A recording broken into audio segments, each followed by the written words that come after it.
back off. Yeah, Biofrost gonna stick with it though, trying to stay under turret, but his life will be forfeit. Face of Warfare secured. Onslaught straight onto Mobility, the double combo, and he's gone! Can't even use the Featherstorm as it wasn't even available yet, and that's the double kill that NA we're looking for. Winthrop wants to secure their playoff berth. They can do it here. Another deadly flourish. Mobility goes legendary, and off the shoulders of this man that's been so deserving.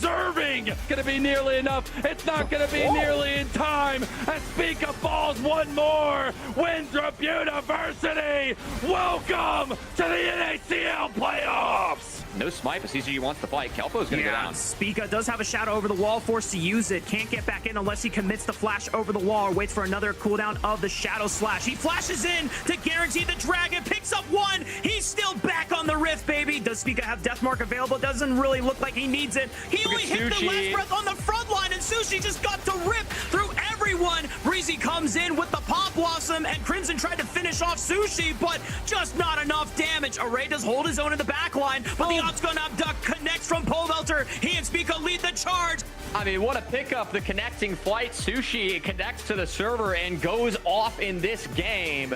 This Zaya was so big. Congrats to Near Airport finding the 3-1 victory and booking that ticket to get revenge against Winthrop University.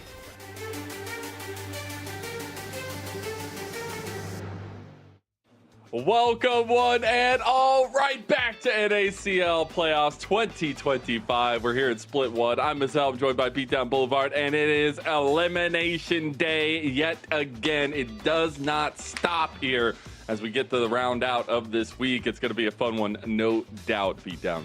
Yeah, Lennon, it's going to be fun, but it's going to be sad because, of course, you said it, another elimination game. We're going to say goodbye to another one of our teams. But it's going to be exciting as well because not only is this going to be a really fun matchup, this is a movie we've seen before. I think it's the third time. You know, yes. you got to have a trilogy. That's what they say. Of course. Speaking of, if you want to check up on that trilogy, if you want to catch up before we get into the third movie, go check out the socials. You'll find all the clips from the previous installations of this universe that we have in Winthrop University versus Near Airport. Episode 3 is coming out soon, so go check those socials. You'll see them in the top left of your screen. But that being said, this best of 5 means a lot, not only for the track record of both these teams, but their playoff lives are on the line, Beatdown.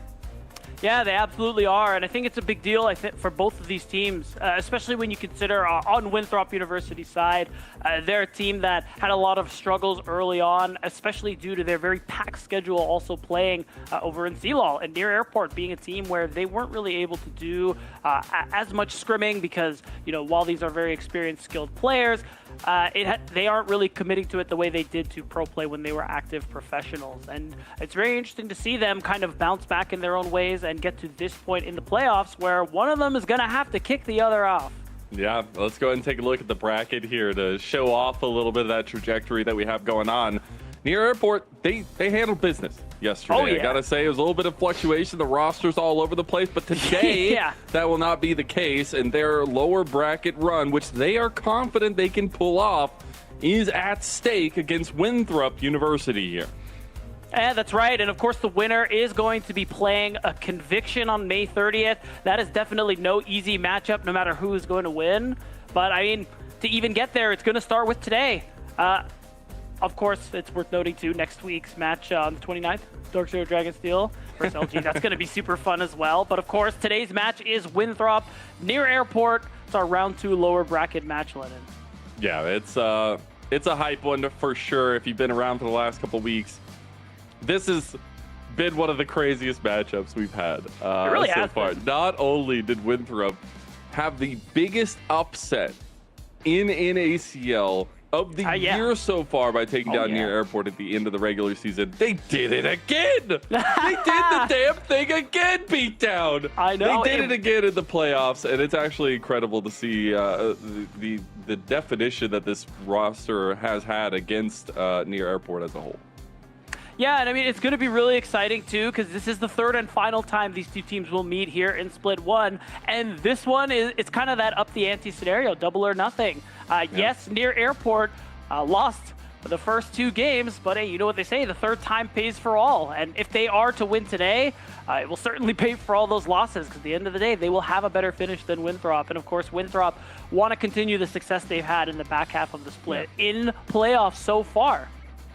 It's been a very interesting story to watch. Before we get back into that story, though, we have another story. You know, parallel storylines here in the NACL, because we obviously have been doing the most valuable prospect run for a while now. It's been really fun to watch, but we also have the all-pro teams that we've been putting together here. So I think that the trajectory that we've had in that fashion, the ways that we've seen a lot of players differentiate themselves, especially, it's been really fun to watch. I know we had a little bit of contentious votes. We're voting down the all-pros here, but I think we'll be getting into the second team here very soon. I think it's really interesting where we all lined out. Yeah, and it's pretty interesting too. I'm pretty sure, for the most part, like teams 1 and 2 were, I mean, I think a lot of people agreed it was not a whole lot of contention around that argument, but here it is. Like, we're going to find out now. We voted. Of course, teams voted. Everybody players voted. And staff. Everybody voted. So we'll see what everybody thinks. Let's go. Drum roll, please. Let's go ahead and see it. Second team All-Pro. Okay. In the top lane, we got Fake God in the jungle. Dardoch, Spyrax in the mid lane. Sajed in the bot lane with his duo Zyko in the support role.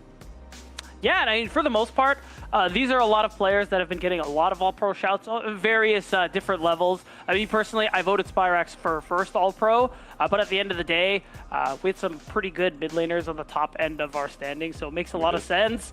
The rest of it, really, not a whole lot to say. Fake God, Dardoch, they've been pretty good this split. Sajed is, I mean, as good as he's been since he's joined, which is great, and he's laning there with Zyko, so they're having a good time.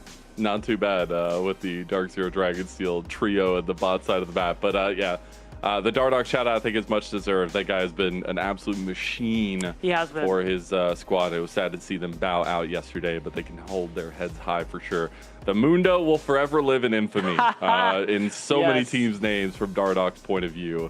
That is our second team All-Pro. We'll be getting down the docket, getting to that first team All-Pro, and then obviously later down the road, the most valuable prospect, which should be a lot of fun to watch out for with the track record that we've had. We've been already, you know, just saying, we've been pretty good. We've been pretty good. But anyways, let's go ahead and talk about this series. This all-important best of 5 between these two teams. Winthrop University, a star was shooting through the sky, and unfortunately near airport, they're about to get grounded and go to that airport themselves. They got to find a way to pull it back. It's been 2 best ofs that they have lost to this squad, and it might just be their kryptonite, as Winthrop University has been a dominant one. The team that we've known, I mean, this is a team that's played together so long now, it feels like. It played so many different games together. It's been a lot of fun to watch as well. But before we get to that, we do have to shout out our newest sponsor, our big saving grace here as we go into the playoffs, prodiff.gg. Make sure you go check it out. That's right. You can get some one-on-one coaching from a lot of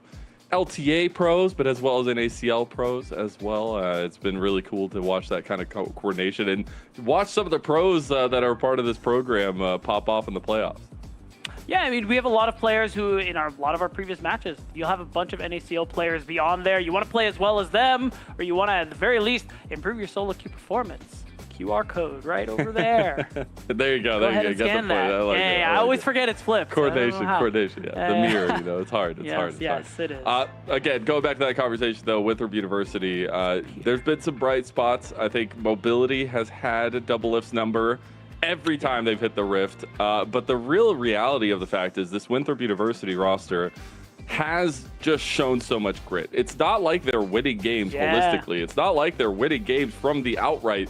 A lot of the time against this near airport team, they're losing the first 15-20 minutes, but their team fighting has been impeccable. And Winthrop University has been a shining star, as I was saying. Yeah, and I really appreciate that shift for them with how they were performing in the earlier parts of the regular split. And historically, when we look at this roster, it was a lot of early game focus and hoping to turn that one into wins. But again, you said it, Lennon. Every time against near airport, they were usually down at the 15-minute mark, and they managed to mount these big comebacks. And you see the kind of drafts that they're going for here. This is a perfect example. These all-in compositions, it's meant to play when you group as 5, and that was how they were able to overcome near airport. I even think this game in particular, even though they got 2-0'd by LG, Winthrop should have won this game. It was really close. And LG clutched a really big comeback to actually win it out in the end. But I think that really just tells you how well Winthrop understand their current identity, what works best from them, and how well they were able to execute that even against Luminosity.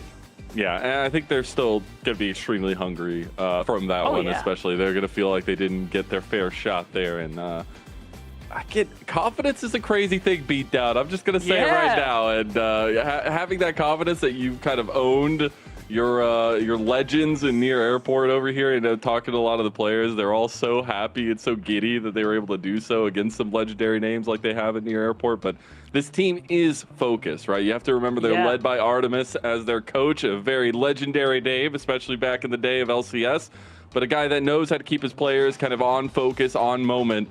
And it's going to be important today. Again, both teams' lives are on the line, but imagine the run from Winthrop University coming out of seemingly left field to make a deep playoff run in the lower bracket. It would be crazy to see Winthrop win not once, not twice, but 3 times in a row. What do you do, man? Pobelter said in his chat that he said, "Oh, wallahi, if we lose to a 3rd time for Winthrop University, I'm enrolling." Might as well, man, yeah, honestly. There's something at that school that's just going so right for them.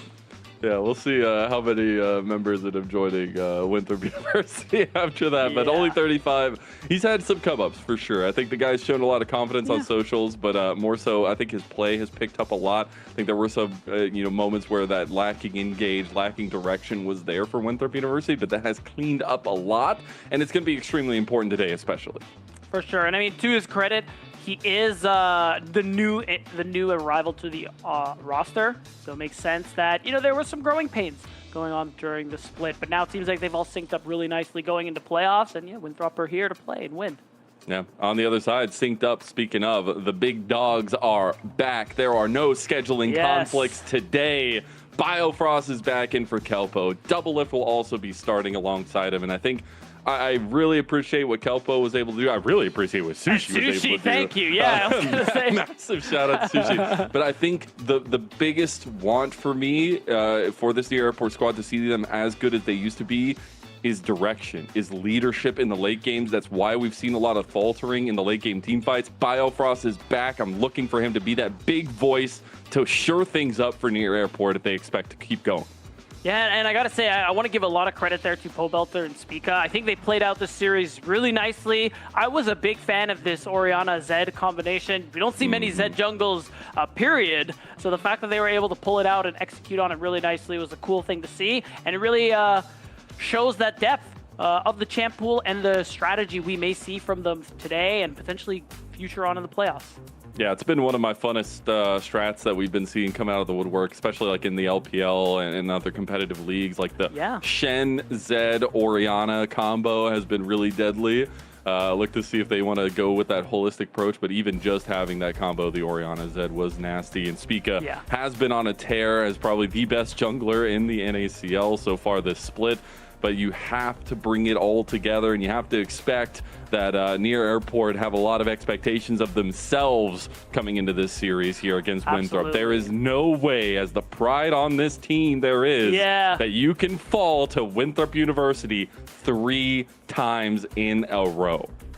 Yeah, well, they can talk about it as much as they want to. They're going to have to perform and actually put those conversations to bed. And it's not just 2 wins. Remember, it's best of 5s going forward, which means they need 3 wins to be able to secure the victory here. And I think collectively in their past couple of matches, they haven't been able to get 3 wins. So, some of that being the format, but some of it not.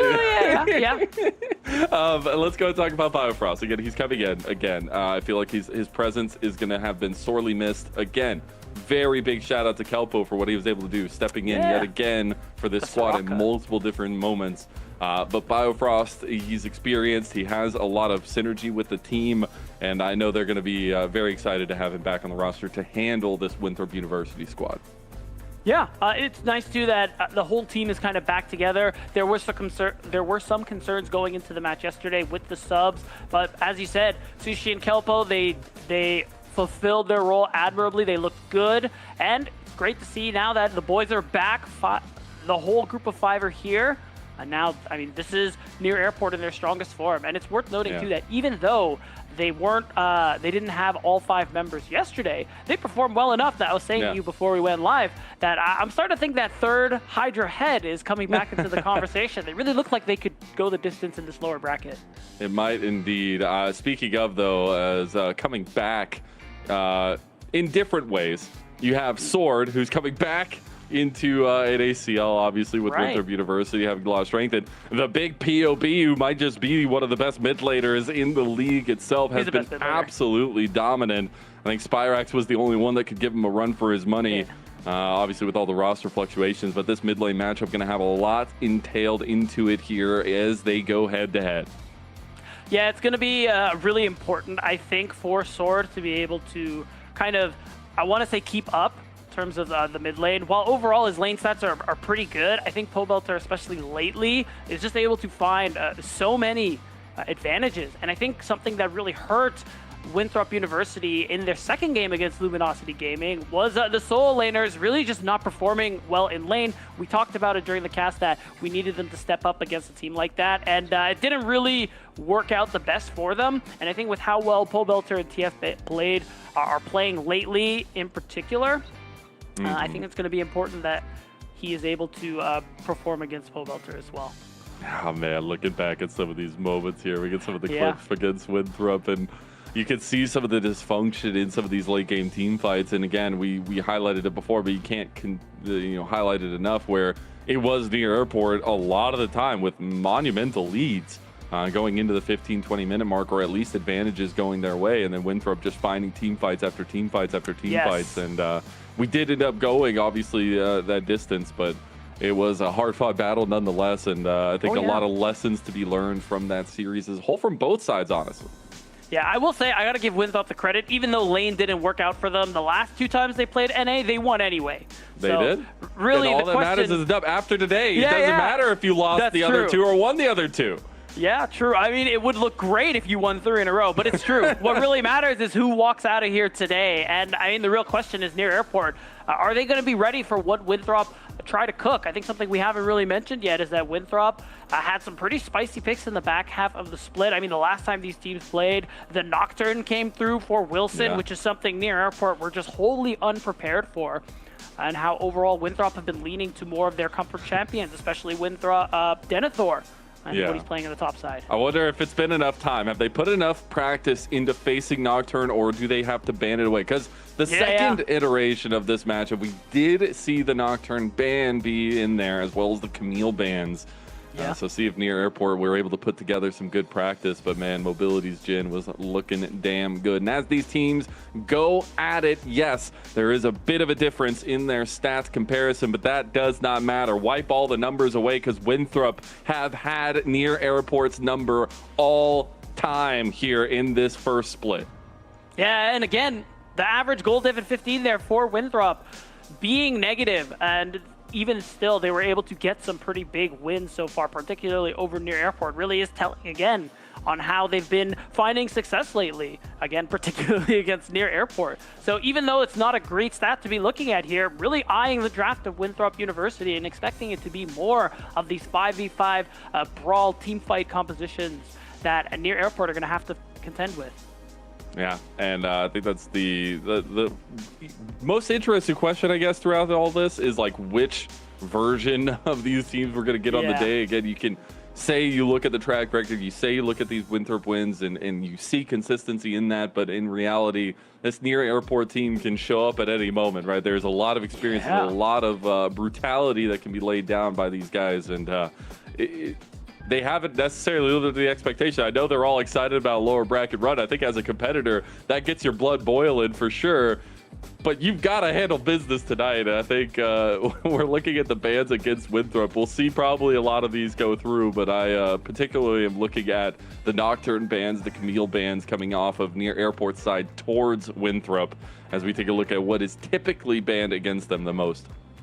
Yeah, and I'm wondering too about the Gnar as well. Even though it's not a very popular champion so far this split, I think it has been really good for Denethor in particular. He's had a lot of massive games on the champion, and in a one life series like this in the lower bracket, maybe something you just want to consider getting rid of unless you have a plan to knock it down early. Yeah, I think that's the idea here, at least. On the other side, though, you have to think a little bit of the same focuses in terms of meta decision making, but we have seen a little bit more towards TF Blade in those side lane picks that have been pretty deadly.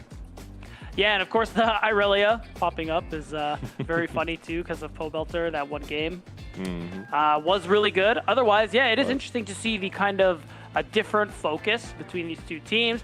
You mentioned it, TF Blade getting a lot of respect for the Jax. It actually gets banned against him very often. Remember, this is only playoff stats. The number is much bigger when you look back at the regular season. So it is exciting to see how they're going to, if they're going to be able to get that one, or how will Winthrop deal with it. All right, let's go ahead and take a look at the predictions of the squad. It is split right down the middle. All right, we're finally getting into the tight-knit action here. We're actually getting split predictions. Me and you and Cubby all have near airport. Handshake. Rafa, Deserex, and Hawk, they all have Winthrop University. They got their Throps out. They're hoping for a three-peat of this matchup. I mean, as much as I would love that, my heart says Winthrop for that reason, but, you know, the mind prevails. I am a believer. I'm a big believer in NA. The heart prevails, but, you know. That's true. So it really just depends on the individual, but when the final Nexus explodes, we'll see whether the head or the heart was right. And that's also just the kind of context here is like, we could talk about the 3-win streak if Winthrop go ahead and take it, whatever, but like, if near airport win, it erases a lot of their loss. Yes, those will still be there, obviously, but the fact that they are the ones that would be moving forward after all those trials and tribulations, that lower bracket run still in the eyes of both sides. I know Winthrop, they're going to be feeling very hungry today as well. So I'm very excited. Winthrop are going to be choosing that blue side for game number 1. So they will be able to have their choice of the meta picks for B1 and see what they want to go with this time around. Yeah, very interested to see what the priority is going to be. And luckily, we don't have to wait or speculate for very long, Lennon, because look at that. Woo! It's draft time. There we go. We got the draft. Game number 1. Kicking off now. It's best of 5, so get locked in here. All right. I expect it to go the distance as we got a little bit of those extra focus towards what we were looking at in the bans ahead of time. The Jax is going to be banned away towards TF Blade as well as the Azir. Yeah, it's not. The Pantheon is also going to be there from Winthrop. Now I'm looking at what does the Nocturne look like? Do we get the early ban at the Camille? What does Near Airport want to take away here? They typically like to take their time in draft. Yeah, I'm expecting. I don't think we're going to see anything like the spicy picks we saw from Winthrop like right away. I don't think we're going to go for like Nocturne Nico early on. I think it's going to be a late series type of pick here. So I think they're just probably going to go for things that are more stock standard. I mean, unless the Gwen gets banned there, there's an option for that to come through for Near Airport. Jace is still up, Rumble's still up. A lot of really strong champions. Very true. A lot of first pickable champions. Scion as well. I've really liked B1 Scions. Kind of unanswerable. The York is still up though, so maybe makes it a little bit more difficult to do. Also, I just love it that both our top laners love side lane picks, so we just get a lot of tussling in the side lane itself. It is going to be the first pick Vi, so they're trying to set Wilson up for success and give him that facilitation and skirmish priority. Yeah, makes sense, although you do immediately just give away the Talia in that response. So basically, it's impossible to get that combination nowadays, because I imagine Pobelter's going to grab that one right away. I think Zintalia works just fine, and Zin into Vi ends up being kind of fine too, because you can kind of break up the all-in with that Crescent card. Yeah, I actually do, though, really like the Zin Zhao. I think in the end, it gives Spica so much aggressive tendencies, and it gives him a lot of power behind him. He's going to have the Lucian there for lane prio, too. It's been something Doublelift has talked about all the time on his stream as of late, and bringing back this pick. Definitely going to feel confident on. Last time around, definitely was a little bit of a toughie there with some positioning in the later parts of the team fights. But the Gwen for Denethor, the Gwenethor, if you will be locked in with the Senna here for Winthrop. I will say, I think I will. I think I will call it the Gwenethor, in fact, Lennon. And I mean, it makes sense. I like the Camille hover, warning of things to come. He's definitely willing to pull out that champion. Games, but Gwen, yeah, but Gwen is still, I think, really powerful at the moment. Still fine, as long as you can get through that early lane phase.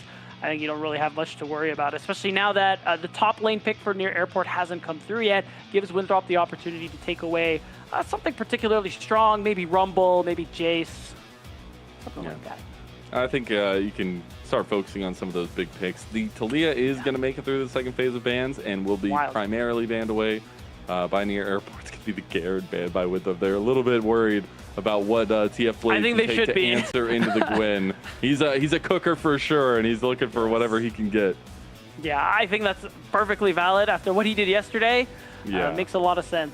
So now I'm kind of wondering, okay, I think the Karma is going to end up being fine because only 35 has definitely pulled that one out previously. And it's really good with fighters like Gwen and Vi. But it gives that opportunity for, I think, the Annie, unless Near Airport want to take that one away. Because Annie Senna, something that is pretty strong right now. Near Airport played it in the last series against Near Airport. Yeah, you could deny that one. And I think it is just generally a pretty strong champ. It's going to be the Gragas. All right, he's going to go with the TF Blade answer. We're going to hold off on that mid lane.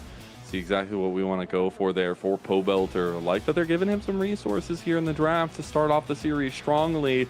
But Winthrop should have their pick of the litter here right now. It will be the Rakan locked in to pair alongside the Senna. Yeah, I mean, I think Vi Rakan is just generally very strong. So it makes sense that you want to grab that one. And Wilson did need a dive buddy as well to kind of even this one out. So now at this point, it's just going to be the mid lane pick. I feel like it's going to be Annie. The Annie, yeah. Yeah, and it's pretty simple. It's going to end up being a pretty nice way to round out this composition. Ooh, and naturally, the Galio like for Pobelter. Yeah, I mean, Galio does play well into mages, and you do have that opportunity to play into side lane with that hero's entrance. Yeah, you have a little bit of strength going into the Annie matchup there, but still that tankiness to not just get absolutely one shot once Annie comes online for sure. The Venn diagram comp from Near Airport. I wonder if Croissant's got them back there doing some workouts, like doing some different Venn diagram exercise, and they're like, this is what we're feeling like today. But it's a composition that Near Airport need to feel confident. When you look at the track record, Winthrop has won both times these teams have faced off against each other, but now it's a best of 5. Now it's a different story. Now it's their lives on the line here, beatdown. And I do really like Near Airport's comp to start off. I do too, because you do have a pretty strong lane in that bot side, which I think is pretty worth noting. But you have a really big scaling factor on the side of Winthrop, so they just need to get there. They do indeed. A little bit of scale, a little bit of fighting. I expect a lot of tussling between our junglers as we get this best of 5 kicked off. Near Airport lives on the line, facing off against their potential kryptonite in Winthrop University. The Eagles have been preying on this one, and they're preying on the downfall of some of North America's biggest legends. Game 1 of this best of 5 kicking off now. That's right. Near Airport looking to soar further into this lower bracket, and of course, the Eagles are looking to ground their flight. Excuse me. I think the thing that is most interesting to me about both these comps is that I think Winthrop, there is going to be a good amount of pressure on Wilson, Sword, and even only 35 earlier on, because Gwen, you're waiting to scale. Senna, you're definitely waiting to scale. And these champions kind of take a while to really come online. Near Airport, I think, definitely have more agency, especially once we get to that level 6 mark, partially because Pobelter and Spica have a pretty strong duo there. But also, even though the Lucian Milio scale really nicely, it's a strong lane too.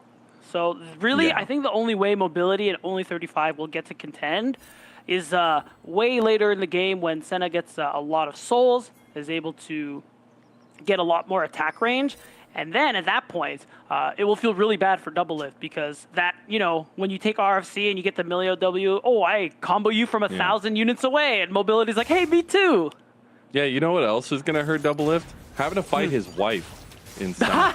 True. Mobility not only going for the lane difference, but going for the mental advantage. Oh my God, you're right. Winthrop are just mind melting near it now. We'll see if it works out. I do really like the Senna pick as a whole. I think it's really been flying under the radar, and it gives them a lot of that scaling potential for Winthrop, but also gives some utility to Mobility, who has been pretty good with it in the past. You obviously see Double Lift and Biofrost want to try to gain level 2 prio here for themselves. See if they can do so, as both junglers going to be pathing down towards this bot side inevitably. Yeah, it will be really exciting to see some kind of early game skirmishes, but of course, Double lift, Biofrost, very naturally, you're going to be able to get that level 2 first. And that bot prio does make me wonder if Wilson will probably clear his way down and then just opt for the top crab. Because between this bot lane and between Galio, I don't think that bot crab is yours. Yeah, he's delivering hot and fresh chicken. I don't think you want any of that. Maybe you just don't like chicken. Or maybe you're sensitive to heat. You need to wait for it to cool off. And Pole Vaulter won't let it cool off. Yeah. It's like it's hot chicken or nothing. It's like Yeah, burn exactly. the roof of your mouth, Yeah. or you don't get to eat it. I mean, me personally, I'll take that burned roof of mouth. Really? What? Dude, I'm not gonna lie. Oh my God. I have a problem. When I get Korean fried chicken, especially, what I'll do is I'll just eat it right away, and it will hurt so much, Lennon. But it's so good. Okay. Well, you know, Yeah. understandable. Yeah. You need the fix. Of I the need food, it. I guess. Yeah. Speaking of what I need, I want to see these two guys fight. Spica has been ruthless in the jungle throughout this entire split. He constantly, even in their series against Wilson, he had, I think in both of the series, like an average of a 30 CS lead over Wilson. Yeah. But who came out the better? It was Wilson that ended Jungle up diff. winning the series. So Spica wanting to still have that level of impact in this head-to-head. Yeah, really important there. And of course, because of the prio and mid and bot, Spica will have an easy time getting that crab. No, And also getting back on the map sooner. Oh no, what happened? I was looking at the minimap. He stopped his back. He did. Well, he took like one of the greediest backs of all time. He also just TP'd back, so maybe he was just looking for a little bit of a cheater recall. But Maybe he was memeing. He's just memeing, you know. Back right in the middle of the rain. We're talking about mental advantages. He's handing out hot and fresh chicken as Spica looking to deliver a little bit of something. I don't know if it's chicken or maybe a spear. He will be spotted out though. And the Ring doorbell camera lets Denethor, the delivery driver, is here. That's right. And Denethor selected to leave the meal at the door, so he's just going to wait until Spica drops it off and leaves, you know? Come on. Wait, is this one of the situations where he needs the picture with the person and the food? It might be. I don't know if you need the picture of the person, but definitely of the food. Like at Have the you not door. seen those memes of like somebody grabbing their food and like they're getting the picture taken of them like as they look like Oh, wait, that's so funny. starving No, I animal haven't. grabbing their delivery food? Dude, I would feel violated if I'm like in my PJs and they take a picture of me grabbing the food like I look terrible. It's like, come on, man. You didn't have to do all that. 21st century scavenging, you know? A little foraging, you know? Yeah, speaking of, I do expect a little bit of contesting now that bot lane's going to be getting up to snuff here. There is the dragon up on the table. Still Grub's not for another couple minutes here. Look at Double Lift going in, trying to get the trades in, but he's going to have to burn his barrier as well. Still good summoner spells up from Winthrop. They aren't going to burn anything just yet, but mobility will be forced to back.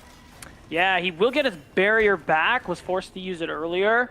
But I mean, health is low enough that they don't want to take any chances. So might lose out on a little bit as a result. And it's good trading there from a Double Lift and Biofrost. Again, this bot lane is pretty strong in the 2v2. And of course, will scale nicely later on into the game as well. So it's really important here. Honestly, what Only 35 is doing.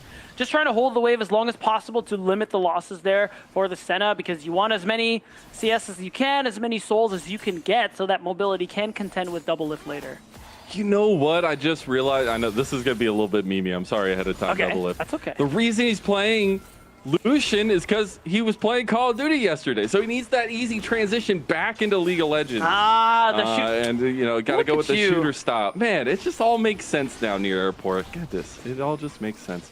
The Dragon is already about half health, about a quarter down. Wilson is behind the play. Level 6s are not available just yet. Looks like Winthrop are going to try to position around the south side of the Dragon pit here, but the Dragon should just already go down. They want to take the fight after. Sword has level 6, has the tippers, goes for the flash play, gets on the Double Lift. They try to get the kill there too. Heroic Interest going to come in. This is much more akin to how near airport can win these fights. The taunt going through. Look at Pole Belter. He is just a menace there. Hop and fresh with the chicken, and unfortunately Biofrost not as fresh, not as hot, going down to first blood to mobility. Yeah, I mean, near airport, get the Dragon, but Winthrop win the fight, and it goes on to the Senna. Again, really important that mobility is able to scale up. Any gold he gets is just so valuable there for Winthrop University. So it ends up being a nice fight.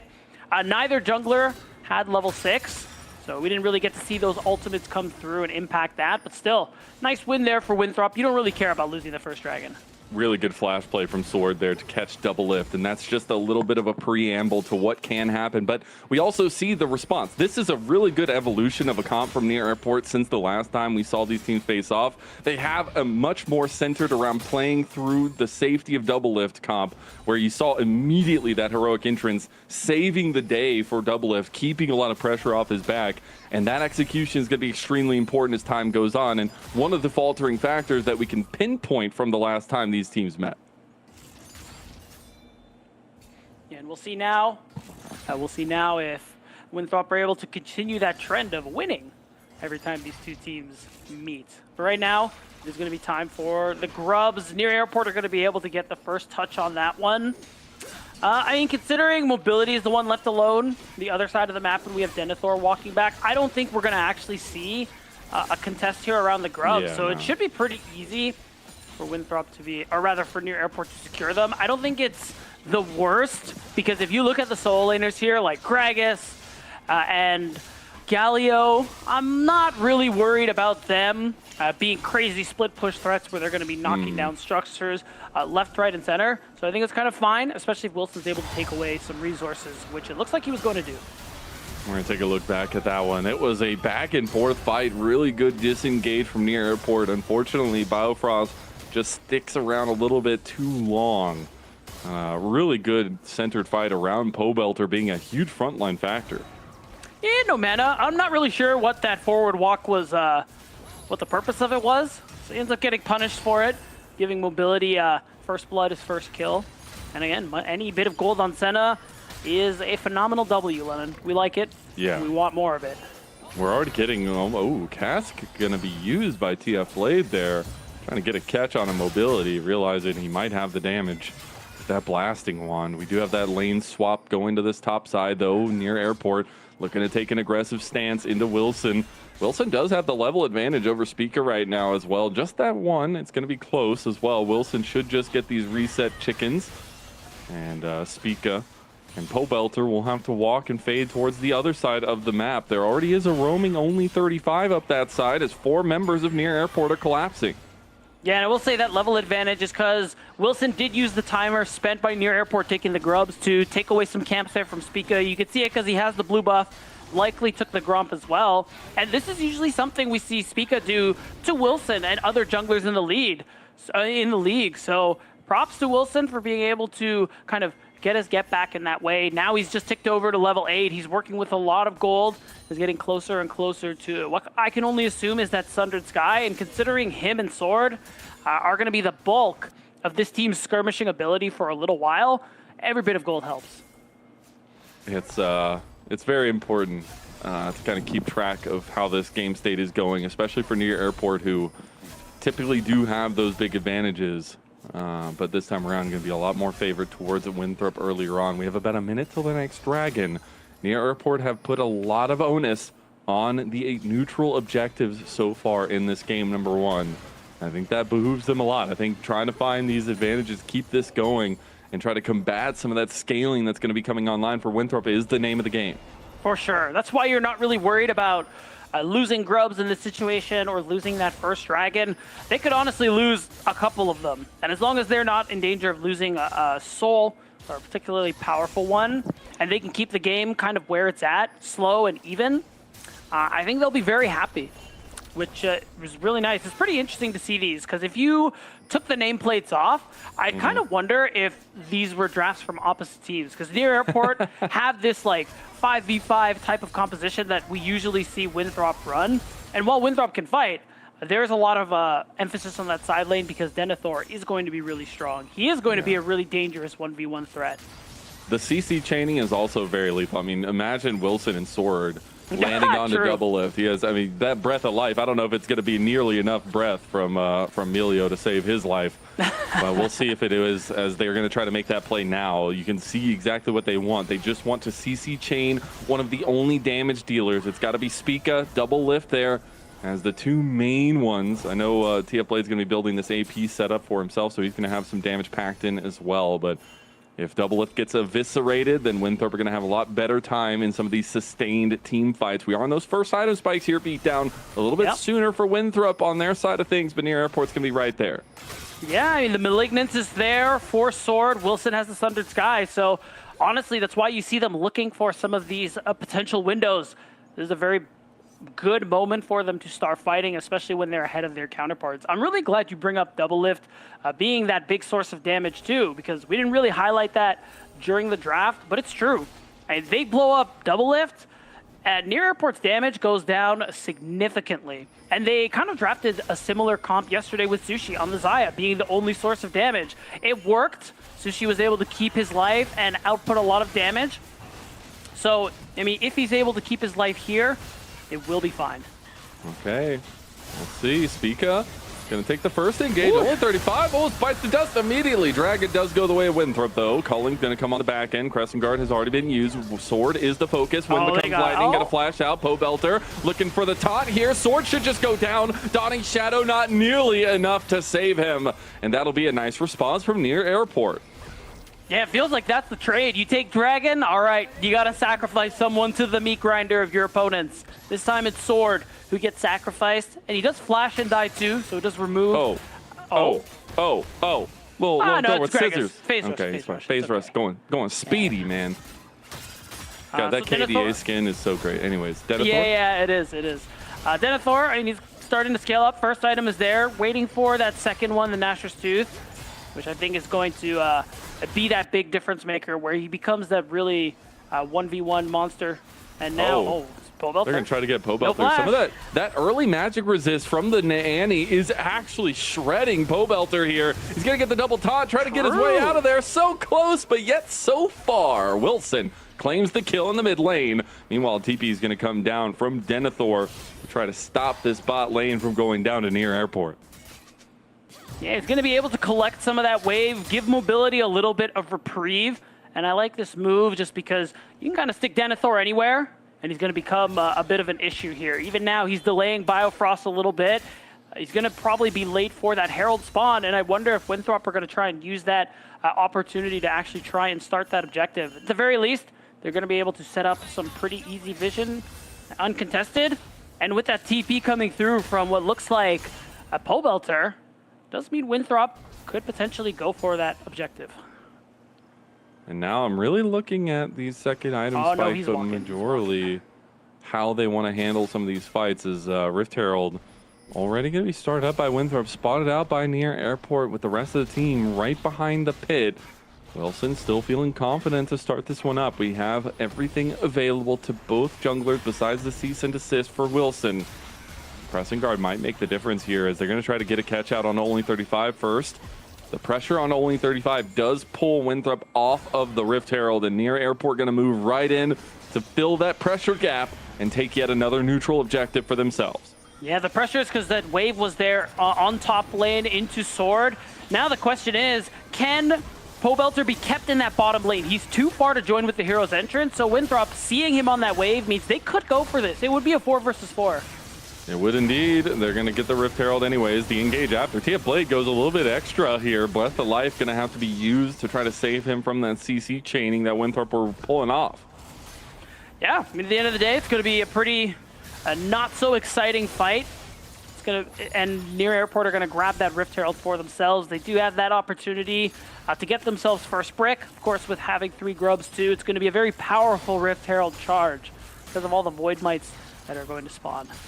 Indeed, as a little bit difficult to deal with the siege potential is going to be there, but you're hoping that your scaling is going to be enough to stop that. And I know Mobility a little far behind Double Lift now as time goes on. Obviously still betting on the Senna stack scaling for himself, but Double Lift will be no slouch in those fights, especially once he hits those 2-3 item marks.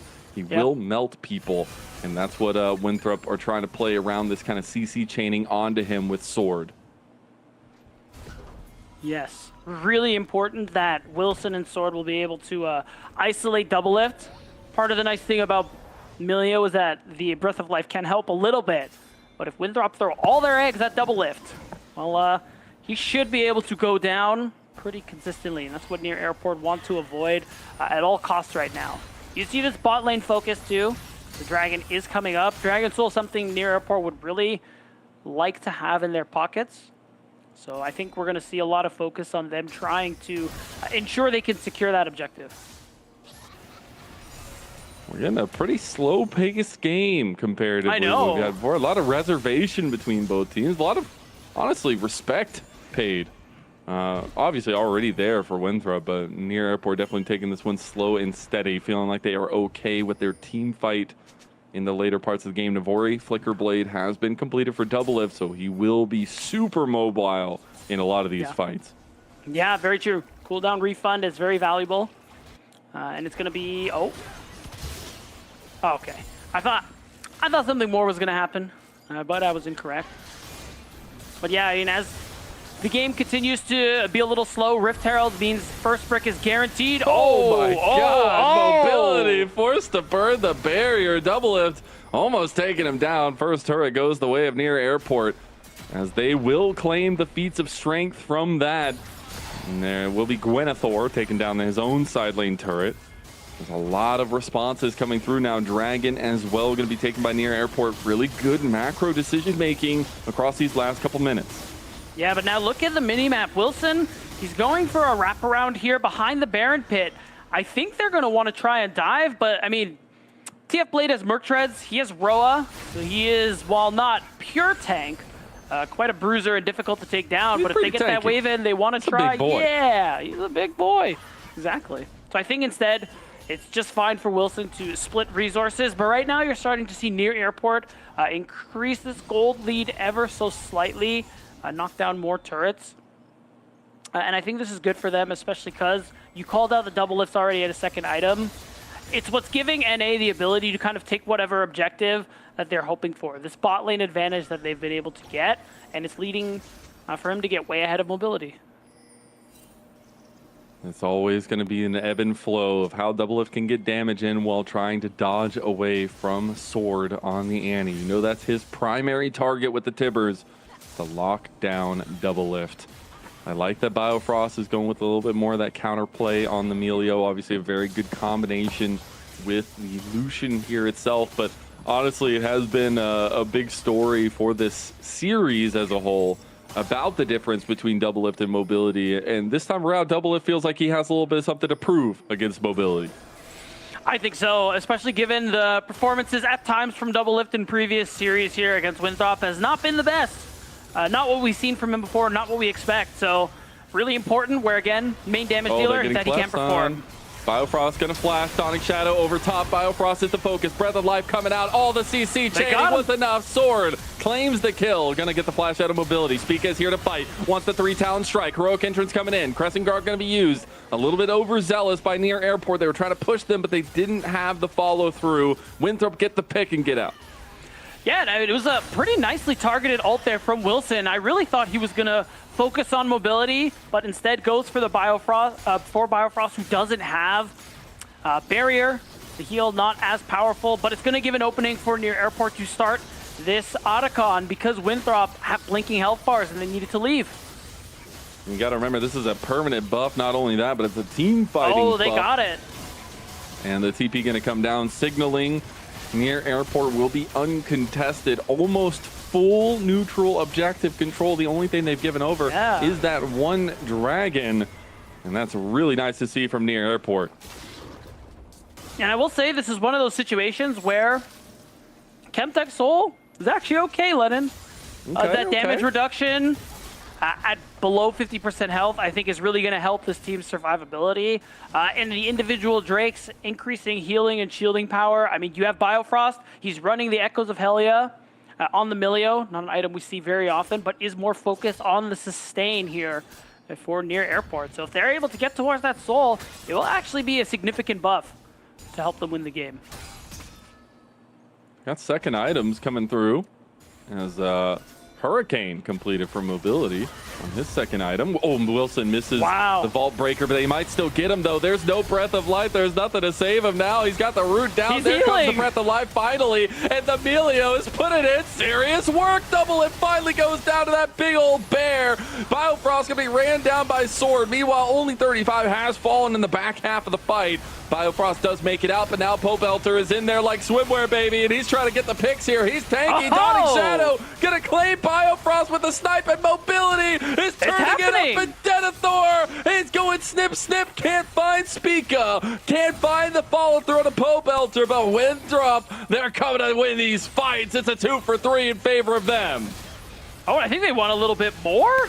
Oh my god, Spica just goes right back in. Denethor still alive. Heroic entrance back up there. Can't get him in the end. Both bodies are blinking health bars, but they'll both make it out alive. Well, ultimately, it's a 3 versus 2 in favor of Winthrop. Denethor, not quite at 2 items, but he's able to contribute a lot of damage. And I think we'll see in this replay, too, the value of the sustain that Biofrost is working with here. And every Chemtech Drake is going to make it that much more potent, but they managed to take down Double Lift in the end, limit the damage he's able to do. Props to Sword for just instantly going for the flash. He knows the target, and it's Double Lift.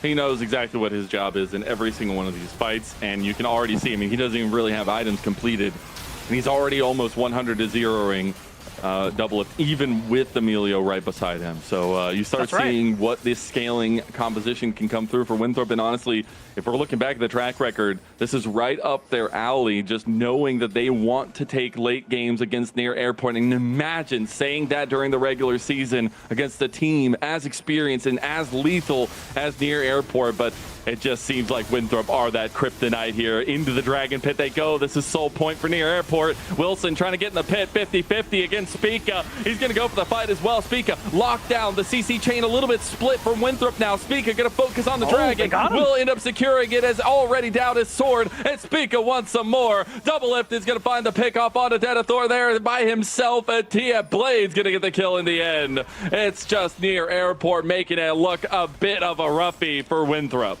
Yeah, they're starting to pull ahead little by little, skirmish by skirmish. And it isn't just the gold value. They're at their sole point right now. Spica's able to grab that on the way out. So because of that, because of the space they've taken, it seems like Near Airport, they've gotten a firm grasp on this game.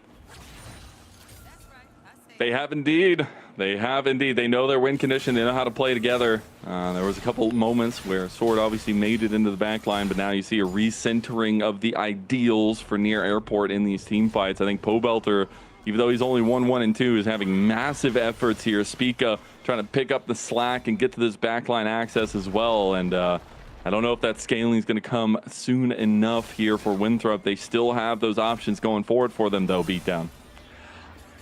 They do. And that's kind of the late game insurance, as we often dub it. Denethor and Mobility are going to be very strong, and even stronger as time goes on. And Mobility Spica just says, I want to fight. He's just going in there. It's a 2v4. Okay, they're going to bring the heroic entrance in. Spica goes right back in. It's the ebb and flow of the fight, and Near Airport are feeling themselves. Spica gets Denethor out. Only 35's going to join him too. A double kill coming through for Spica.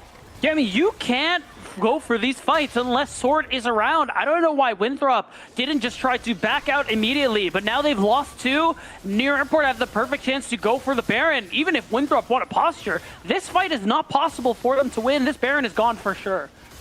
No cask. No really defensive tools. Wilson could go for a steal here. Wilson could find it. He doesn't have flash, he doesn't have an entrance tool, but he can try to get in the back of the pit. They realize now they're going to try to get him out as well. The Baron should just be the focus for Near Airport. Look at Sword. He's waiting for it. He has the flash, does not have the tippers. Will not put any more pressure there. As Wilson going to try to get his way out now, is in a little bit of trouble. Flash is up for TF Blade. The improved blast cone going to give a lot of distance to Wilson as he gets the cease and desist, or at least Vault Breaker up. Will make it out alive. The wonderful chase does not end in much, but Baron for Near Airport. And that's another big win. A huge cash injection of gold. And of course, it's going to be that much more potent with the grubs that they earned so early on. So now their sieges are going to be so much more effective. Kind of a fumble there in team fighting from Winthrop at University. Sword and Wilson are too important, even when Mobility and Denethor scale up. You need the CC. You need that burst to help you put you over the edge in these fights. And fighting without him, I think, really cost them because of the Baron that NA were able to get. Yeah, and now we're on 3 items for Near Airport. Obviously a little bit of a cheaper one with the Mortal Reminder, but the fact that he's also got a PF Sword in tow, Double Lift is pumping on the Lucian. glad to see him feeling a lot better about the pick itself. I know he's been really putting a lot of effort into making this pick a little bit more pristine than he hasn't been playing it a lot as of late, but it's looking damn good in this one. And the fact that they found a comp to play around it is my biggest difference maker here of this start of the series comparatively to the last 2 times these teams faced. Yeah, really good opener here from Near Airport. Winthrop, while they do have late game scaling options, the fact that they're down so much gold now really limits the value. That's why you're seeing Mobility go for the Senna build that, quite frankly, I have just never seen. Actually, while we've been talking, I've been scrolling pro builds for the last 7 days, and I haven't seen anything like it. It's usually like Cleaver, Static Shiv, or Ghost Blade, or something along those lines, but he's just going for this pure crit, auto attack focused damage build. And while I mean, it's probably fine, it just really shows how badly they need his damage. Here comes the hot and fresh chicken. Gwenethor, you want some? Well, take some. As Spica goes on a rampage near airport, they're looking to deliver it now as double knock-in as Sword immediately dies because of it. Wilson gonna flash out, but the flash comes way too late. All 5 members strong for near airport. Barons at their back look to make good on the revenge story against Winthrop University. It's a best of 5, a long way to go, but near airport have shown up on the red carpet, and they've shown up in this game number 1. They are looking almighty, and with all 5 members, they will just finish this game number 1. And Winthrop now need to find a way back and need to find a way in to this series. Yeah, it is a best of 5, but near airport, they take that first step and really remove some of the doubts we've had. Considering the track record they have versus Winthrop University specifically. In the early game, they played out their power nicely. It was a good recognition for them to understand what fights worked for them, what fights didn't, and any fights that wouldn't work, they were able to disengage very nicely. Again, this Milio that was so focused on healing and tanky members like this Gragas and the Galio, I think made it really difficult for Winthrop to break open this comp. Yeah, it was a good answer to the composition from Winthrop. I think a couple big tools now not in the wheelhouse for Winthrop since it is full Fearless. And I think, obviously some comfort picks being taken away from near airport in that regard. And that's why I love best of 5 Fearless, because we still have a lot of games left to play, a lot of picks that are going to be coming off the table, but trying to see what you adapt with and figure out going forward, especially for Winthrop, who we do know has a lot of spice in their pockets, but going to need to start revealing it at some point. Both teams' lives on the line in this best of 5. Playoff aspirations with that lower bracket run in both of their eyes. We'll see you after this break for game number 2.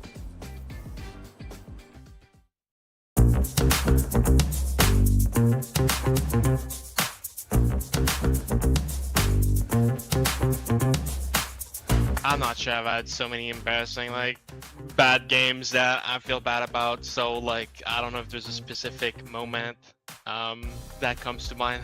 I've played for too long to know, which one is the worst. Yeah, well, some mechanical mistakes, you miss a Blitzcrank cook in front of you, right? That stuff happens all the time, and etc. Okay, I don't really remember the games, but it would be probably my first split when I joined FlyQuest Academy at the time, and I was playing very bad at the first half of the split, so I guess that would be the timeline that, when I look at it, I was like, oh, I was so bad. It's probably the nerves, It was, also one of the first years I came to the United States, so everything changed. I mean, obviously, I think the first one that comes to mind is when I threw the game against Crown's Victor in Season 6. That one is probably the one that I get made fun of the most for. Also, this one, I feel like people don't think about too often, but occasionally it does get brought up. I TP'd back, but I couldn't find BF Sword in the base or in the shop, so I TP'd back to lane with 1300 gold and didn't buy, and I think that was Season 10, and that was crazy embarrassing. After that, I was like, wow, I really gotta figure out the shop better, because that was just terrible. I had 4 seconds to find BF Sword and I somehow couldn't. So those are probably my top 2. Damn, that was really bad. Probably when I give someone a pentakill, honestly, for the last kill. When I was in high school and I was like Masters GM in high school, and then we were doing like a small 1v1 tournament in between like people who played League, and then I lost to the silver player, and then like I don't know, it was just so bad because the next day I got to school and people were just, you know, trash talking me, and I was like, okay, like I was getting a lot of like little birds next to me just chirping, and like it was really really bad. Like, yeah.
Welcome back, everyone, to NACL 2025 playoffs. We had a roundabout Game 1 victory from Near Airport against Winthrop University in our lower bracket.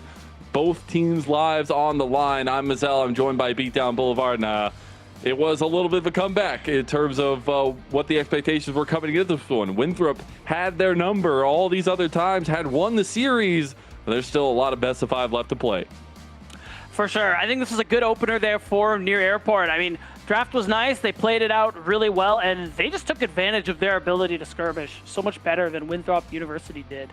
And I will say, small criticism for Winthrop. You're playing against Emilio, also Gragas, who heals a good bit. Nobody bucked. I don't like that. It's quite disappointing. But otherwise, it's a little tough. Yeah, good game from Near Airport. It was. I think they just played around the compositional strengths very well. Obviously, a couple times Biofrost getting caught off. Maybe that's the rust, you know. But it really was playing around, keeping Double Lift safe. Pobelter having a lot of say in the frontline dictation of Near Airport squad. I really loved him in that kind of position. Spica was just a ruthless animal out there. I mean, the guy was just fighting anybody he could see at any time. And it worked out for them, and that's honestly been a lot of the track record that Near Airport played with. Spica playing super aggressive. and getting the better of Wilson, especially in this head-to-head of the jungle matchup. But the airport looking damn good here. How do we expect Winthrop to kind of pull back this one?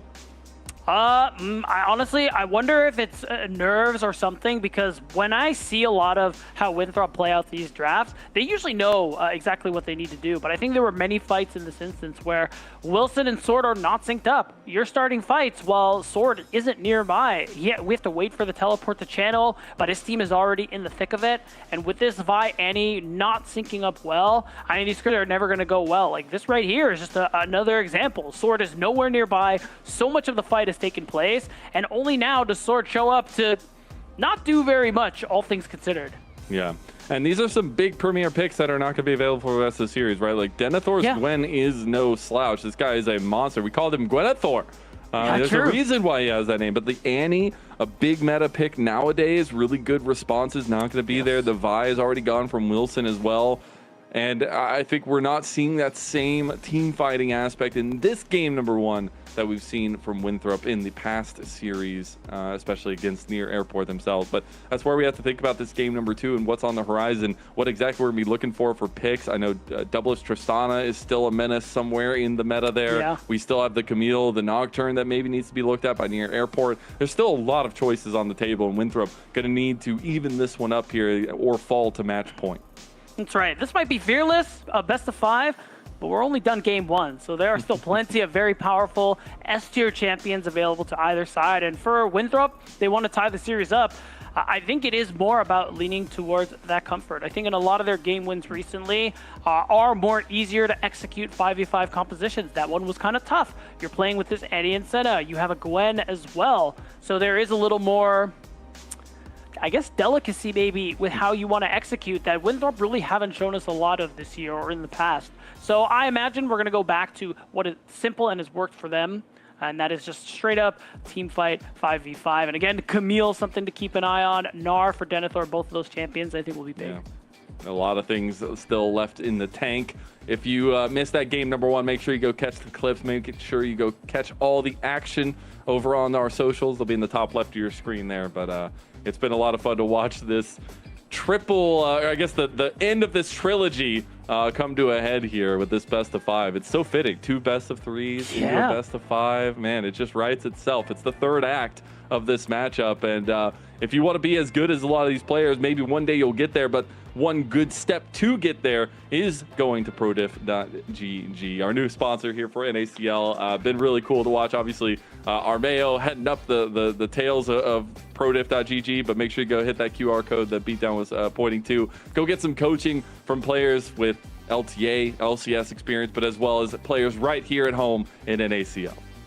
Yeah, that's right. It's as he said, every player there is either an active or very recently active LTA North or LCS Pro. So you can be rest assured that at the very least, you're going to get some really good improvements in your solo queue performance. So prodiff.gg, guys. It's been really cool. See if this next game is going to be really cool. I hope so. I hope so. Winthrop. I'm sure they're going to be back up loose. I know we've seen a little bit of a prevalence to go to red side here in the tier 2 aspect of it. I know Cubby talks about it a lot, being more so those kind of comfort picks, but utilizing that counter pick. The blinds aren't necessarily as easily executable as they are at the tier 1 level. And we'll see if Winthrop wants to change things up for themselves, as we see some top picks there on that side of things for the playoffs. But it really is about trying to figure out these team fight comps, something that's worked so well for Winthrop in these past matchups, and trying to figure out what they can do to kind of bridge that gap from the early to mid game into giving themselves good team fighting strength to keep up level with Near Airport. Yeah, and then speaking of Near Airport, I'm really curious to see what they're going to pull out, because while yes, they had a few substitutions yesterday, with their roster being a little all over the place, they did show us a lot of exciting drafts, exciting picks, especially the Garen Soraka TF game was really funny and also a little terrifying. Yeah, harder to execute, but they managed to make it work for them. The Zed Orianna, I think, is a pretty interesting thing they could look at, especially because Sword plays the Zed, and this being full Fearless kind of gives you the opportunity to get a good situation for Zed jungle if you can, and deny a potential late game pick for Sword. I would love to see the Shen Zed Orianna combo come through. I don't know if we'll actually get into that, but usually when you need 3 pieces to a puzzle, you only get 2 of them. Because the enemy town, no, the other day we were looking at it in one of the series for WE, at least in the LPL, where they only got the Zed Shen, and unfortunately the other team took away the Orianna from them. But here in Tier 2, maybe we get that let through, maybe we get to see that combination, but I expect to see much of the same in terms of the nature that Spica is going to be bringing to the table against Wilson, and that is full frontal aggressiveness. That is just absolutely taking fights wherever you can, and I expect him to keep on these carry-style junglers. Yeah, I think that's probably going to be the case as well. Again, just waiting for the draft of our second game to start, and we'll see how these teams are going to be playing it out. A reminder, too, these teams have played each other twice. This is the 3rd and final time they will cross paths here, and one of them is going to have to say goodbye as their split will end here in defeat. Will Winthrop prove that they're just simply better than, you know, some previous LCS GOATs, or will Near Airport beat the Kryptonite allegations? And will Paul Belter enroll to Winthrop University? That's the biggest story of all of this. The most important one. You better have that application fee ready to go. We have the receipts. That's all I'm saying. Winthrop do choose blue side, of all things. So they're definitely going for that B1 pick, trying to get something very strong. Maybe the Scion comes up in priority for them as well. But having that blue side pick here for game number 2, gonna maybe look at their adaptation and figure out how they want to pick through this one. Again, last time they went with a ton of scaling, and maybe need something a little bit more feisty in the early game. Yeah, again, I think just the more simple, easy to execute team fighting comps, especially in a situation where you're already starting on the back foot, you're down a game.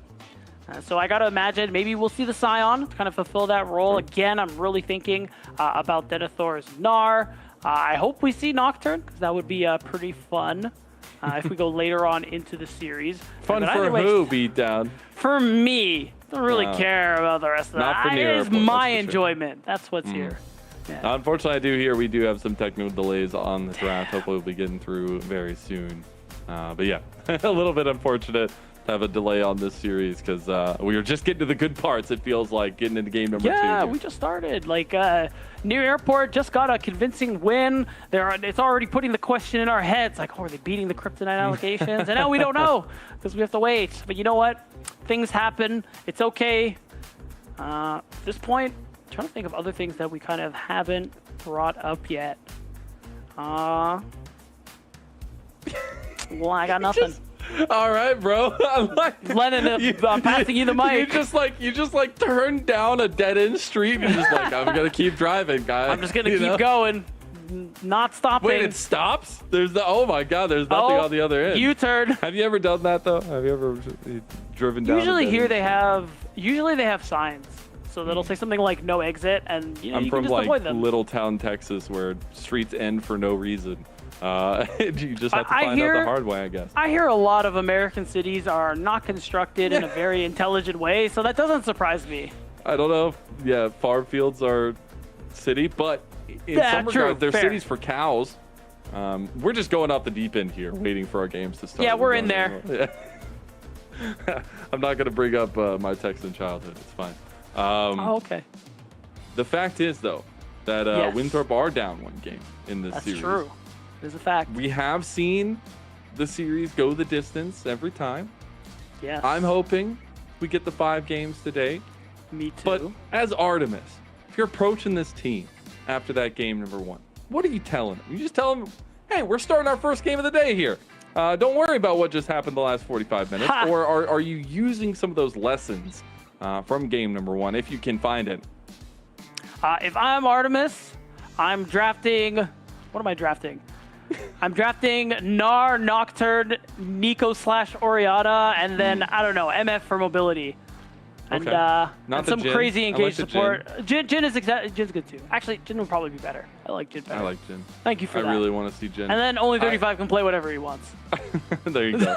I really like the focus on Winthrop, though, because, again, we've said it time and time again. We haven't actually said it today, I think, as much as normal. But this is a team that had been playing more games than I feel like any team in North America. not only in Tier 2, but being able to play in CLOL, having the LAN in Florida that they played in all at the same time. And they talk about it very well in terms of how it helped them grow and how it gave them a lot of lessons, a lot of learning moments. It was tough playing in that LAN, especially with everything else going on, but it gave them a lot of life lessons as well as game lessons here on how to approach it. And I think we saw the payoff of that in that last week of regular season into the playoffs where they did take down Near Airport twice. We did, and when we interviewed Mobility when they beat Near Airport for the first time, which secured them their spot in playoffs, a win that none of us were really expecting. He talked about the difficulties of all the matches they were playing, and more importantly, the difficulties of not living up to the potential that he and the rest of the team saw in them. And the fact that they were able to have like a pretty difficult conversation in the back half of this regular split, just kind of laying it all out there. What's going wrong? Where do we want to be? And working towards getting it. And then the big upset happens. And then you know what, Lennon? It happens again. And now they find themselves here. Round 2 of that lower bracket with the potential of moving even further, just defying expectations yet again. And I think at this point, if they win the series again, we're just going to have to stop doubting Winthrop. Yeah, I think so too. And the lower bracket run could look just as alive and well. But speaking of, this is a place that this Near Airport team knows. They love. When you're looking at them on stream and things like that, like Spica's omega hyped about a lower bracket run. And I feel like to some extent, yes, it sucks for them to have gotten themselves into this position, to have faltered like they did. But as long-term competitive, this is what you live for. I feel like this kind of thrill, this stress of a lower bracket run where your life is always on the line.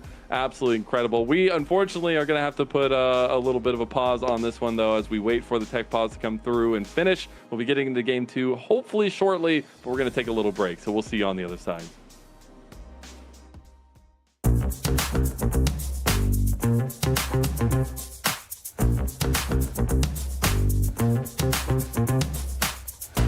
I believe my favorite season was season 10 because that's the first season I hit Challenger, and that's where I decided I wanted to go pro in the LoL history. I gotta say my twin brother, General Sniper. I think he's up there for sure. He's the best and the best looking and the best player, in my opinion. Good question. I'm not sure I have a favorite season. I really like the release of the new map, but like 2 seasons ago when they remade the walls and all, like I thought that was really nice, and I wish they'd do that more in the future. Like I think they're planning to, but I think that was really refreshing to have the map change like that. I really enjoyed it. It's hard for me not to pick the ones where I had the most success as a player, so I would probably say season 8 and 9. That was like peak League of Legends for me, but it could even go, as far back as like season 2. Pretty much any season where I think like 80 carries are really fun, that's gonna be my favorite. So season 8 and 9, I think it was a pretty fun time to play to carry. Oh, it was the Damon versus EDG finals. I don't know which season it was, World's final, and I think I liked the season a lot. Because I think it was season 10, season 9. I don't even know, but you could play different styles of champs on jungle.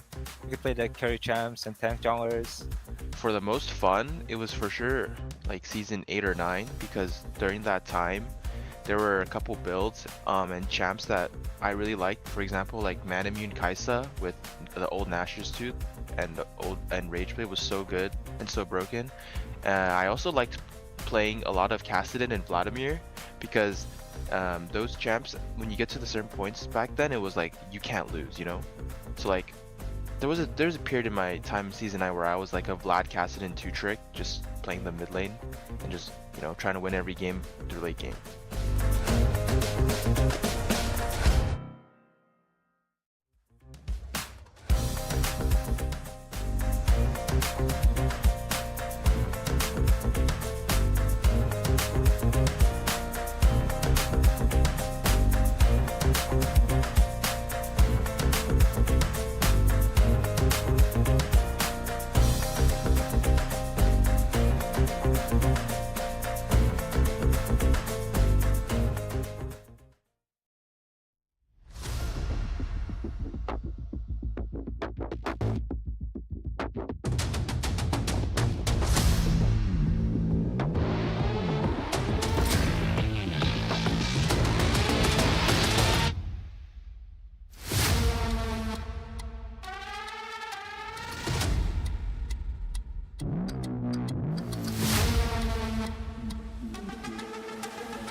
Well, we're back, but we still don't have an update on when we're going to be getting back. So you just have to sit here with us for this while until hopefully we get into game. I'm Mazel. I'm joined by Beatdown Boulevard.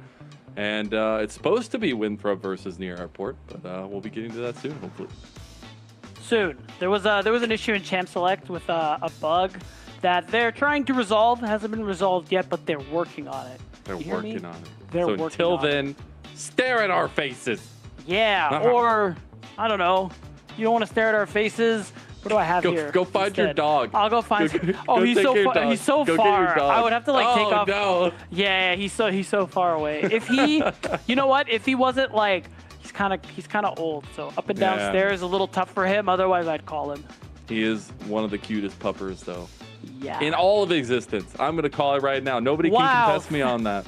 Dude, unironically, I know so many people who have dogs, and they all say, besides their own, my dog's their favorite. But I'm So, telling you, know, I have the authority right now. So. You do, and I love that for me. I'm gonna tell him next time we get a break. Thank you. Please do. I Please will. do. I will. Please do. This Tell be all great. your dogs out there that they're the Yeah. greatest dog in the world, because they don't know the difference. Of course, they just know that they're a good boy. And the slash treats girl. are coming. Yes. And the treats are coming. And Lennon has established that he does not, or that he does have the authority to make it happen. So it's official. Okay. I like it. I like it. Yeah, I yeah. do wonder, though, if the dogs of the players are still sitting okay. I know some of them have pets. It's a good question. It's a really important question. I do wonder, though. Obviously, the tech pause does throw a little bit of a wrench into the works for a lot of these players, but it's hard, especially when there's so much stress and momentum in the series to kind of keep going. And so hopefully we'll be getting back into the game here really shortly. We are going to step away and take another little break while we get this tech pause going. So no more talking about dogs, which I think is a benefit for you guys. Damn. We'll see you on the other side of the break, though, hopefully getting into game number 2.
Welcome back, everyone. We're finally back. We're getting into our series yet again as I'm Azam, joined by Beatdown Boulevard, and we'll be getting into game 2 here shortly after dealing with all of our technical issues and get this best of 5 rocking and rolling yet again. Yes, and we don't have to even wait. We don't have to stall or talk about dogs or anything like that. We're here. I was ready. I know, me too. It was my moment. I was so ready. I mean, honestly, if we had to, I really would have gotten to get my dog this time because, I mean, we were just running out of things to say. But we're here now. Of course, the reason for our tech pause is unfortunately classified information, Twitch chat. Until you can get the proper security clearance, we cannot inform you. But we're working on it. Happens. Skill issue for you. is what I would say. Yeah, exactly. Winthrop are going to be on the blue side for this game number 2. They chose blue side after losing that game number 1, so they're going to try to keep the momentum going for themselves. Again, you got to remember, it's been a little while since we got to talk about it, but this Winthrop team has taken down Near Airport twice in a row in 2 separate best of 3s across 2 separate weeks. Now they find themselves a little bit down on their luck from that game number 1, trying to clean it up for game number 2. We see that Nefiri ban and the Jace ban yet again. It's going to be the similar bans as the last time as well, and the Azir Varus as well as that Pantheon ban. The first pick of the Nard comes through, and that's one of the things that you really wanted to see coming into this game 2, Beatdown. I did. I didn't expect it B1, but like when you ban away the Jace like that, I guess at this point, if you were always going to blind it, you might as well grab that one, and you're going to see the instant response here. It's worth noting, if TF Blade is him, that will be a Yone top. But either way, Yone Sedge, really powerful comp. I mean, there are other melees you can go for. It could easily be Scion for TF Blade, and while that is not so great for the Scion overall, like it's fine. The Lilia, okay. The mounted combat, I guess Lilia is not mounted. She's just her. Yeah. But Sejuani, the 4-legged combat, there you go. Yes. Actually, technically I'm wrong there too, because Sejuani has 6 legs. Jin is going to be the lock-in for mobility. It's the Anivia lock-in for Pobelter. As we get a little bit of that action coming through, we got the Freljord combo for Near Airport in game 2. Yeah, not the Freljord combo you usually see, you know? It's Ashe Braum, it's Sedge Braum, it's Sedge Ashe. Ornn. Yeah, typically. But today it's Anivia, no hesitation there from Pobelter, and it is going to end up being Yone top. It's going to be kind of what you wanted into that matchup, into giving out that side lane pressure, and still having some of the synergy with the Sejuani here for Spica. Now in the second phase, though, we already get some very peculiar bans in the Nautilus and the Hui. It's also going to be the Braum and the Karma band away by Winthrop, and the pickup of the Jinx for Doublelift, something he absolutely loves, plays on his stream on the daily. He's going to have a lot of carry potential, hyper carry potential against this Jhin and Alistar on the other side. Yeah, I think that one is good. Azir is not up. Yeah, DPS is kind of what was missing there from Winthrop. So I really like rounding out this comp with the Corki. Alistar is really good too, just because you're going to be able to kind of get around the Anivia wall as long as you have a target to click on. And as long as you're able to focus down the Jinx, that is a big part of Near Airport's composition. And I think that's why we're seeing Biofrost Bard as well coming out. I'm not going to think Nivea's cooking a little too hard. I feel like you're definitely going to be frying up some eggs with that one. Probably not in the good way. But I do really like the rest of the comp for Near Airport. I think they have some really good win conditions here. I feel like Jhin is going to have a lot of hard times navigating these team fights. You're going to have that serious carry potential once Doublelift gets the excited state going from his passive. And the laning phase is going to be really interesting too, because Alistar, once you go in with that headbutt pulverize, that 2v2 becomes hard because you have the trap draws behind you, you have the stunning coming through from the Bard, and I'm really looking forward to both teams kind of trying to play around this spot side and see who gets a little bit of an advantage there. But game number 2 is kicking off now. Near Airport, they already have that advantage. We're finally in it. We got the Olympic Anivia skin for Pobelter too. That's a classic. As we get into game 2, it's Near Airport already up 1-0. We'll see if Winthrop can make magic happen. Back on the blue side for game 2. That's right, and a bit of an unorthodox pick there in the mid lane for Pobelter. But I mean, it's not the first Anivia. I'm pretty sure we saw the split. Am I remembering wrong that Adam has pulled it out so far? Or maybe it's just banned against him a lot? One of those two things is definitely true. This is an interesting one. I don't recall if I've ever even casted in a Nivea game in my entire life, Mazel. So I'm trying to think of while I think of what I'm expecting from this champion, I'm gonna look elsewhere. It is that Sejuani Yone duo on that top side, because Wilson wants to do a lot of farming. Denethor has to be really careful and recognize when he might be vulnerable to a gank from Spica. Because Gnar, most vulnerable during those early levels, especially if you catch Denethor just out of a Mega Gnar, he will be easy pickings for a gank. They definitely can. We've had one Nivea so far in the split as a whole, and it was a loss, unfortunately. Yeah, but it was also Pulse Star, so you know. Yeah. You know, it happens. It does happen. Shout out to Insanity. Oh, it was Insanity. Yeah. Oh, okay. I don't know why I thought it was Pulse Star. Go on. Oh. The fact is, though, this is going to be an interesting mid matchup now, because Sword does have a lot of the carry potential, but Pobelter's going to have the lockdown, and I think it's going to be a vastly different play style comparatively to that Galio that he was representing in that last game, that kind of front line, that guarding factor for him, and maybe a little bit more of that carry potential in a guy that's been so consistent so far this split. Yeah, I'm curious. I mean, with the Electrocute, probably does mean Pobelter is just going to go for the full damage build, maybe something akin to what we saw from the TF from him yesterday. It's going to be interesting, though, because between Pobelter and Biofrost, you definitely have a good amount of zone control, ability to control space when you consider the circles that their ultimates have. Oh, little engage on a Biofrost who's going to take a ton of damage. The Deadly Flourish connects the heal coming through. Flash from mobility. Can he get it? He's going to get the first blood going over to Winthrop University. Dude, shout out only 35. Bro pulled the trigger and just went for it.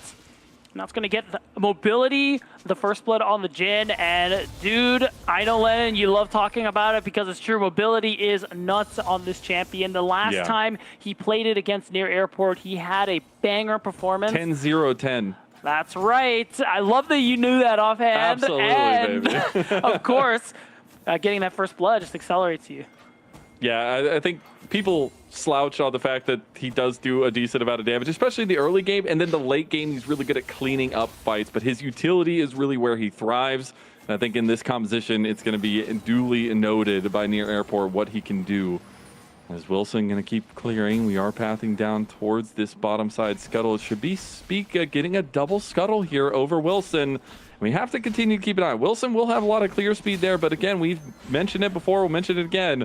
The clear speed in the past of this series has been all in favor of Spica as we take a look back to that first blood for Winthrop. Yeah, and ultimately it's kind of punishing Biofrost in a bit of a way, stepping a little too far forward because, you know, traditionally Alistar's early levels are pretty bad. You're not really worried about anything except for this exact situation. So nicely done from only 35. Skin may look cool, but it doesn't matter. Jin's got you in his sights. That's right. Mobility has been one of the biggest factors for me this split. I think we can talk a little bit about some of the regular seasons. They didn't have necessarily some of the greatest performances, but when it's come to the nitty-gritty, when it's come to that later part of the season, this guy has been on fire, and it's so nice to finally see him just have stable ground to stand on with Winthrop. I mean, you look back all the way to those days when he was subbing in for Evil Genius's Challengers. Feels like so long ago, and the growth we've seen from this player over this time has been so nice to see. Yeah, mobility, he's come far these past 2 years, Lennon. He's improved a good amount. I think that's something that, you know, we got to give him a lot of credit for, especially being a player who's always had he's always believed in his own ability and potential. And I think it's nice to see that realized as he continues to grow and improve. And if you believe in your own potential, go to prodiff.gg, get some of that growth from the one-on-one coaching, and see if you can improve your own League of Legends games to maybe make it into the Tier 3, Tier 2 scene one of these days. Get coaching from previous pro players and current pro players, as well as current NACL stars from prodiff.gg. That's right.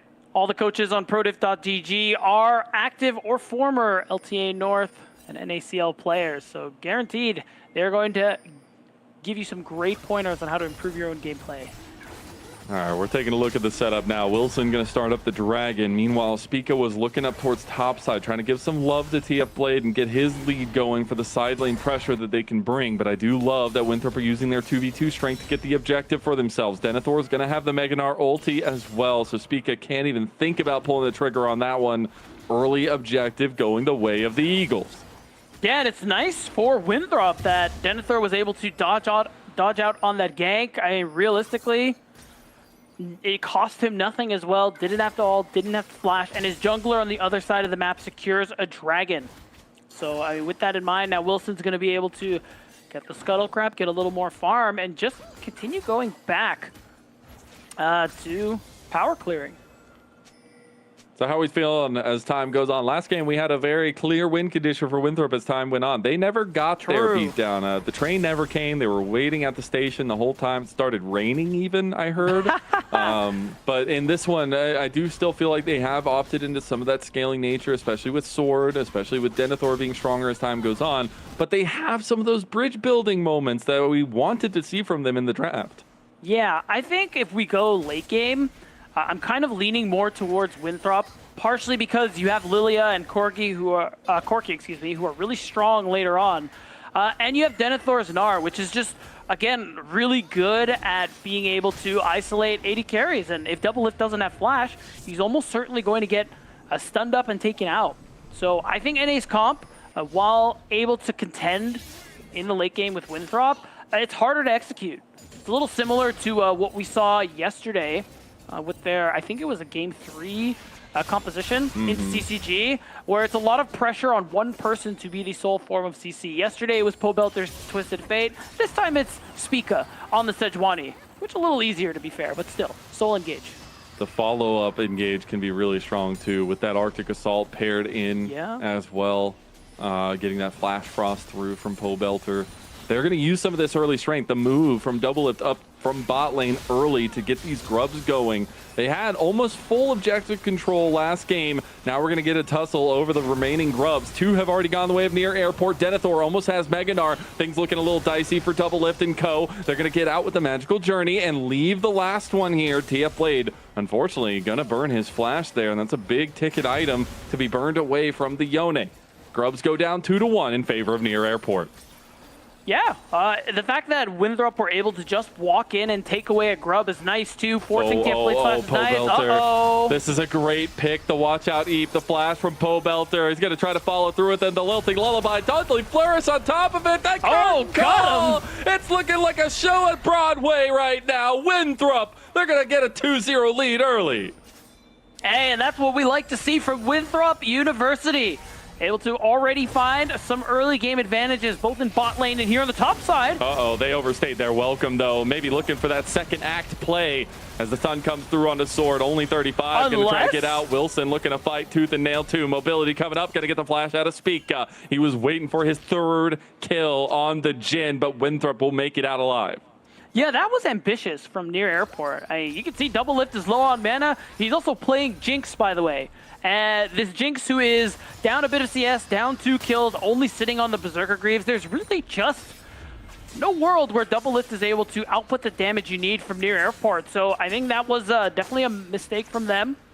Not a great use of the Tempered Fate from Biofrost as well, and it gives Winthrop a pretty good early advantage.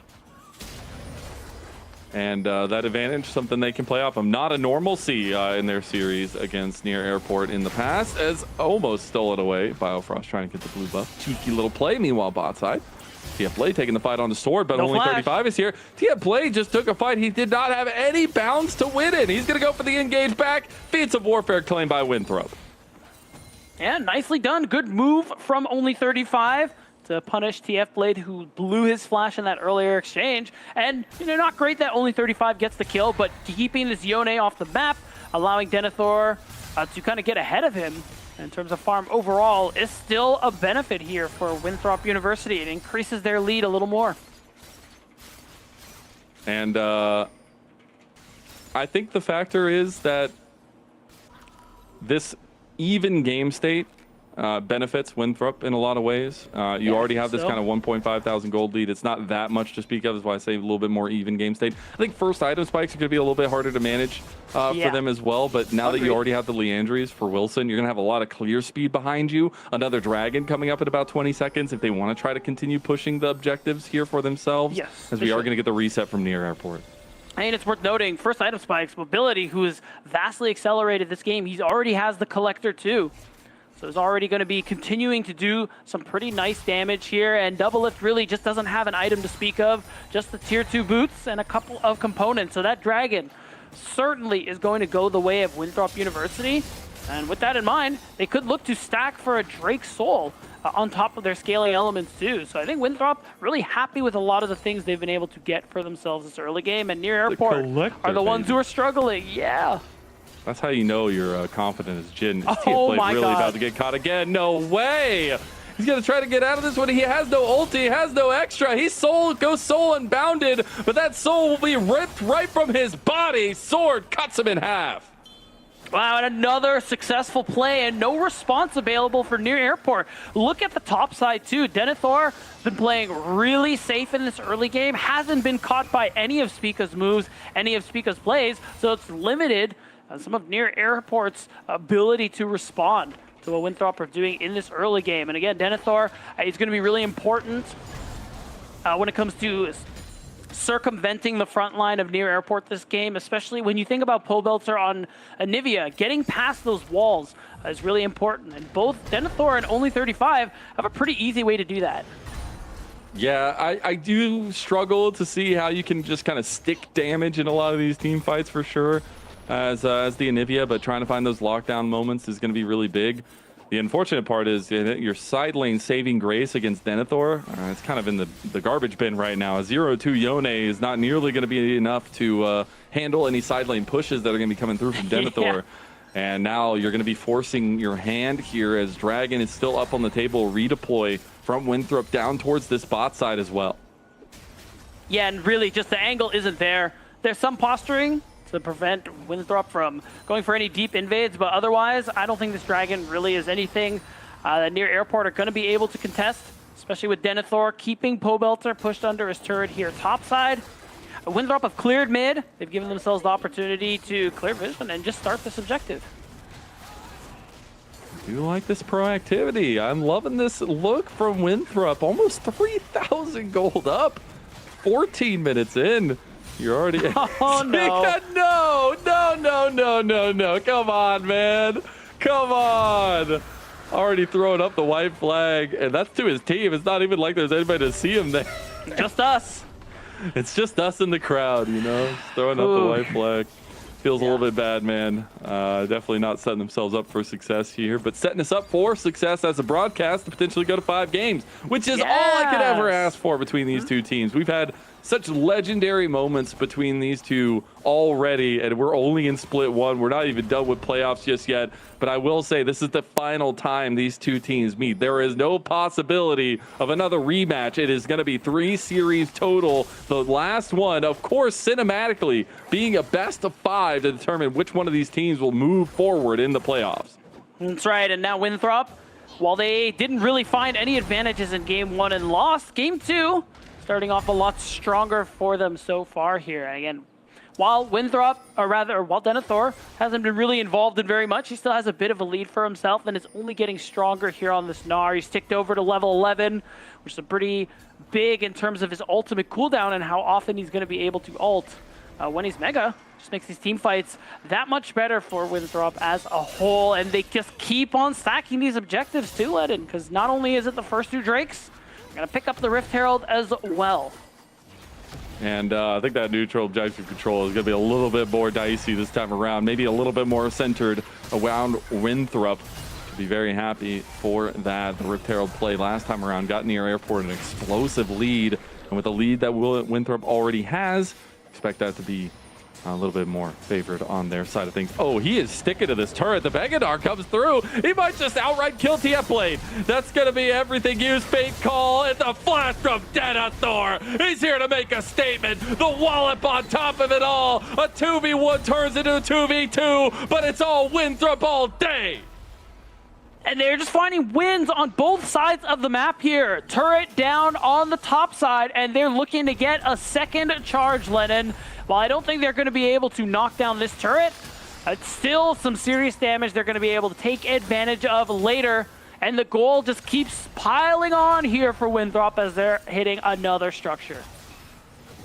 And that's going to just be really tough to deal with here. Doublelift will not be getting excited anytime soon. Unfortunate for him. As they got the flank on him, he's going to flash out. That was a really good react flash there. Still, the fact that he had to burn it, Tempered Fate's going to be there. In near airport, they're stepping up into a 5v3.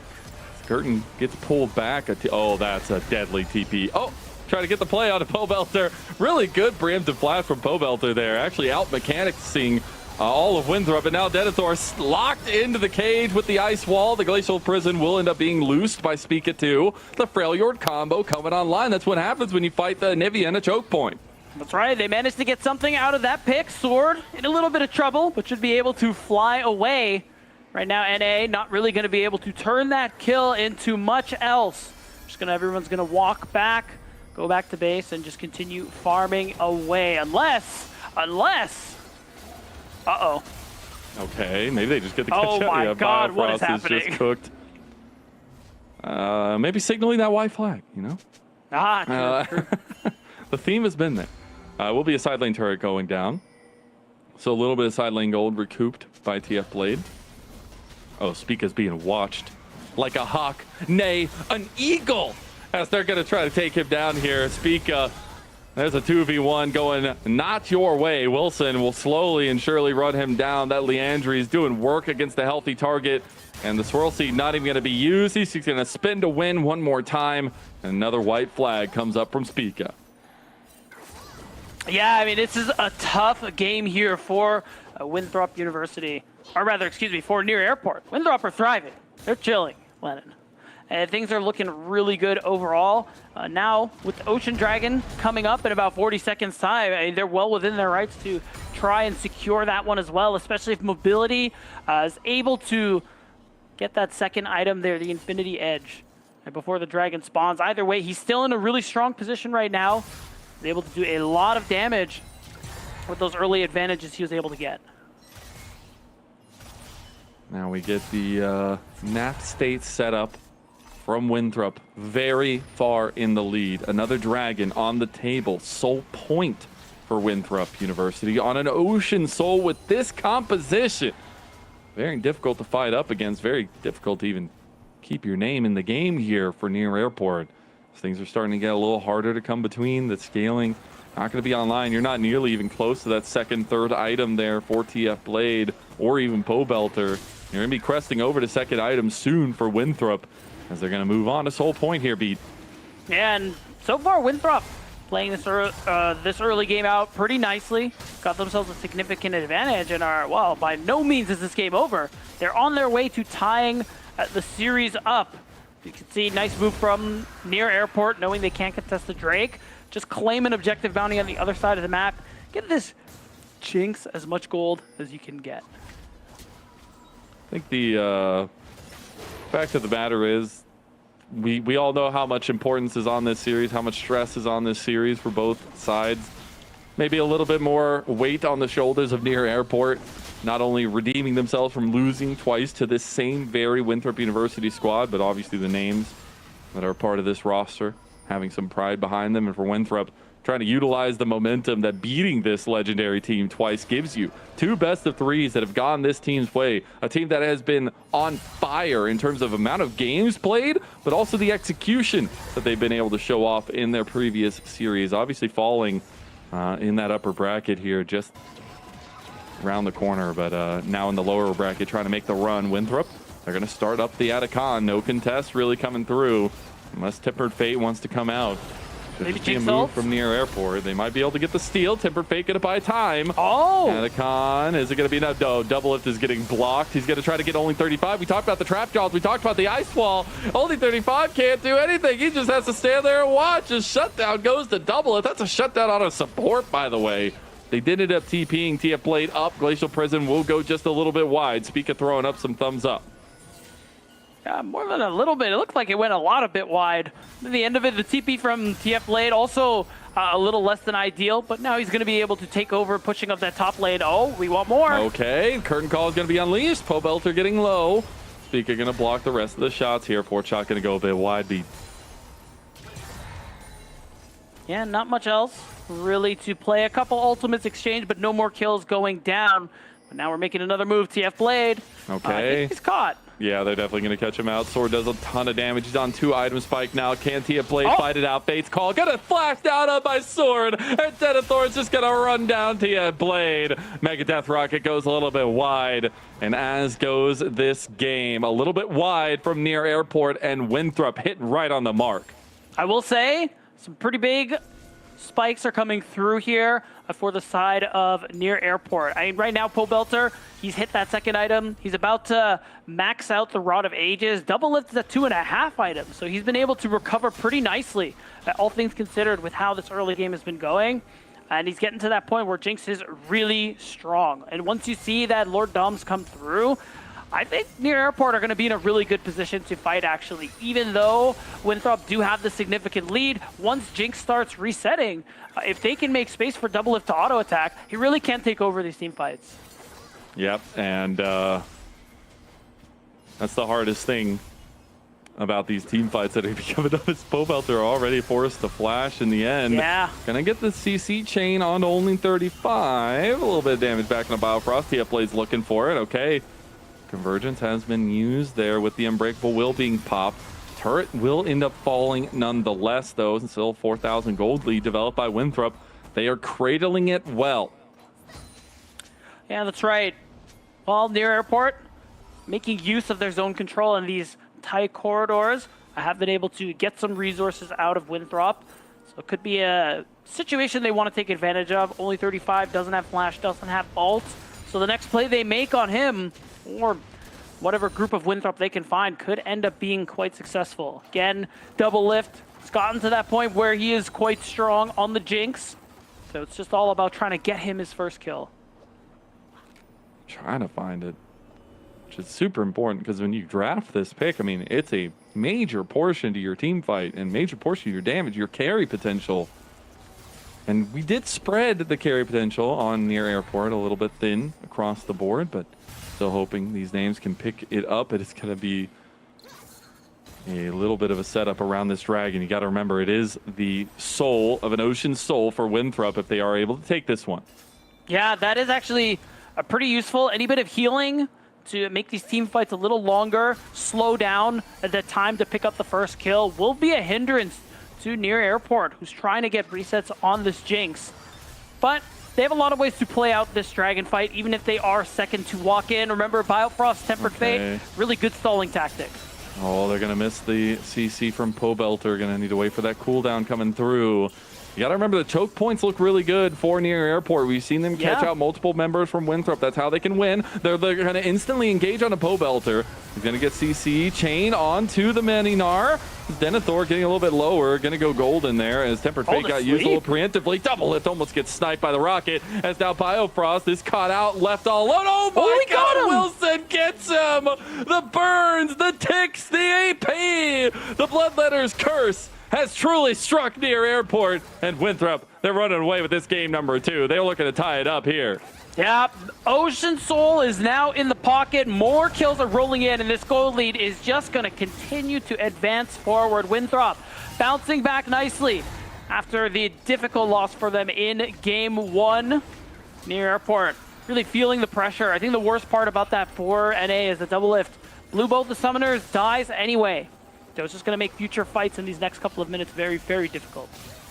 It is indeed. We're going to take a look back at this one. It was near airport, trying to find a good pick there, but just damage that's coming through with the burns and the ticks on a double lift. Watch this, man. Yeah. Bird it, bird it, bird it, bird it, boom.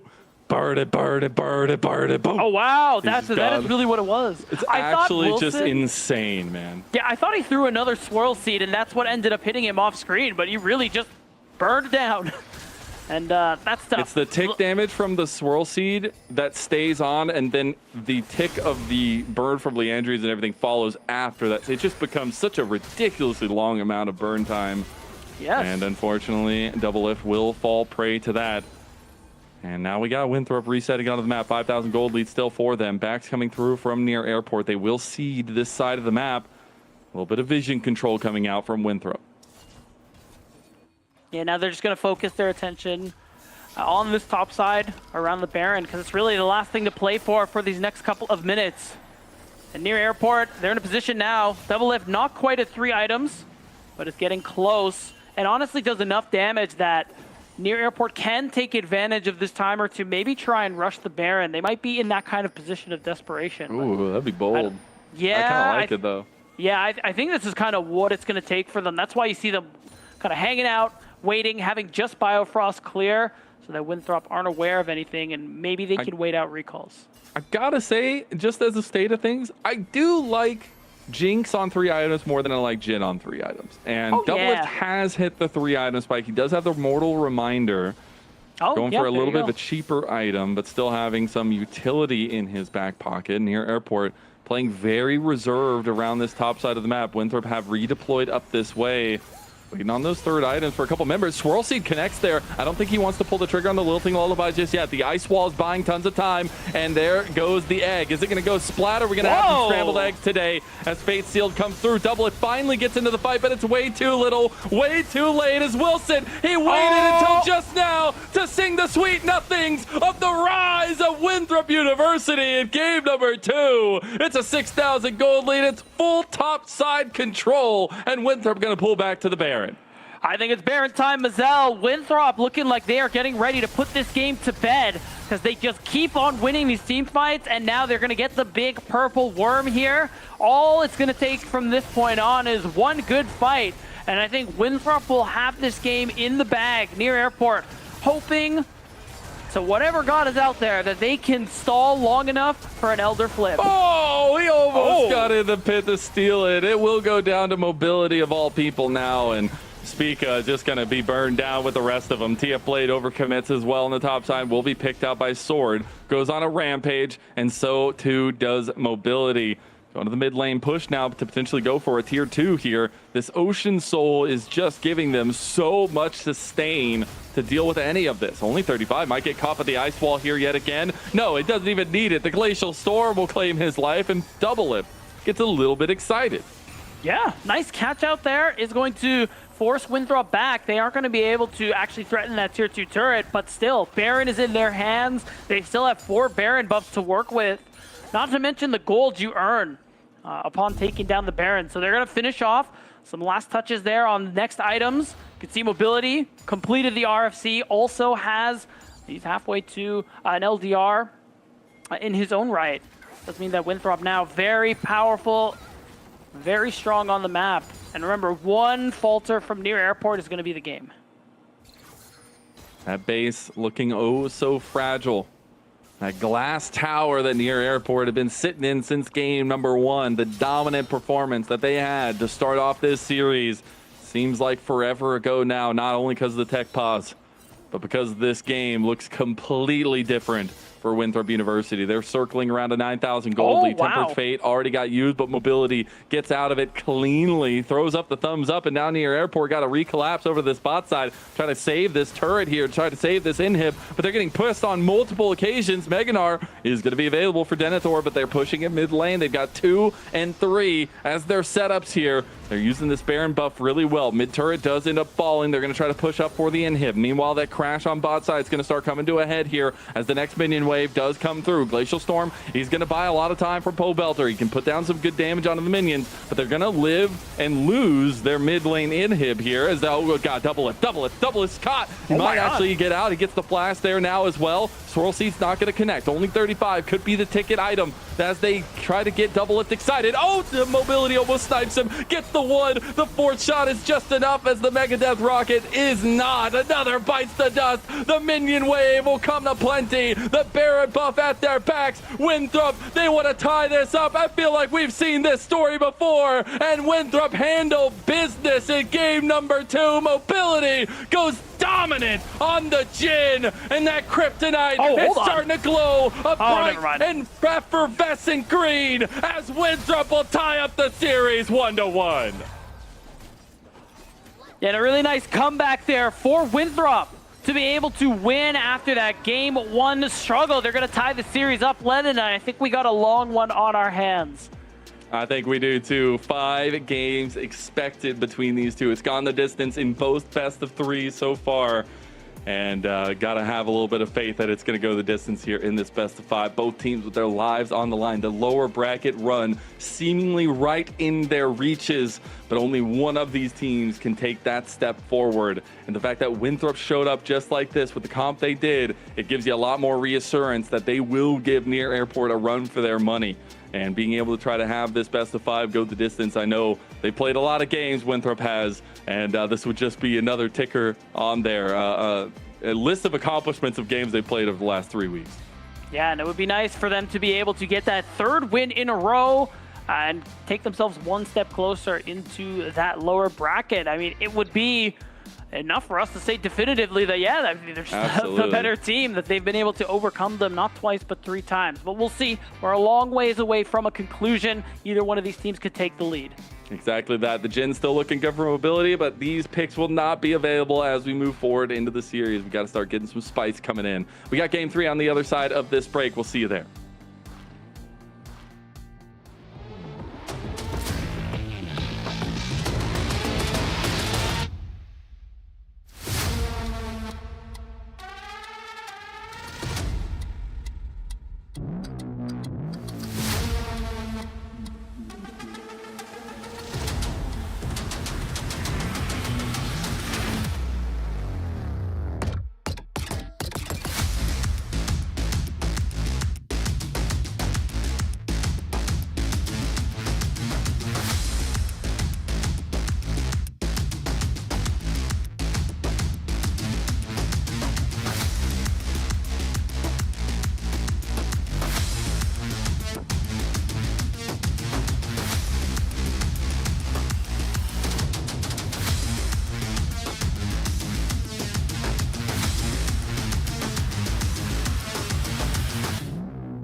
Welcome back, everyone, to NACL Playoffs 2025. We got the highlights from the last game. Winthrop even up this best of 5, 1-1 in dominant fashion as they pick through near airport piece by little piece. I'm Mazel. I'm joined by Beatdown, and we got a series on our hands, don't we?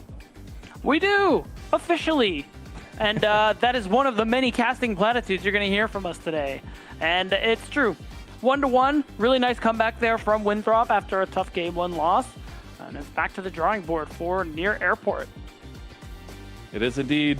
And I think trying to figure out how they can shore up some of this early game to get them into some good moments in the mid game will be extremely important. I think obviously the Anivia pick is a little bit of a standout in this one in not having as much pressure or priority out of the mid lane. Sword definitely getting the better of that one. And trying to play around double lift and shore up some of those weaknesses, I think will be super important for near airport moving forward. Yeah, that's right. So going into this next game, I mean, it's going to be interesting to see what they'll be able to pull up to try and bounce back. I mean, now it's game 3 of Fearless, so we're starting to get into deeper waters, Mazel, as we're seeing less and less. We're going to see less and less of these. How many feet? How many feet are we in? Are we in like the 6-foot pool? You Are we like the know. 8-foot, the deep pool? Are we in like the shallow? I'm going to say we're in like the 6-foot deep end now. Okay. I think we're You starting to start, get like, in there a keeping little bit. Yeah. Okay.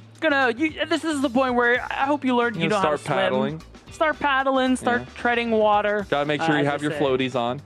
If you can't swim, yes. Oh, Correct. even if you can. Oh, really? You supposed No, to? I don't. Oh, I was gonna say. I don't. But I was actually. Wow! You're trying to call people out for using floaties, beat though? No, not at all. I'm just saying, like, I know how to swim, so. Yeah, we all heard that. Yeah. Anyways. Okay. Whatever. I also heard that the series is going to 3 games now, and crazy factor there. There were some moments in this game too that some of the compositional strengths really showed through for near airport, but it definitely felt like at some point near airport we're kind of looking at game number 3. With their side eye there and try to figure out what they want to go with. I do wonder if we get another red side performance from near airport, or now that they lost, if they're going to be choosing that blue side, because Winthrop did choose blue side twice in a row, 1 loss, 1 win. Yeah, it is interesting. A lot of teams generally prioritize blue side. I think I can't remember. There's one team who tends to lean more towards red, but I think ultimately when you're looking at the stats, it's a pretty even win rate for both sides in NACL. So I think it's just more about that comfort of being able to secure really strong champions on that blue side. I mean, there's still so many that are up and available. Chase, Rumble. I mean, Mbessa has fallen, but still there. Nico, even though it's not a big priority in this league, is still a very strong champion. And things like that. Yeah, I think there's a lot of choices on the top half of the map. Absolutely. I'm starting to get a little worried about the bot side of the map now that we've had some big tools from both sides taken off the table here. Yeah. But before we get to that, if you missed any of the action, make sure you go check out socials. It'll be in the top left of your screen. You get to catch any of the action you missed already today in our first 2 games. But back to that bot lane conversation. I do wonder what kind of flexibility we get from these guys. There's still a lot of utility picks like the Ashe, things like that are still up and available, but trying to figure out what they want to approach with. We're starting to look at maybe the Tristana actually coming through here, or double lift on the side of near airport, but the choices are still there, at least for now. They are. So again, this is why I only called it like the 6-foot deep end of the pool. We're not too deep yet. We can't deep dive yet. Not yet. Game 4 or 5, that's a whole different story. But yeah, I think even on the bot side, there's just a lot of champions that we've seen both of these players bring out. You mentioned Tristana. MF has been a pretty big one there for mobility. And so I don't think we're going to be seeing... Why'd you have to say that? I mean, I'm not happy about it either. I don't like the champion, but just factually speaking, he has locked it in on occasion, and it's still factually available. That's all. I am by no means supporting this champion. You're factually correct, Beatdown. You're factually correct. The best kind of correct. Yeah, absolutely. Maybe. Are there other kinds of correct? There's technically correct, which is actually what the quote is from. Futurama fans, stand up. Great time. I have Great a poster of Futurama on my... Wait, do you really? I do. Cool. You can't see it. I mean, we probably can't show it either, because, something copyright, something Twitch. Copyright. But hey, what's not copyrighted is this game 3. Because we're going to watch it, and we're going to get to cover it live, which is a lot of fun. But we also have to remind everybody, even if we're a little bit more serious in this setup. We've been serious. That this is yeah, that's the problem. Yeah, true. This is lives on the line for both these teams. I mean, Winthrop's run has been nothing but legendary in the last bit. They barely snuck into that kind of playoff picture there with the win over Near Airport, booking that, and then having the immediate rematch because of Near Airport's record and taking that victory. That loss to get knocked down in the lower bracket, that felt like a little bit of a sting for sure. But this is a team that has shown a lot of grit, a lot of tenacity, and shown that they can hang with some of the best in the league itself. So as we get into this game, we'll see exactly how that all pans out. Near Airport will be on the blue side for this one, Winthrop on the red. There it is. So they have that opportunity to get some pretty strong blinds in that first pick there.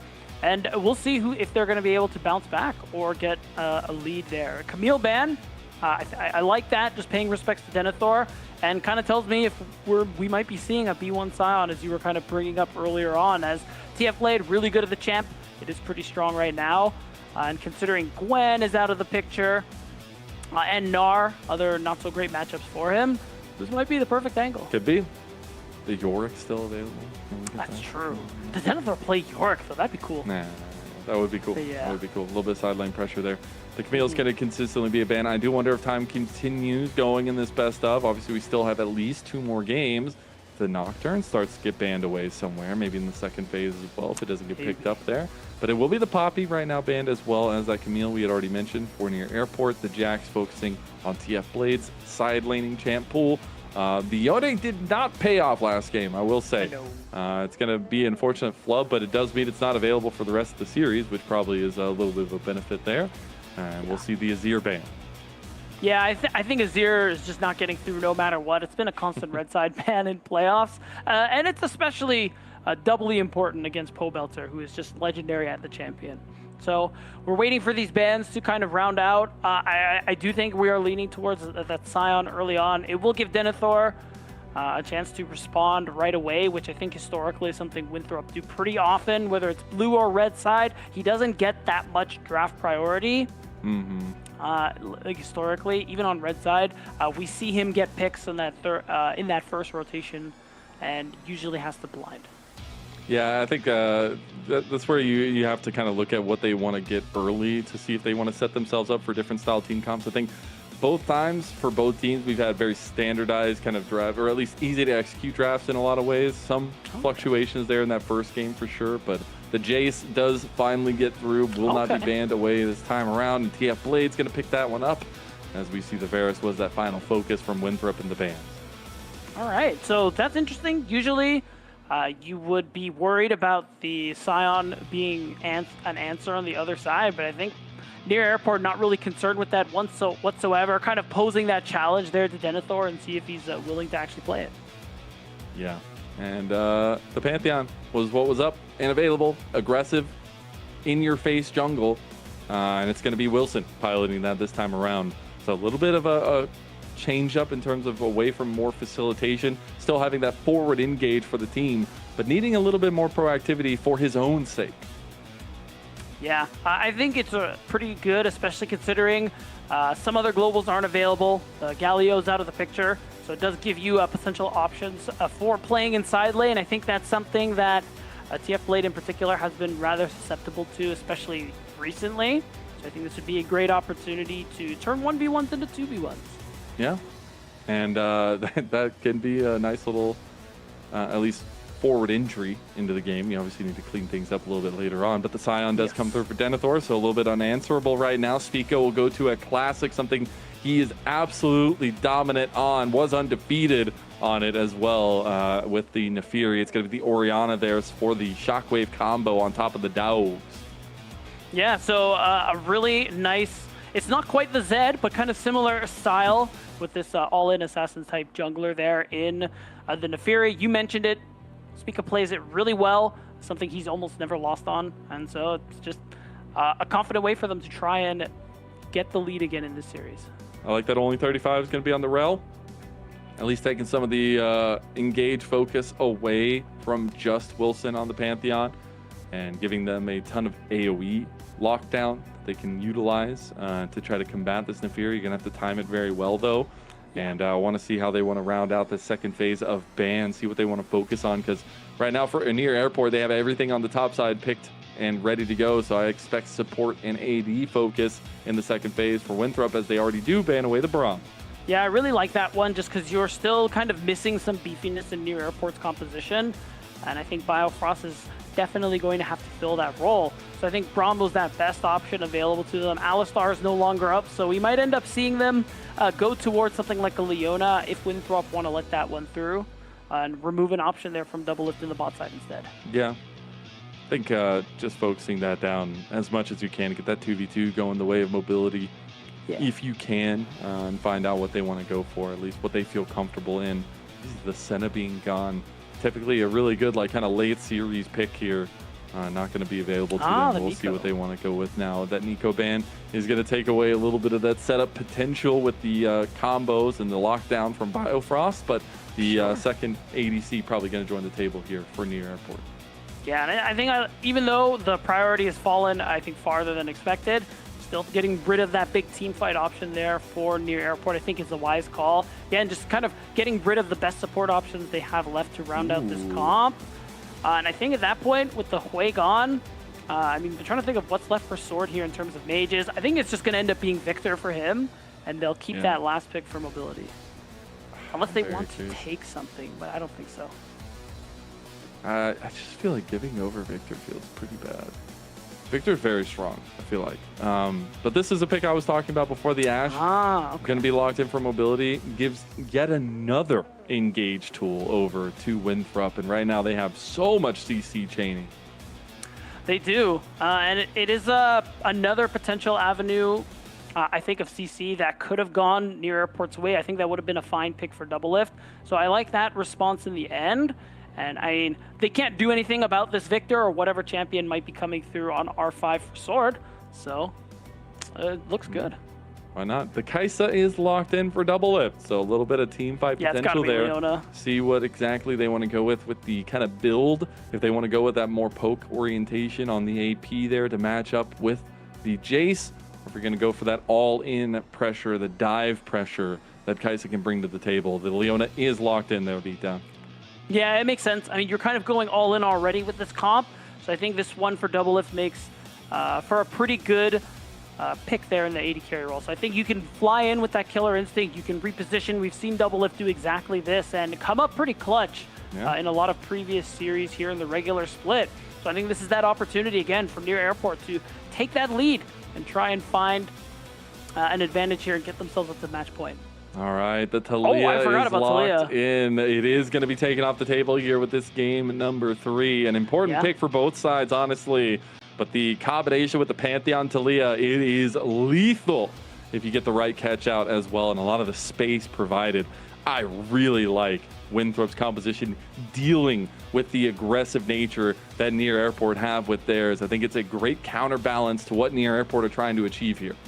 Yeah, and I think between the Scion and that Talia, even Pantheon, you have a lot of good ways to control space around choke points, and you can kind of match the semi-global that your Pantheon is working with. Grand Starfall comes through, well, the Weaver's Wall can also come through. So a lot of side lane plays available to Winthrop, something Near Airport will have to be very careful of.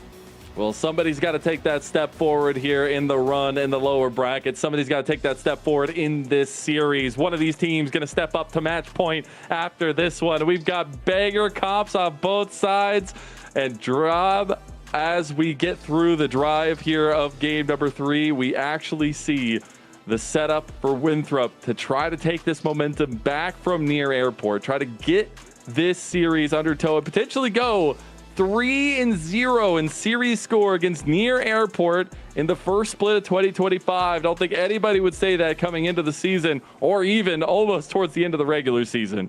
As we see level 1 coming out from Winthrop. Aren't going to find anything too much there, as I do believe it was forewarned by Near Airport.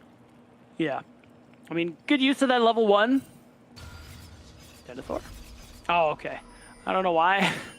I had this image of him flashing the wall suddenly. I was like, what?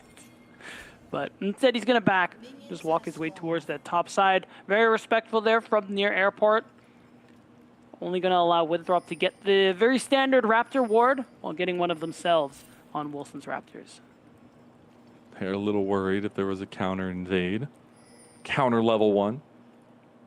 But as we take a look at this game number 3, on paper, before things get a little bit chaotic, before things get crazy, I mean, we could also have just a very reserved game, as Wilson will be spotted starting on his top side.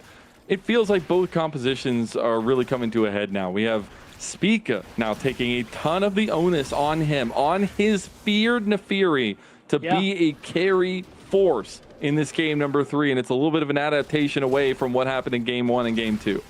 Yeah, and it is a champion very comfortable on alongside Pobelter's Orianna. Pobelter had a great game on this champion yesterday. Some really good shockwaves, some really good team fights. I think that's something that Winthrop are going to have to be aware of, as that can really disrupt how they want to play things out. And of course, I think it will make it a little harder for Denethor to itemize, because he's going to equally need MR and armor this game.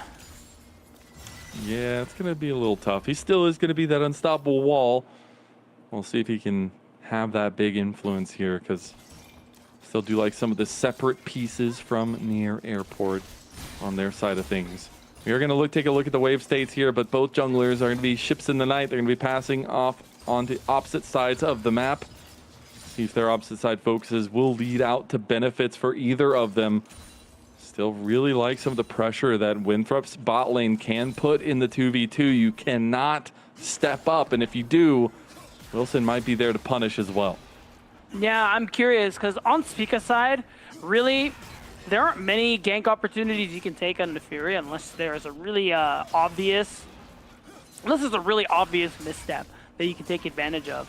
Even Wilson, I think going for a dive bot side would be a little dangerous, because of just how powerful turrets are in general, but I think it's slightly more possible for him. You have the CC for yourself as the Pantheon. But yeah, my eyes are on Wilson, really, to see if he wants to try and get a gank going in these early levels, but looking at the maps, I just don't see any angles.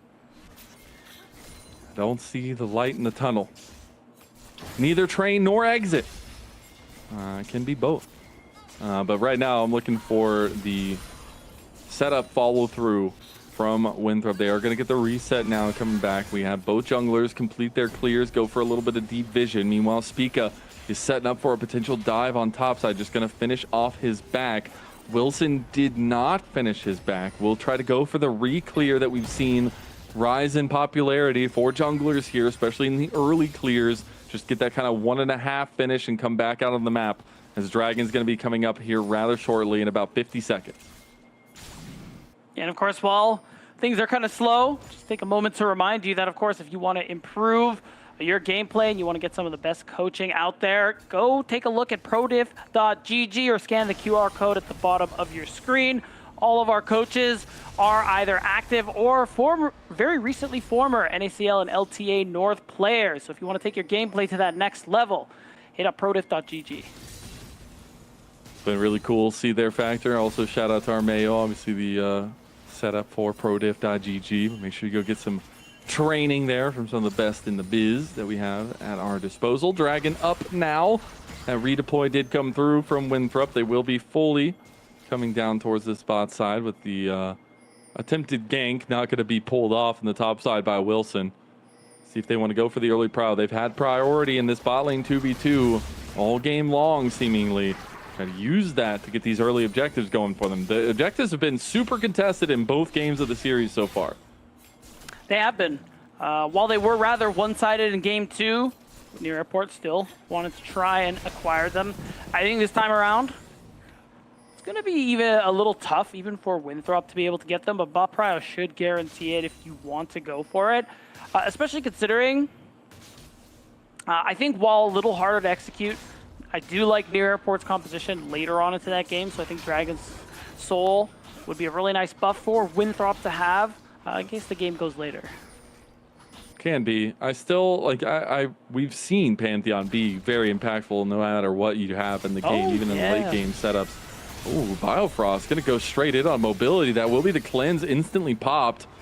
Shattering Strike gonna be there, but it was the summoner spell by mobility burned early.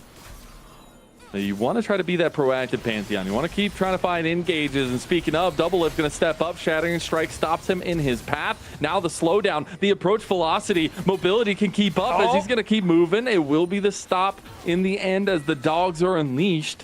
Sword is on his way. Spica can't walk in. He realizes something's going on here. As 4 members of Winthrop are around bot side, Denethor is low on health on top side. Wow, he used the ult too. Really curious how that exchange went. But either way, we have an exchange of summoners. Weaver's Wall and a Pobelter. He's stuck, and they get the flash play from Wilson. The seismic shove as well. On top of that, Pobelter missing the sombrero. As that sombrero go completely wide, Pobelter will get flashed on, will die first blood to Winthrop, as it's answered to in kind by Spica. At least Spica is able to make it a 1-for-1, but it's a really messy game 3 so far here from both of these teams, Lennon. At the end of it, kill going over to the Talia definitely feels good for Sword, but not a significant advantage either way. I think Pobelter, for the most part, he did his best. There's so much you can do against the Flash W from Pantheon. Dude, the flash sombrero. Yeah, no. that just feels bad. I think he was trying to get both with that one, but he definitely got neither of them, which feels bad. That was the difference between for a 1-for-1. I think if that lands, it's a very different skirmish. Absolutely. Completely agree. Oh, no. Yeah. Even the zoom in Yeah. feels bad, man. But yeah, so that'll be a little play, a little skirmish going down early, though. Spica will be very happy to get that little bit of gold for himself as he now has the Tunneler and the pickaxe. No Dragon focus so far as we have Grubs coming up in about 5 seconds or a little bit more. Dragon had not been pressed, so I expect teams to try to readapt towards this Grub spawn. Yeah, though, we aren't seeing any lane swaps for it, interestingly enough. You can see TF Blade just walking his way up top. Gonna hit on the Pobelter. Long distance damage. Grand Starfall. They're coming from everywhere, Pobelter. They knew they had a wanted sign with your face on it, and they take that gold all day. That'll be 2 deaths now for Pobelter, and now a roam towards these Grubs for Winthrop. And that's an easy setup. Again, that Ash from mobility is so huge. Just being able to make these cross-map plays, and you have so many cross-map responses to these setups here on the side of Winthrop. And it's something that Near Airport are going to have to be very cognizant of. Otherwise, they're just going to get picked off frequently, like what we just saw. And if Winthrop keeps getting these plays, I mean, the gold is just going to keep stacking in their favor. All right, let's see if they can make a play. Solar Flare going to go in. TP coming out now. They might be able to get mobility first. He gets the double crash down now, and the turret's going to claim Biofrost in the end. There's the setup now. Another turret shot hits on the Spica. Does half his health there in the end. Doublelift going to put some damage down. Spica goes untargetable to get away from Sword. That's going to be a little bit of action on the bot side. But yeah, now they're going. Lane.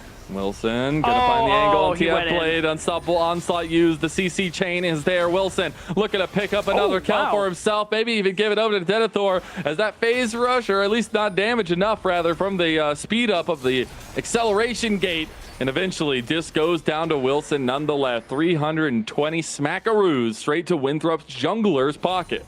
Yeah, we'll say small credit to TF Blade for timing the E with the Pantheon W.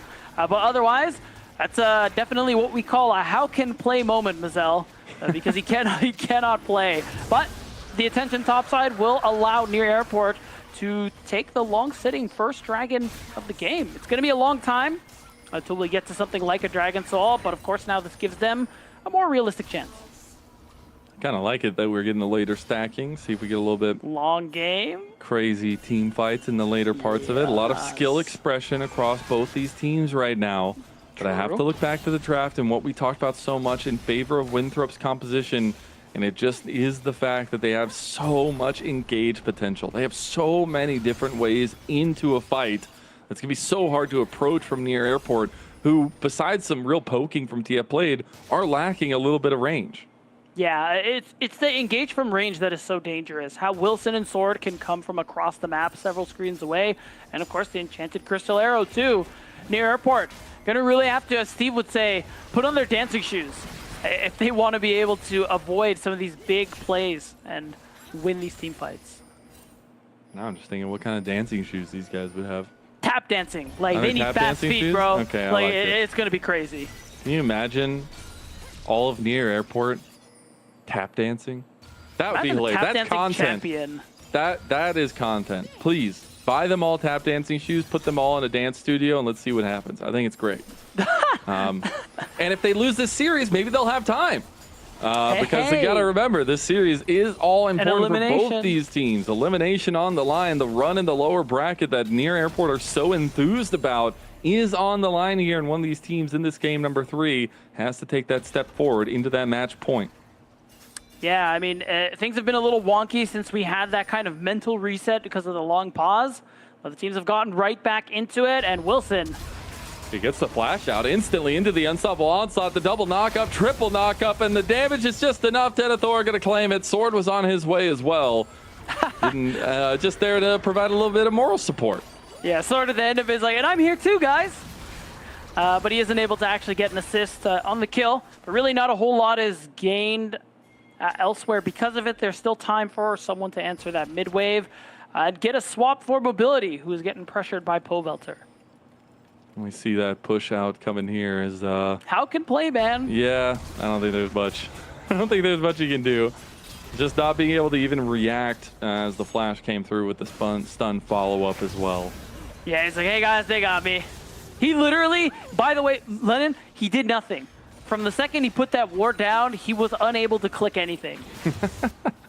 And I guess luckily he didn't have flash to use, so he wasn't missing out on much. True. It is first item's going to be completed, though, for majority members. Obviously, TF Blade, having fallen down a little bit, will be a little bit later to his. It's the Frozen Heart, already locked in for Denethor as well. We're going to lose a decent amount of chunks on his top turret. But everywhere else, we have our first item spikes, maybe tuning up the team fights a little bit more here, as we're going to be getting to another dragon in just a couple minutes.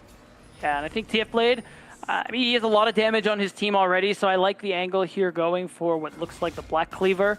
Be able to help his team be able to shred down this Scion a little bit more. And once he actually builds that one, you gotta be kidding me. Okay, first of all, that was unnecessary. That like truly, there was no point to that. Because in what world are they ever just have fight? What's the stretch his legs beat down? All right. You only get to Grand Starfall a limited number of times in each game, okay? Yeah. Just making sure to get to those utilize numbers as much up. as possible. Yeah, exactly. You're right. Sorry, see, it's already about a quarter of the way back. He's getting closer and closer, just being able to unleash it again. Oh, shockwave play maybe. The turret? The turret? Seismic shove there. Turret's gonna chunk Povelter. Povelter thought he was the one getting a good trade, but it's Sword getting the better of him. And chance of Crystal Arrow flashed out by Povelter. Really good flash. The shockwave into the flash, and Povelter making them look like fools. There's the POB that we've been looking for. Nice flash. He says, "Fool me once, shame on you. Fool me twice, shame on me." He's going to be able to dodge that one up and get the solo bolo. God, and he gets Sword's flash afterwards as well. That's crazy, take a look back at it. That's just like, that's an I'm better than you moment. I don't know why Sword is not even considering the fact that, like, surely he's shockwaving me now. But flashes and dies, probably the worst outcome in that regard. And a kill on the Orianna. I mean, this is a very burst-oriented build that he's going for, too, with the Ludens. I imagine we're going to see something like maybe Horizon Focus, maybe... What else is there? Horizon Focus, maybe Storm Surge, or whatever the case may be. You got to be able to dodge that shockwave. Definitely do. And we're going to even up on the dragons here now. Rift Herald is spawning on the other side of the map, so should just be the trade, which, you know, standing gold feels pretty good. For the Rift Herald play from Near Airport. They are going to get moved up on, though, and I actually don't know if they can take... They didn't bring anybody else but Spica. Yeah. And unfortunately, because of that, they won't even be able to take this one. Winthrop are going to move up to try to take this objective right out from under Near Airport's noses. Yeah, I mean, no teleport on Povelter. Means no Orianna, so they have to respect that one and walk away. Curiously enough, they actually don't seem to care about the Herald either, or they just want to push this wave in and then walk their way towards it. But no, instead, I think it's the bot lane play. Wilson almost has his ult up. So while he's working on the crab, he's going to keep an eye on Povelter, see if he steps up a little too far. He's about to have Grand Starfall coming up very shortly, but this whole time waiting has meant that Spica has gotten back onto the map and will be there to answer if they try to make a play onto an overextending Povelter. And I remember, Spica's still very scary, almost on 2 items on the Nefiri. And the skill expression this champion brings, how lethal Spica has been this season on this pick, cannot be thrown to the wayside. That's right. Now he's going to throw his weight around a little bit, try and see if they can set up a dive onto Sword, but a well-placed blue trinket. Oh, they actually get the crash down, only 35, stopping the engage on a mobility. That was incredibly done, even without vision there. Having the stop down, that's huge as Near Airport looking for a fast play. Yeah, good reaction. It's going to save mobility summoner spells, which I think are going to be really important when we get to the next objective fight in just a few minutes' time. Right now, things have slowed down a little bit, and for all Winthrop's success and activity in this early game, they only have a 300 gold lead really to speak of. Members of Near Airport, particularly mid and bot lane, farming really well. Pobelter's been able to get a very large lead, taking advantage of Sword's attempts to move around the map with that Weaver's Wall. So a bit of a punish there. And it's keeping Near Airport into this one. This Orianna is becoming very, very strong. And Double Lift really hasn't been doing much else other than farming. Yeah, he picked up a kill, which is really nice for the Kai'Sa, because you're really just trying to get him to this 2-3 item mark. Very similar to the Jinx in last game.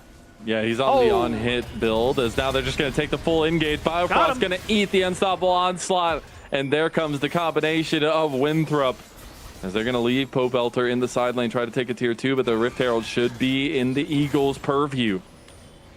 I think so. And with nobody backing, okay, Denethor is going to respond. So Pobelter will be able to get some damage on the turret, but it's probably not going to go down. Give space for Winthrop, though. They want to just go ahead and start this one, because even with teleport, I think Pope can't teleport. Okay, it's going to go down to Wilson. He's going to get in there with the eye. Only 35 should be able to get that one. Can't get out. The crash down, it's enough. He gets the stun CC. No, Spica! Wow! Oh my and God, and he flashed. Holy cow, that's not a hot dog. That's a cold one. That is a brutal overstep. Lose the 50-50, lose your life and your flash. And that is just a very sad sequence there from Near Airport. But Winthrop happy to collect that kill. And Wilson continuing to stack resources onto himself on this Pantheon. 3-0-3 at the moment. Been performing pretty well this game. And what's so crazy is literally the last 2 series that we had between these teams, Wilson was getting a bit gapped. Yes, they won, but he was consistently down like 30 to 60 CS, even got Flame Horizoned at one point by Spica. And this series has been so vastly different. He is consistently right there with Spica, holding him accountable. And now in this game, maybe even take the lead in that matchup. Yeah, it's a nice development, I think, from Wilson. I mean, some of the big moments, too, in their past series, of course, was the Nocturne. Again, the pick that surprised Near Airport. I think Biofrost even mentioned later on that it was something that they weren't really ready to deal with. Lennon is a very difficult champion that they weren't really prepared to fight against. They weren't indeed. And exactly how they're going to deal with it now, I feel like still remains to be told, obviously. But you got a little bit of setup from Near Airport around this mid lane. There's another dragon coming up in about 30 seconds. Would be a first march into the Cloud Soul potential for either side. We're tied up 1-1 right now, but you can see Near Airport, they want to stick with this 3-man grouping. Trying to run around, trying to get some plays, maybe even try to get a pick out onto Denethor, but they are giving over their top side of the map. An entire side of jungle camps, as well as the outer tower, should go to Winthrop. Yeah, Near Airport's setup here is just to ensure that they're able to secure this dragon. They really want this one. Winthrop are happy to let it go. I don't think there's really anything they can do about it anyway. And I think Near Airport will be able to pretty easily walk away, but they're going to use that Herald that they earned earlier to really make Near Airport pay for this dragon. They're going to try to find a little bit of recompense. They do get another charge in mid lane. We'll get about half health there. Gonna try to push a tier 2 in top side now as well, but Spica on the rampage here, looking for something in mid lane. Just get a little bit of damage on only 35. The push can't be brought to fruition here on top side by Winthrop. So a little bit of changing of the guard here on the map state. Second dragon secured by Near Airport, but about a 2,000 plus lead for Winthrop early on.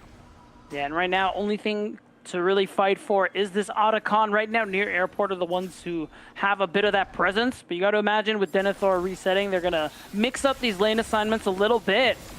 and ensure that Winthrop can try to get a sort of pick into the side lane here. Pobelter is probably the target. You have 2 semi-global ults, remember, so these guys can fly in, and they're looking to do so. They are. Look at this combo yet again. Seismic shove That's into crazy. the Grand Starfall, and you can't do anything about it. How can play? I think you said the phrase was. I did. As Pobelter, he can't figure that question out either. TF Blade will take his own moment of play in the top side, take this outer turret, but the Atacon, it's going to go the way of Winthrop. Yeah, I'll give Pobelter props. Not bothering to blow the flash as he was definitely going to die, and Near Airport just having to abandon this and try to trade elsewhere. But it's a tier 1 for the Thornbound Atacon as Winthrop really starting to pull away with this lead. Mazel, they're approaching these 2 item spikes. It's going to cost them maybe another turret. Okay, maybe they will. Biofrost going to take decent chunks there, going to get slowed down. Not going to be able to get in range. Second items are aplenty for both sides. A lot more fighting power in both as Mobility now has the Runans. Looking for team fight damage, looking for this setup. I don't even know if we really need to fight this, but we're going in anyways. Biofrost got a flash. TF Blade gets the hammer swing, but look at Mobility. He's space gliding over everybody. Pobelter going for the shockwave, only hits on a Denethor, and the pick-off kill from Sword gets the rebuttal onto TF Blade. It'll be a 1-for-0 fight in the mid lane, and Winthrop end up winning that one. Yeah, they come out with the 1-for-0. Pobelter's threat does get some summoner spells out. At the end of the day, Winthrop very happy with that, and I was going to say able to earn a turret, but Near Airport are moving their way down, so Sword is going to have to back away. But otherwise, Winthrop sitting on about a 3,000 gold lead and just continuing to inch forward in this game and keep finding advantages. This is the difficulty of execution on this comp Near Airport are working with. No real front line to speak of other than this Leona, so you really do have to execute it well to hit your targets. And it's really the only thing available to them because side lane plays are so hard with Talia and Pantheon, and to some level Sion with that ultimate just waiting in the wings. So difficult to micromanage in these setup situations as well, especially when vision isn't necessarily at your setup. Pobelter going to be locked out again by Sword. Can't stop hitting those combos. Oh no, they actually might catch Biofrost out. He's all by his lonesome in the midst of 4 members of Winthrop as he falls to Sword. And this man has been donning the weapon that is his namesake all series long. And he's giving Pobelter a run for his money here. He has been. Again, this double global here from Sword and Wilson has just been so powerful. Near Airport, they don't have an answer. And really, the only answer they have is in the 5v5, and those haven't been working out for them either. And with every kill, of course, because Winthrop have the Otacon, they just get stronger and stronger. You can see the gaps in the experience starting to show itself here as TF Blade narrowly dodges the end of his life. Okay. Oh, did he though? No, Maybe I don't lied. think he did. He's going to be rutted. He is Jace from... Oh, no, he gets caught. Okay, well, he's in trouble. Has double lift right there with him. I don't think they can do anything, even with that on-hit Kaisa against this this giant, beefy meatball front line from Wilson and Denethor now. Obviously, Wilson, a little bit more damage potential there, but Near Airport going to need to recoup and regroup around this bot side if they want to take it. Look at the mobility. Oh, nice. Double lift pulled the trigger. The killer instinct is alive and well for the legendary ADC of North America. At Near Airport, they're looking a little bit aggressive now, ahead of this dragon take. Yeah, much needed kill, and the removal of mobility gives Near Airport just a much better chance of securing this dragon. It is going to be their sole point too.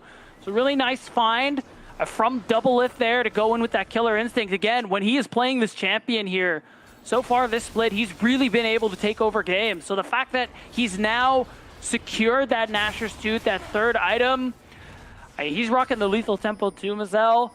Double Lift does have the opportunity to bring Near Airport back into this game after a struggle of a Game 3. Man, it is so contentious here. Even though we still have this lead developed by Winthrop, one big fight can blow it open to either side. Biofrost in a little bit of trouble now. Look at some of the poke coming down. Near Airport want to force the hand onto the soul point for them.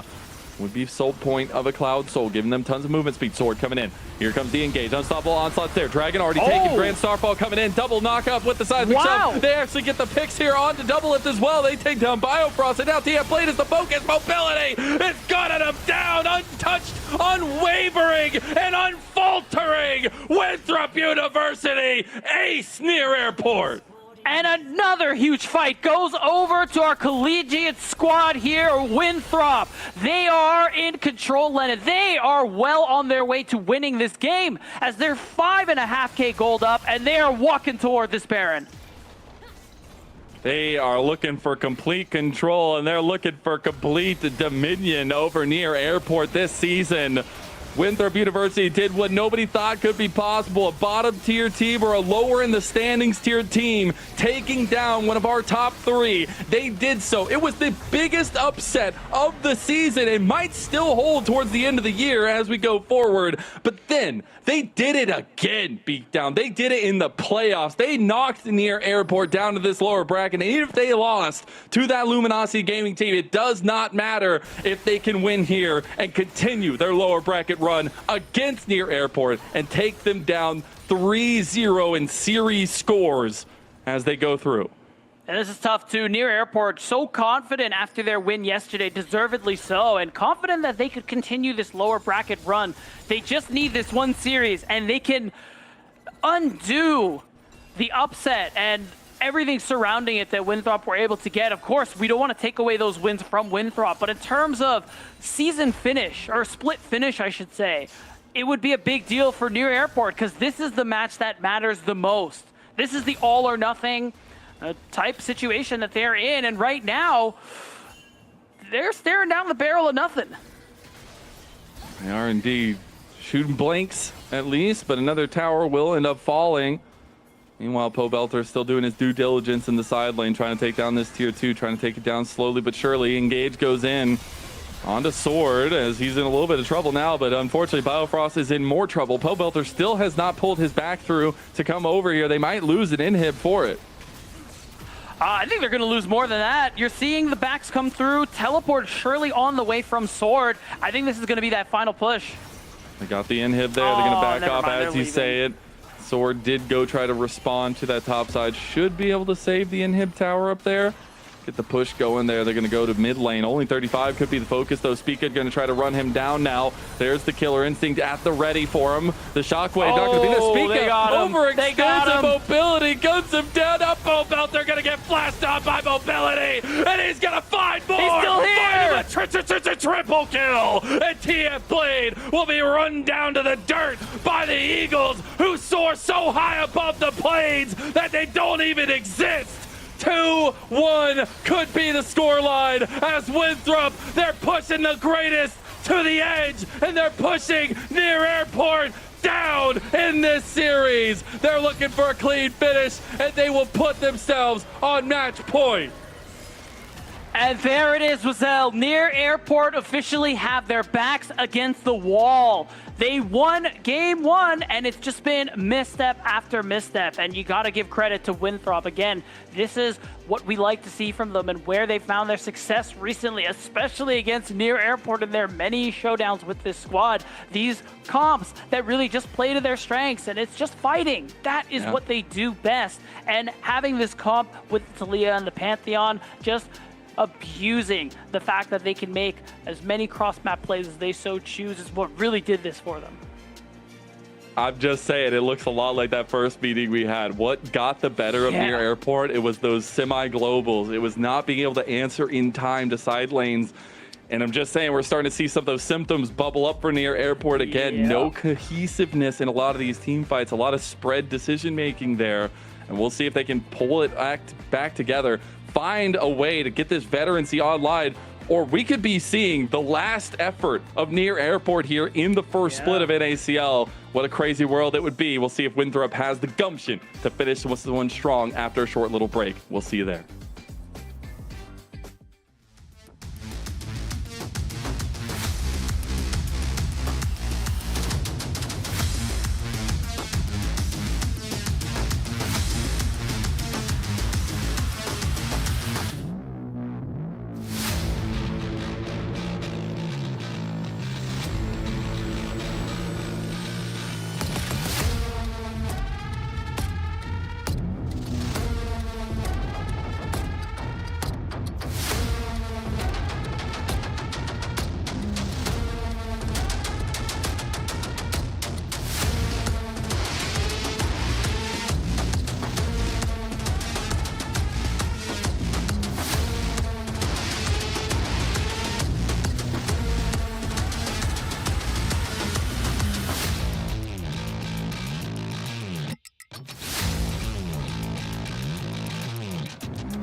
Welcome back, everyone, to NACL Split 1 playoffs, as we are here for this banger lower bracket series between Winthrop University and Near Airport, where Winthrop University take a step towards match point.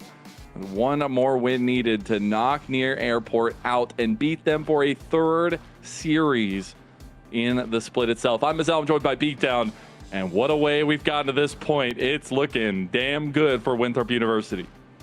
It really is. They've gotten Near Airport to match points, and now they have the chance to take the series in not even a 5-game fashion. To be able to win it out 3-1 would be pretty amazing for them, and of course, I think it would just really put to bed any thoughts of like this is a fluke. No, I mean, Winthrop University, if they secure this one now, it's 3 times in a row they've defeated Near Airport, and that will be the end of Near Airport's run in spring. Which, with all these names, all this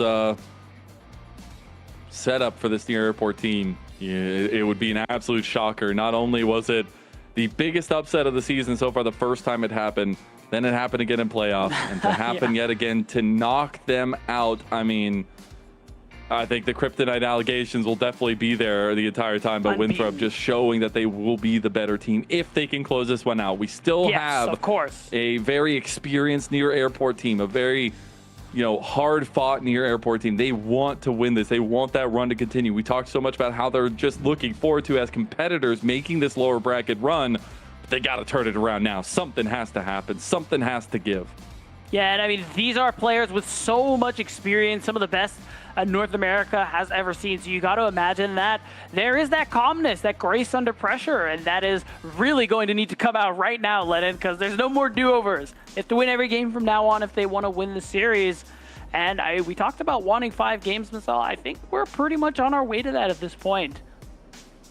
And yeah, I think it just comes from a lot of lackluster decisions in team fights. And I came in the day saying, Biofrost is back in the roster. I loved what Kelpo was able to do, but I'm expecting this kind of level up in the leadership that Biofrost brings. And unfortunately, we did see that in game number 1. We have to remember that, this started off with a very strong performance as well from Near Airport, but trying to figure out how to get these pieces to work together, finding out compositions to really make Pobelter and Double Lift shine, I think will be a key factor for them, unfortunately. And for Spiga, I mean, this is a damning fact.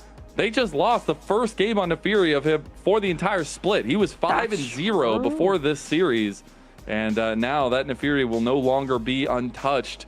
And a really good answer in the draft. I said it from the get-go from Winthrop. They have a lot of good tools into the aggressive stance that Near Airport were taking in that game number 3. Yes, and now I'm really curious too, because a lot of Winthrop's success again has been in terms of just drafting for a really simple front-to-back team fight comps, where, I mean, we're now in Game 4 in Fearless, where a lot of the champions they tend to lean towards are now out of the picture. Yep. So there will be 40 bans total, which is nuts. Yeah, so now we're gonna have to see how deep they're gonna be able to dig. I mean, you look at players on Near Airport, they have extensive experience playing so many different champions. And Winthrop University, they're the ones now who are finding themselves challenged, I think, stretching those champion pools rather thin as we go the distance. Still want to see what can be available to them, though, what they're willing to bring out. There's still some big ticket items. The Nocturne maybe starts getting a ban by Near Airport. You got to start thinking of what comfort can come out. Whatever you've been saving, whatever you've been cooking in the back, whatever's smelling good, go ahead and bring that out and show it to the class, because we need it now more than ever from both sides. From Winthrop's side to finish this one strong and to continue their run going, and for Near Airport to get us to those sweet, sweet silver scrapes. That's right. I mean, we did find out Near Airport has selected blue side for Game 4. I think if you have side selection at this point, it's just fair to assume that they're going to choose blue. So now the question is, now that we're getting lower in priority in terms of high priority picks, I think we're really going to start to see more prio on. Maybe the Nocturne comes out where Winthrop want to put this one to bed. More standard champions. I mean, Rumble. Maybe we can see Ambessa come back, because she's kind of fallen in priority, but now 40 champs out of the picture, it's a bit of a different story. I mean, Near Airport going to absolutely have to keep that Camille band away, locked away from Denethor. Yes. Not feeling that they really have an answer to that in any way, shape, or form. You can see that by the fact that they've prio banned it every single game so far. giving some respect over to Denethor. Been an up-and-coming top laner in the scene, it feels like now. Speaking of, though, up-and-coming, go ahead and get your skills up-and-coming here. If you go over and visit prodiff.gg, you can get leveling up coaching with one-on-one sessions with players that have experience in LTA and in NACL, and professional players across the board, new and old. So it's nice to see prodiff.gg supporting the NACL scene, but also make sure you go get some coaching. Go to that little QR code in the bottom right of your screen. Yeah, remember, all players are either active or recently active NACL or LTA pro players. So you're sure to get the best advice from prodiff.gg. And now we're back to the draft, Lennon. Now we got the good stuff. This is game 4. This is what we're all here to see. And as you said it, Camille's just going to be locked in the vault, I think, for the rest of the series. Jax is there too, so you know, at least true. There's handshake. Both sides. But as you see at the top of your screen, you get some of the bans away from each one of the games previously because of the Fearless system. Again, we said 40 bans total. Going to be there at the end of this pick and ban phase. We can get the Nocturne ban. It does come through. So the respect being paid in the later parts of the series for near airport will still be the Varus and the Misfortune locked away. Yeah, I think they just wouldn't have an answer to it. So I think it's just better that they remove it right now, especially in this scenario where you're facing the barrel of of elimination. So now it's going to be what's TF Blade wanting to play. I guess it's Rumble. Maybe we'll see something fun like the Yorick, but I gotta say, for a guy that had been so high on a lot of our all-pro lists, on a lot of the conversations in the split, TF Blade has had a hell of a quiet series so far. And I don't think if near airport they need to rely obviously on Pobelter, Spica, and Doublelift with all that experience, but TF Blade has been a big factor for them in a lot of their dominance this split and the power he brings to the side lane. Unfortunately, not having that answer against Denethor so far. It will be the Maokai locked in early here for near airport. Still some flexibility in that pick, though, as the Wukong is the answer. Yeah, I think the Maokai was big for Spica yesterday. It was paired with the Silas from Pobelter, so we could see something similar along those routes later on. I think Wukong is honestly just a fine pick in a really strong position right now, and it's just more of what fits Winthrop perfectly. It's all for team fight, all for front to back. The Renekton too, the gauntlet drop from Denethor saying, I know I can have the predatory instincts to take you down. See what that lane matchup is going to look like, but I'm more so looking a little bit worried for some of the backline access that Renekton is going to bring. Do we finally get it? Is this the time that Doublelift says, let's go Super Saiyan, let's bring out the Tristana that has been such a big win potential for this team? And the time is now. Yeah, and it's just going to be that lock-in. It was so huge for near airport. They were the ones who really popularized the pick in NACL because Doublelift and Tactical, to his credit, are filthy on this champion. So this is really just that moment here where, again, you're facing elimination. You got to bring out your best in hopes that you can survive towards a game 5. And I think the Shen kind of complements that one really nicely. Really strong tank and really great team fighting. Yeah, I really like the realization from near airport here. You don't need to spread and cast the net on how many different carries you can bring. You have good carries if you just pick a couple and play around them. TF Blade will no longer have as much presence in the side lane, but he is playing to these team fights. You have a lot of spacing provided and space control provided by the Maokai here, and I really think they're putting a lot of the eggs in the basket of the Doublelift and Pobelter carry duo. Yeah, it's looking like it. And again, that Braum ban is really nice, just to be able to remove some of that anti-engage. I think that near airport would really benefit from. So now it's just about removing some of the best options here from both sides. I like that we're targeting Mobility's pool a little bit more, trying to remove that safety element. I'm trying to think of like what else he could really go for. If they're just spanning purely for the sake of safety, Ezreal I think is up, but I don't know if I really like Ezreal into Shen and Maokai. Yeah, very difficult to even get damage in there as well. Yeah. It is going to be the Silas ban by near airport. So they're going to take that away because of the Stand United, because of the Nature's Grasp, things like that. Very difficult to deal with when it's coming right back at you. So we'll see what the answer is going to be. Again, counter pick still up and available for Winthrop. What they want to save it for is the remaining question here. We'll see if they want to go ahead and lock in their AD matchup into the Tristana. What Mobility is feeling, and it's going to be that Sivir. Wow, all right. So he is going to be playing for more of that scaling element. I will say he'll be strong later on into the game. I think that Ricochet is really good into NA's kind of meatball composition that's already forming here with the 3 picks we see. And also, I think that ult is actually going to be really useful for champs like Wukong, Renekton to try and have an easier time staying on top of carries. Yeah, it's the Tarek locked in, Wow. so they're going to go with even more survivability in these fights. They're going for even more centered focus on double lift and Pobelter, whatever Pobelter's going to get here. But it is all about the team fight pressure by Near Airport now. Yeah, and I think at this point in this scenario, you just want comfort, you want the victor. At the end of the day, this is just good. This is a lot of late game 5v5. Near Airport kind of taking that page out of Winthrop's book, where it's just going to be about them trying to set up the carries of Pobelter and Double Lift, as you highlighted before we went into this draft, Lennon. It's literally all about them, and honestly, if there's a duo in the legacy of North American League of Legends that you'd want to rely on in this facet, in this moment, I'd say those 2 names are probably high on that list, especially with the consistency that Pobelter has had this entire year so far, and Double Lift really wanting to prove himself against Mobility, prove that Mobility doesn't have his day, because right now Mobility has had the difference in every game they've got up against each other so far in the last 3 best ofs we've seen. But this is Near Airport, like you had said at the end of the game, backs against the wall. This is the time to use that experience, use that courageous pressure that you have with all these big names, all this weight on your shoulders. Near Airport as a whole, trying to make this series go the distance against Winthrop University, who has been one of the shining stars, yet a comet through the sky in NACL so far. It's been incredible to watch them work. A team that has played the most games, it feels like, out of all the rest of the teams. They had the LAN going on at the same time that they were playing CLOL as well as NACL, and trying to utilize that to strike when the iron is hot, use that momentum to crest into the playoffs, keep this lower bracket run going even after faltering against Luminosity Gaming. It's game number 4. The time is now. Near Airport need everything they can get to push this to silver scrapes. It's game 4 between Near Airport and Winthrop University. That's right. Will we go to a game 5, or will we say goodbye to Near Airport? One of the teams we dubbed our 3-headed Hydra in the regular split, just separating themselves from the pack alongside Luminosity Gaming and Dark Zero Dragonsteel, really in any of their iterations.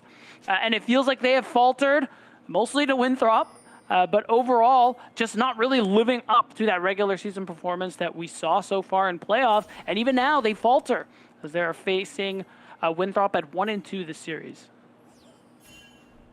It's just so tightly knit between these 2 teams. The story writes itself. On one hand, you take down Near Airport 3 times in a row. A best of 3, into a best of 3, into a best of 5. If that's not the full cinematic experience, I don't think you could find any better.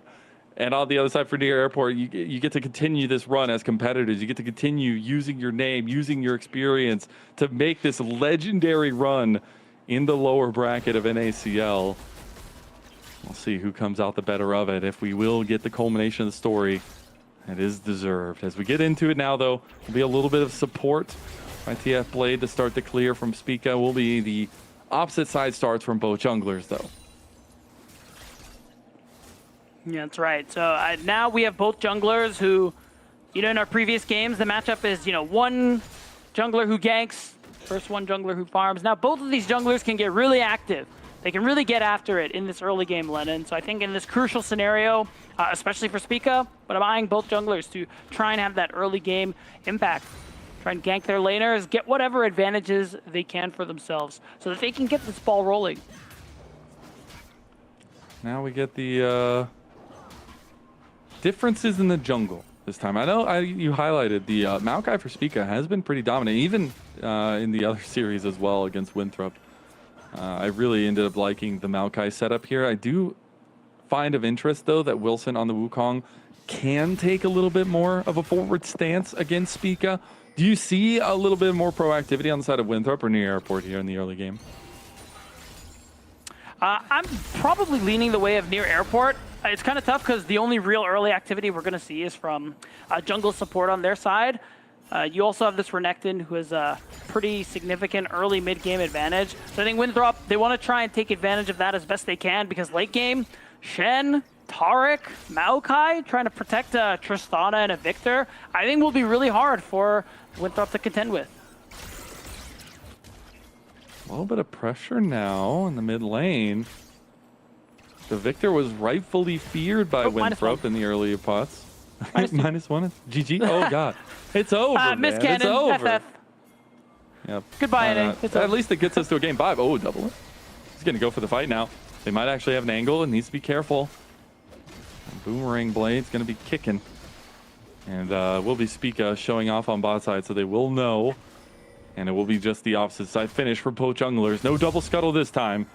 And Wilson will try to go for a little bit more in the top side, get these resets from both junglers and get out back onto the map ahead of the dragon spawning. Yeah, I was gonna say a dive would be crazy. Might just drop a ward at the last second before the recall. Yeah, there it is. And it is going to be that first clear, being relatively quiet, but you got to imagine once the stats roll through, we're going to see something come through, especially in that mid lane. You have 2 low mobility champions with the control mages. I think we'll open up an opportunity for either Wilson or Spica to get a gank in. Now we actually see a little bit of a latent back coming in from Pobelter. Sword should join him just in case with the TP coming right back. But as we get to the second clears for both junglers, I mean, do you feel like with the priority that Double Lift can have down here, even though with the lane state, that's going to be really fluctuating with the clear speed of mobility? Who has the better angle on Dragon? Right now, I'm kind of liking Near Airport's chances, partially because Double Lift and Biofrost have gotten a pretty good bit of push going bot side, but also Spica, you're playing the Maokai. We talked about it a lot here on the show. Like Bramble Smash, really good at securing objectives alongside the Smite. So I think it's something that Near Airport should be able to take advantage of, should they actually choose to. Again, when we talk about scaling, I'm liking Near Airport's chances in that late game. They don't necessarily need this first dragon, but being able to delay Dragon Soul would go a long way towards keeping this game low and slow. Is that how we like our League of Legends? I don't know. Only 35 depends. says no. All right, if you're asking Beatdown and Mazel, absolutely not. They get the reset now. Double Lift will have another rocket jump to go in if he wants to. Just get a huge chunk of mobility and using the range beautifully. Look at him go. He's fired up for this one. He knows game 4. It's on the line. Yeah, that's right. And now, I mean, the chunks there from only 35 mobility are pretty big. So I think this one is going to be a pretty tough fight. Even though only 35 has the ignite, that could be the difference maker. They have Pobelter moving first, though. You do have Sword on the other side of the map here. They are going to recenter around this. A little bit of a 50-50. Who's going to get it early? TP coming in. Teleport. That's going to be the TP coming in. The back is being completed by TF Blade. The Dragon's secured by Near Airport. This is a 4v5 as Denethor has arrived here as well. You get the Sam United now 5v5. And TF Blade is in the thick of things, but he's all by his lonesome. Has to get out of them all. And Double Lift will be forced to flash away from Denethor. After all is said and done, it's a twofer for Winthrop University. Yeah, make it a 3 for baby. Make it a 3 for Feet of Warfare completed 6.5 minutes in. Just like that, Lennon, they're able to secure the feats and a really big win here for Winthrop University. Again, just taking advantage. I love that teleport there from Denethor. Level 6 on the Renekton is just so strong right now. At this point in the game, he was already working with the Phage as well, so it was a pretty big bit of power that they were working with here. And it's tough, too, because you saw a lot of damage as well. The Spiraling Despair got a lot of value because this comp was very clumped up, made it really easy for the Dominants to clean it. Did, and we said it from the draft, like, you got to be a little bit worrisome about the access that Denethor is going to have. He confidently took this pick, right? Like, it was just outright pick Renekton in that first phase. And we're already seeing some of the paying off here for them. That was a very interesting series of events. The Stan United play from TF Blade, they're a little bit faster than Denethor, but Denethor's influence definitely felt a lot strong, at least more strongly. It is going to be now a little bit of the dust settling. About a 1,000 gold lead hovering around that for Winthrop University. They're going to regain pressure on the bot side. Level 6s are going to come online here as well. Does that give a little bit more hope and promise to Near Airport on the map? Maybe. It does give you options with the Nature's Grasp. especially Biofrost with Cosmic Radiance once he gets to level 6 too. But I don't think you want to see that much fighting early on. I think the small grace for near airport is that they were able to secure that dragon, even though they lost a lot of people in the process. So at least they don't have to worry about Dragon Soul for the next little while. They can slowly farm.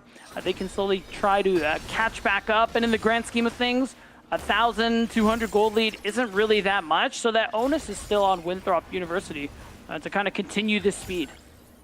Yeah, because from the get-go, we know the game plan from near airport is to play around Pobelter and double lift as item spikes come through. Both these guys extremely versed in the carry potential of their champs, but also just the way that this setup around them works.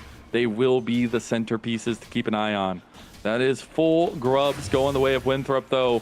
As we have seen a little bit of a lack of prio around some of those objectives. Mobility will have burned the flash in bot side, as it looks like it might have just been a rocket jump play from Double It. Yeah, just taking advantage of the fact that only 35 was away, doing a bit of deep warding and invading into Spica's jungle. But it's not going to turn into anything else. However, it does give Spica a chance. If they do catch Wilson on the other side of the map, they could try and make that dive onto Mobility and just take advantage of the fact that he doesn't have a slash backup. Take a look at this setup now as we get back onto the map here. About 1 minute and 40 seconds for the next dragon. Still a little while to set up for that, but would be a second dragon in a row for near airport. Give them a little bit of stacking on the neutrals going for them. See if they use some of this prio as well. They're going to have a lot of deep vision play. You can immediately tell this is their focus. Yeah, and I think it might end up being that dive coming through here. I think it got a little more dangerous because only 35 is level 6. But it's possible with that Cosmic Radiance, especially with Spica in the area. You could just drop the ulti, but I think they don't want to go for it. Wave is gone. Yeah, I just think you have to be really worrisome about Sivir in those situations, especially when you're clumped up like that. The Boomerang Blade plus the Ricochet. It's very difficult to deal with. Ooh. Oh, Kaola's there. I think if they take that, though, Spica absolutely collapses and plays down towards this bot side. Look at this focus, though. Near airport trying to play around double. If Spell Shield will be popped with the stun. Nothing going to come there. The Spell Shield already getting so much value. Spica will be spotted transitioning up towards his top side now. Yeah, again, the deep wards getting a lot of valuable intel there for the side of Winthrop. With that reset from Wilson, he's got okay, they caught him. Double lift. He gets the barrier. He's healed. Oh my God, wow. It's so close. That is so close. Yeah, but still a big find because it should be really easy for Winthrop to push this wave into the turret. I think Biofrost is going to try and save the wave if he can, but there's the opportunity to deny a good bit of CS from Double Lift. So a nice play from Mobility in only 35 to catch out Double Lift. Even if he doesn't die, he's still going to lose out. Yeah, and he won't hit that first item spike as well. We do have Stand United coming up. Denethor will have TP now as a response to that, but TF Blade and the rest of near airport, they can look a little bit more proactively to a play for themselves. Should be the Dragons started up here. They're going to pull it all the way out as Spica's redeploying this side of the map. They will know that they're starting it up. Could be a little bit of a late of a collapse here, and the Dragon already down to half health. The vision will falter. Pobelter coming over. Maybe he steals it with the laser. Is it going to happen? No, it's the smite secure from Wilson, tying up the Dragon 1-1. Yeah, I think there was just no angle for near airport to really do it. I think Pobelter's he's fishing. He's just having a little fun. Just fishing. Just having a good time. Fishing. But Wilson, on the other hand, wait, he could be looking for a big only 35. Fish. Oh my God. Biofrost a double lift. Why? Well, I can't, but they snuck around the vision. They had no idea they were here. They are going to back off because they realize that Spica is on his way. Don't want to take the 3v3. Don't want to give any pop-up potential to Double Lift. If they continue scaling, Mobility will have ridiculous utility in the late game with the wave clear, with the damage he provides. They just don't want to give any spiking to Double Lift. And I like this pressure on that bot side, just forcing Wilson to walk away. They have the threat of Pobelter, who's also getting a pretty good advantage here in this mid lane. So it's just going to be another wave into the turret. Not a whole lot else on that bot side. Really nice trade from Denethor, just to be able to keep this pressure up here onto the Shen. Yeah, I mean, he's got constant pressure onto TF Blade, and starting to see why he was very confident to pick this one. I think Denethor is one of my favorite stories of the last 2 years, at least now, Getting to see him grow as a player, but also find his confidence this year on Winthrop, finally surrounded by his teammates he's been playing with for 2+ years, right? And it really has been showing. I think this guy has shown out in his own style. Obviously against Near Airport, the Camille was ruthless, but it's a constant ban against him. But he is playing with the meta, and when he needs to lock in, he locks in. Speaking of, this Renekton going to be a hell of a tussle for Near Airport to deal with. Yeah, and I want to give Denethor some credit too, because he was a player who we were watching in qualifiers, thinking he is actually the sole player of Winthrop at the time, where I'm like, yeah, this guy is already like NACL level. He's ready to play in this league, and he'll do pretty good.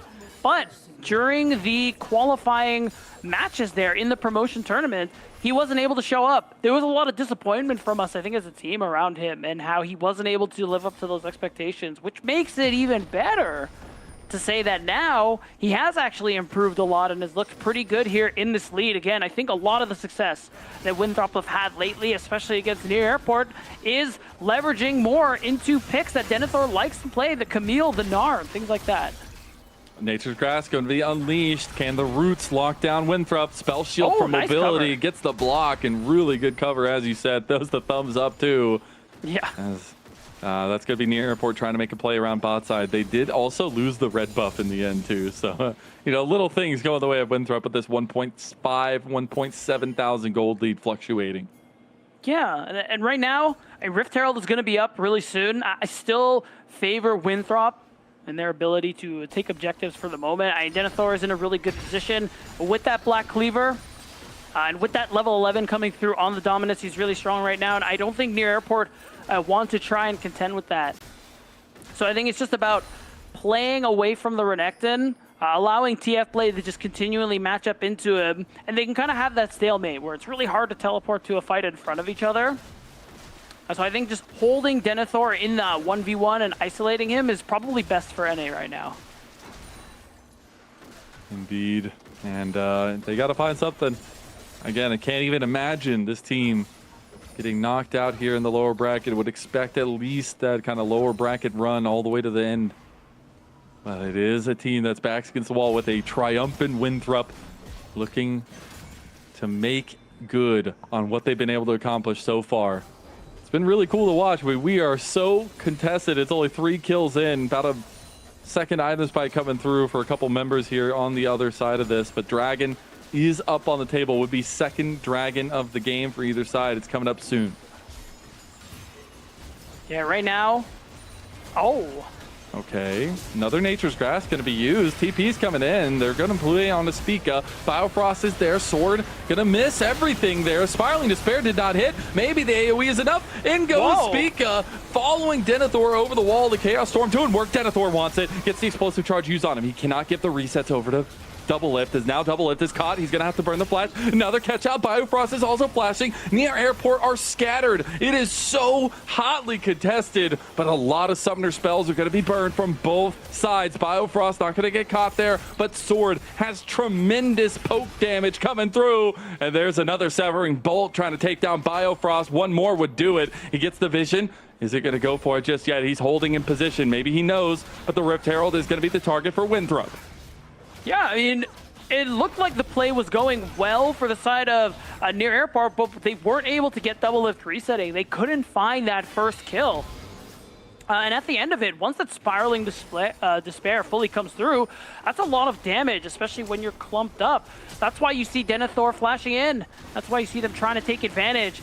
I would have liked overall, though, for Near Airport to just trade Herald for Dragon in the first place. You knew that was Winthrop's priority. But instead, you blow a lot of resources, and you give Winthrop the time to drop this Herald and knock down 2 turrets, ballooning this gold lead. And that balloon is flying very high. It's attached to an eagle, and eagles can soar very high in the sky. Winthrop University Eagles definitely feeling very confident right now with the position they have. A little bit going their way. Now Pobelter overextending in the side lane. He's the only one here. They got He's him. just going to get flashed on. The catastrophe of a side lane pick rocks the nation of Near Airport here. And now Spica trying to run away is going to be ran down. Denethor won't go for the engage in the end. The Near Airport have lost all control of this spot side of the map, and they should lose a turret down here because of it.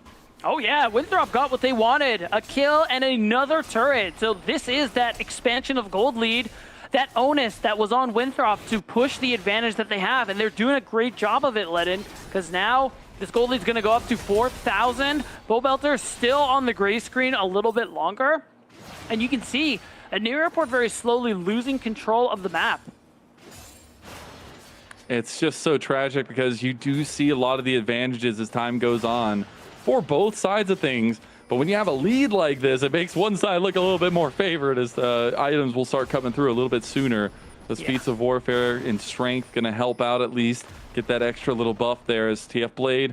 He's going to take a side lane turret for his own, try to scoop up a little bit of this gold, but the lead still will remain steady for Winthrop University. And this story, man, it is one of the greatest, I feel like, that we've had in NACL's history. We always have one just crazy story in the playoffs. There's always something, and this year feels like the year of Winthrop. It really does. And now, with this advantage they have, they need to keep this ball rolling. If they want to end this series at 4 games, they definitely have the chance to. It's just about whether or not they can prevent Near Airport from stabilizing and catching up. Right now, again, Denethor is in a really strong position. And I will say Sword is in a really good position too, because if you look at the other side, it's a little early right now. Nobody has really built any MR. You have plated steel caps for the top side of Near Airport. Obviously, Sork shoes for Pobelter. So it means that a lot of Sword's damage is going to be very, very impactful. And I think that will lessen with time as you're going to see TF Blade and Speak Up build more magic resist. But for the moment, Sword is going to be really impactful. I think that's part of why I want Winthrop to be able to kind of push this advantage further while they still have it. All right, Near Airport going for a play. They realize Wilson is there. They can't do it. It's going to be another play going wide, trying to group, trying to keep together here as this comp. And this Near Airport squad, they've had some trials, they've had some tribulations. Obviously not ideal with the schedule setup they have. But Speaka, he's scheduling an appointment with Winthrop University right now, and it's looking a little bit dire as Denethor, he might just go down, gets the slice and dice out. Nice 5-man Cosmic Radiance, 4-man rather, as that will be burned. On the other side of it though, TF Blade will dash away. Does end up going to safety here. Near Airport tried to pull the trigger, but you can start seeing some of the spacing that Near Airport can utilize in their comp. Yeah, and honestly, it was really huge to dodge out on that Spiraling Despair. It's been a lot of team fight deciders here in this Game 4. But until we see more MR built from the top side of Near Airport, it's still going to be a lot of value. And right now, we have another Dragon coming up sort of soon. The objective to watch out for is the Otacon. But I don't think either team's in a position to actually start it, especially Near Airport, because Double Lift.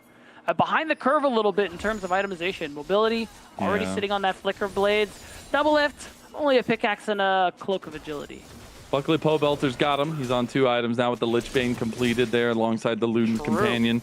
It's going to feel really good for the victor. Again, it's a dual-prong carry situation. Pobelter and Double Lift, they have been propped up on a pedestal, and they are the ones that Near Airport will have to rely on to get this game done and get this series to Game 5. Near Airport going to move in, but Winthrop have already started up the Atacon. TP coming down from TF Blade. They just wanted the tool down. They know that Stand United is also still down. Dragon coming up in very shortly, in about a minute.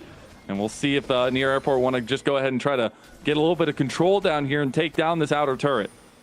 Yeah, it's definitely just going to be trying to take this turret. I don't know if they actually want to fight, but Mobility's mid lane, so maybe they could take the angle. But because unfortunately for them, they weren't able to find what they were looking for, Mobility is going to be able to drop waves to that mid-tier 1 turret, get some damage on it, and force Pobelter to respond. Oh, they're going to take the fight. They're going to take the fight. This is a 4v4. Only 35 going to dash out. Nature's Grass coming through. Spiraling Despair has hit, but they get Denethor down with a hecking knockback there. Denethor getting really low. He's going to pop the shield here as well. TF Blade getting low down. In-game from only 35, and he is down. The Chaos Storm subsides, and Winthrop, they want more. They want more. Oh my God, beatdown. They want to put the screws to Near Airport here. Only 35. Go for the play on a Double Lift. Let's see him go through. He goes on the Pobelter instead. The double CC chain is there. Now Mobility is popping shots, but Double Lift dodging out of the mall is there. Denethor finds the backline, gets the Buster shot, but Pobelter will still fall. Mobility gets his own kill, and they'll turn right back to the Dragon. Yeah, at the end of it, it's a 2-for-1, still favoring Winthrop University, and these fights just keep looking good for our collegiate squad here in the playoffs. And yeah, again, the itemization isn't there from Doublelift. He isn't at the Infinity Edge, so he just isn't strong enough to have that big impact in these team fights. Honestly, I really question some of the fights and angles that Near Airport are trying to go for. I think it has been hurting them, and Sword, I think he's hurt himself. Yeah, Sword's a little bit left out to his lonesome down here. Gets the shutdown kill over to Spica. Maybe he'll get a little bit tankier with that one. TP play coming on the bot side for the Atacon as we go to the replay. We're going to take a look back. Yeah, I guess the play was that they really wanted to burst down this Nautilus, who's not a particularly tanky engaged champion, but we are just not hitting the same targets. I think it's part of the problem too. Some people are trying Wilson, some people are trying Denethor. And at this point, you just want to walk away, but the Hex gates make it so easy to follow, and I think that's the slip up there that's hurt Near Airport. But on the picture-in-picture, I think we should look at what's happening. Oh, yeah, we got a big old fight going down here, as it does end up looking like, I think Sword has fallen. Near Airport got Atacon too. Yeah, so we saw them go towards the Atacon as we went into that replay. They took it as well, and we'll get that permanent buff, so a lot more objective control for them. They'll be on second item completions now too, i.e. Yuntal's there for Doublelift. We had that second item completion already for Pobelter, but now a couple unending despairs also coming through. So a little bit more tankiness for this squad, and still about a 2,000 gold lead for Winthrop. Yeah, well, Near Airport have been able to narrow that one a little bit. I think they're starting to really feel themselves, Lennon. Yeah, they Mobility. are. Wow, that's a really big pull. Oh, Because, the Hex Gate. They're going to use their own power already against them as he's going through. Smiley Despair is going to be popped, but the play from Spica is already there. Bramble Smash back. They don't even get the CC chain, but Pobelter sends a laser through Mobility. They end up finding the pick off the back of Spica, just saying, let's go. And now they know somebody was over here. They're going to try to get the stop. It is enough. They got him. Wilson will be locked out. He's going to be dragged down. Going to flash, though. Try to get out himself. Spica trying to connect. Can't get the Bramble Smash. Gets they the want smite. him. The slowdown. Only 35. Going to block off. Going to try to fight back. Nature's Grass coming back across. It catches on to two members. They do end up getting Spica down, but the damage is done. And now they're under turret here. Chaos Storm going through. Sword steps up and might just go down. Denethor has been in the side lane taking a tier 2 this entire time. Wow, still, honestly, pretty good going 1-for-1 considering Denethor is unanswered there on that bottom side. He's going to get the tier 2, which is some really nice gold into his pocket. But I think Near Airport, they still got what they wanted. They were able to pressure Mobility, get his summoner spells out, and kill him. They've been so good at isolating carries. I think they did a great job of that in yesterday's series against CCG. They made Array's life hell, especially when Spica is playing the Maokai. And now Mobility has to be that much more concerned because his summoner spells are gone. The biggest thing there, though, is there was a monster croc factor that was not part of that fight. I think it's going to be a big factor when these team fights start coming to a head. Denethor will be monstrously strong. He's almost on 3 items now on the Renekton.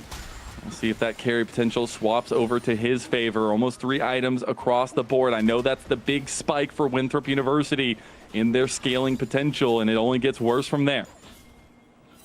Or better, I guess, for them. Depends on the perspective. Yeah, for Near Airport, it's great. Thumbs up. For Winthrop, sad emoji, which is why you're seeing them try and fight and take as much as they can. And now with Baron up, it's the big thing to fight for at the moment. And they are the ones who have control. They have pretty good vision setup as well. Near Airport have to tread very lightly as they try and push this vision line ever so slightly forward. Oh, Biofrost going to get out with his flash.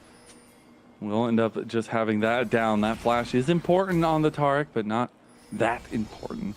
And going to be okay with his life, but maybe he just gives it anyway. Oh, Denethor going to pop the Dominus. Okay, well, maybe they try to 3-man Baron. It feels a little bit bad to burn the Dominus there, but maybe Winthrop just really wanting to play, and now they will just back off, complete these resets, and get ready for the Dragon fight. They won't have Denethor's ult at the ready for them when they go down there, or the on the hunt from Mobility. Yeah, actually 2 pretty useful resources gone. Will give Near Airport a bit of an advantage there, and I think most crucially, Doublelift he's actually passed mobility in terms of itemization. Doublelift now has jumped to that third item. He has the Flicker Blade. He is really strong on this Tristana at the moment. And between that and key resources being down from Winthrop, I really don't think they should be fighting for this dragon. It's not Soul. Let this go. Maybe you can try and force a response, try and threaten taking the Baron. I don't know. Just don't fight for this dragon. Getting a little bit of setup around mid lane. Pobelter going to take chunks from the Ricochet there. We'll just be fine. They're going to try to... Oh, only 35 wanted the hook there. Won't find it. Severing Bolt. Going to be utilized. A little bit of poke back and forth. Nature's Grasp going to go through. Winthrop just want to fight this one, apparently. Only 35. He wants out of this one. But the Chaos Storm going to be taken away. Going to get some nice AoE damage. That's Winthrop going to cede control over the Dragon Pit and give over a third dragon to Near Airport. Yeah, this is what I mean. Like, that dragon was never an option. Imagine if they walked up topside and tried to threaten a Baron, played for a turn. I mean, didn't do any number of things, but at the end of the day, they give up what bit of an advantage they have, and they're gonna, this is risky. The face check. They're going right into it, though. Wilson gonna pop the Cyclone. Here comes that Cosmic Radiance. Is Doublelift feeling enabled? Doublelift feeling the pop-up. Doublelift feeling the moment. Goes for one. He sees more in his eyes. Doublelift has engaged Super Saiyan mode, and he's looking for more. Doublelift putting the team on his back. He's about to get sat down. He goes down. Denethor will end up getting fallen as a double kill goes through for TF Blade. And Near Airport, they hear the sound of those silver scrapes, and they are hungry. And Winthrop falling apart at the seams. Does Near Airport win yet another fight? They're going to jump on this Baron, and they're going to get their first advantage in this game for Mazel. They bided their time, and while it was a little shaky, Near Airport are in control. Absolutely incredible to see Doublelift step it up. He picked this Tristana. They knew that it was Pobelter Doublelift that was going to get them to a fifth game, and they have constantly played around it all game, even in the fluctuations, even in the deficits, and now is the time to pay up. Now is the time to execute, and Doublelift and Pobelter, they're showing up big so far. And while Winthrop have the advantage, Near Airport are not going to make this series easy for them. Now with this Baron buff, for these next couple of minutes, Near Airport have a real opportunity to put this game to bed and take us to Silver Scrapes. Our first Silver Scrapes of the playoffs, Lennon, looking like it is on the horizon. But Near Airport, they still have to close. Still have to blow up that next do. As Wilson. Oh! Get the fancy feet. They got their tapping shoes on. Yes, you know, that's what we were talking dancing. about. Biofrost tip-tapping all over him. Tip-tap-tap-a-roo. As Doublelift's going to look at this bot lane outer turret, going to take it down very handsomely. As it goes very quickly. as we go back to the siege, it is still going to be the focus on mid lane tier 2 as well from Near Airport. Trying to get as much of the standing gold and now reverse that gold lead right back.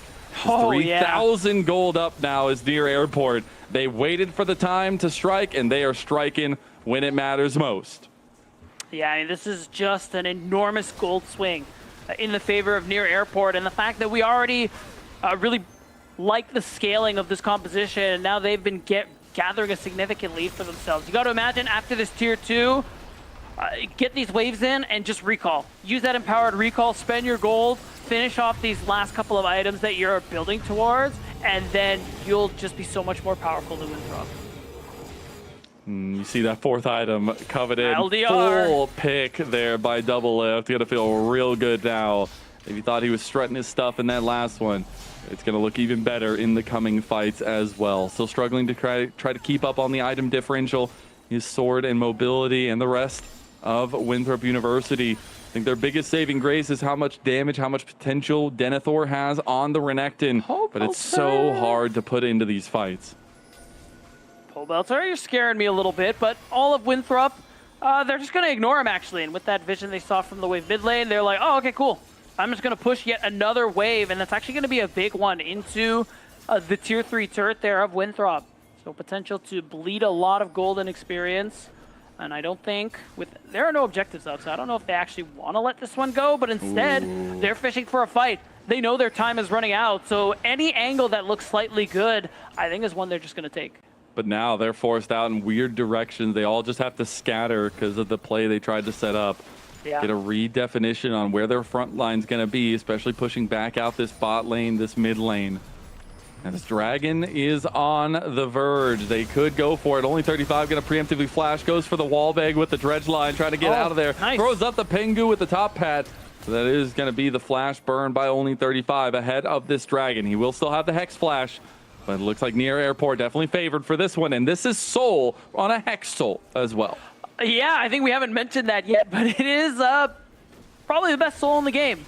The Near Airport are poised to grab for themselves. It's only going to make Double Lift and Pobelter's life that much better. And should be the final thing they need to put this game to bed. Winthrop in a really difficult situation. Not really many chances for them to get involved unless they find an isolated fight with numbers in their favor. I think that's the only way they can really take the advantage back. I feel like Mobility really wishes he had his next item, really wishes he had that IE. Engage. Oh no, only 35. They got him. That minion just baited you so hard. Near Airport, they feel the confidence. They're going to move over to the Dragon. Yeah, there's no angle there. At this point, it's just going to be a steal that Wilson has to go for, guaranteed at the cost of his life. But I don't even think they'll have time for that, Mazel. It's gone. That's gone. That is Hextech Soul secured. A 4,000 gold lead for Near Airport and dominance in game number 4 after having fallen to an almost 4,000 gold deficit against Winthrop. They played to their conditions and now they have a win in their eyes. They do. It is on the horizon. They just need to drive to it. And they have everything they need to. And once Pobelter finishes that Zanya's, like he's here, and no one can deal with him or Double Lift. I think Winthrop, like the only angle is what you saw Wilson trying to set up before, a flank where you can get this focus in hopes that your team can blow up a Double Lift or Pobelter before that Cosmic Radiance actually goes through. You do have a couple seconds to play with. Oh my god. Oh, they actually just only 35. Yeah, he got his ticket and it's to the next game. They just made sure he got it. They made sure he's all good to go, and they'll see him there. All right, they'll see him there. Yeah, you know, it's like a train ticket. They punched it. They're like, hey, you're good to go, buddy. Don't worry. You're good to go. We'll see you on the other side. Don't worry about it. We'll be there. We'll be there. Just wait for us. Just wait. Yeah. We'll be there. Yeah, no worries. No matter what.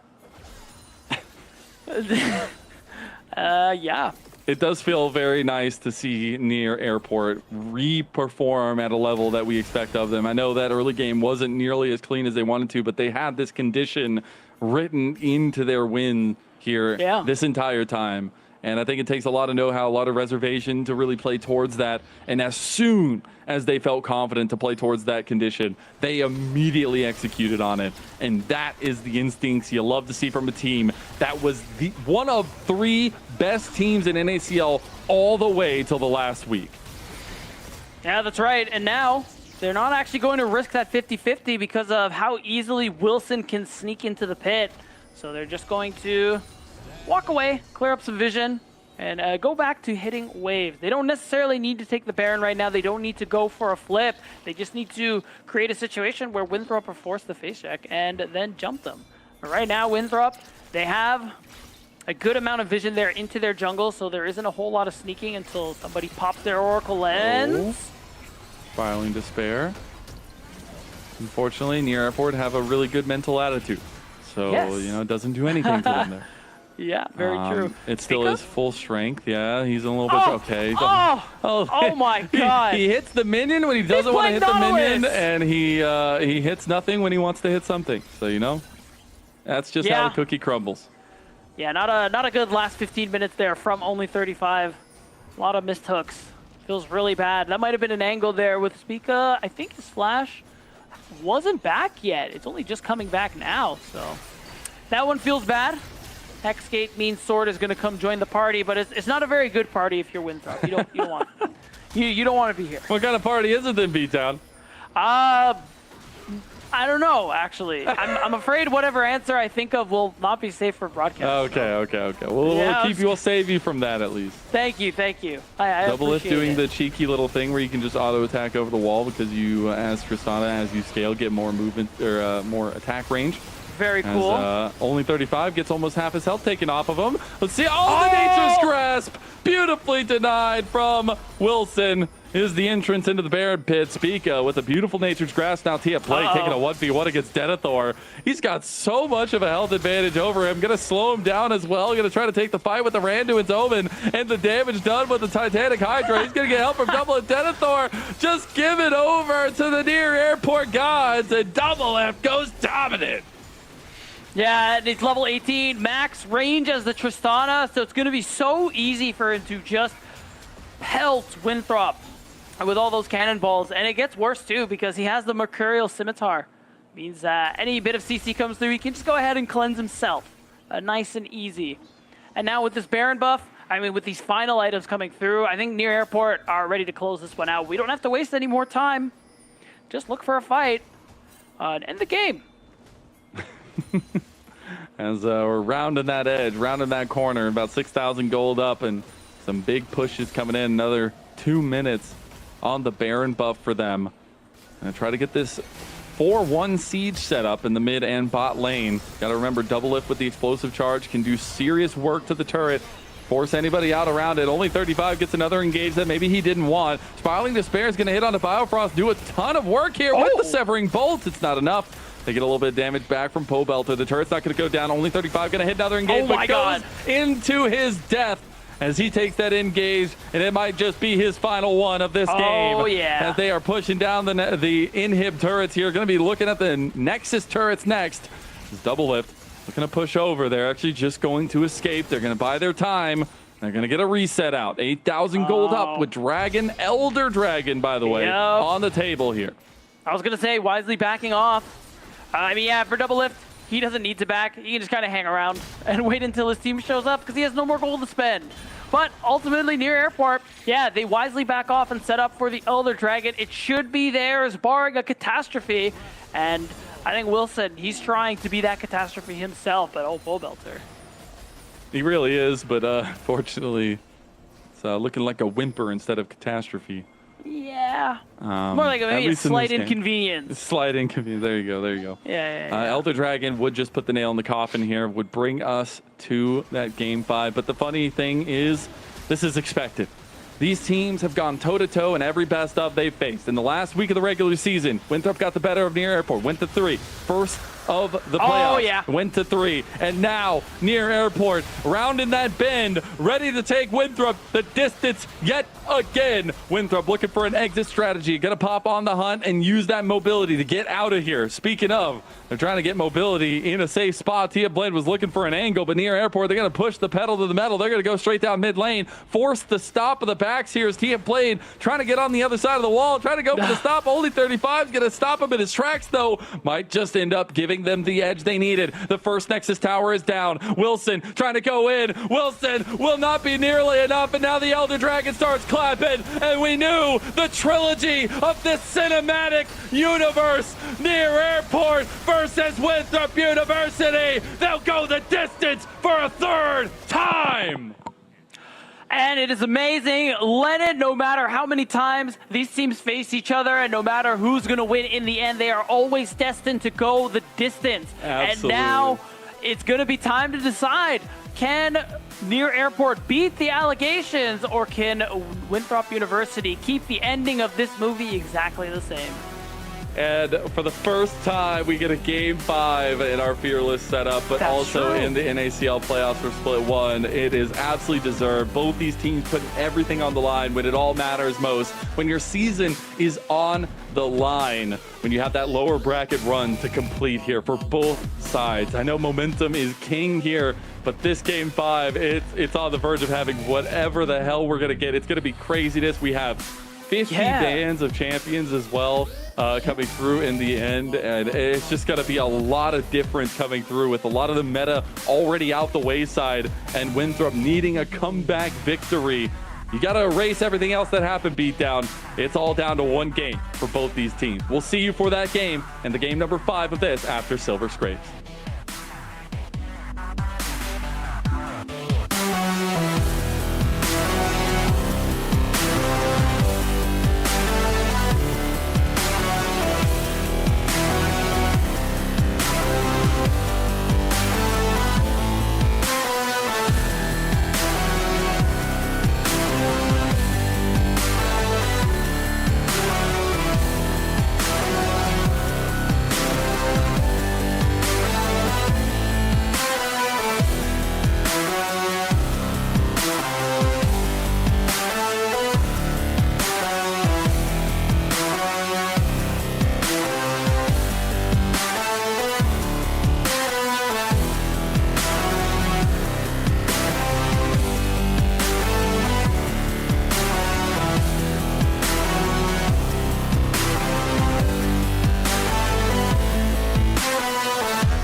Welcome back to NACL Playoffs 2025. We're in split number 1, and we're in the lower bracket now, all on the line between Winthrop University and Near Airport. I'm Mazel. I'm joined by Beatdown Boulevard, and what a game 4 we had. Near Airport, they showed up when they needed to most, and Double Lift, the captain of the team, put it on his back.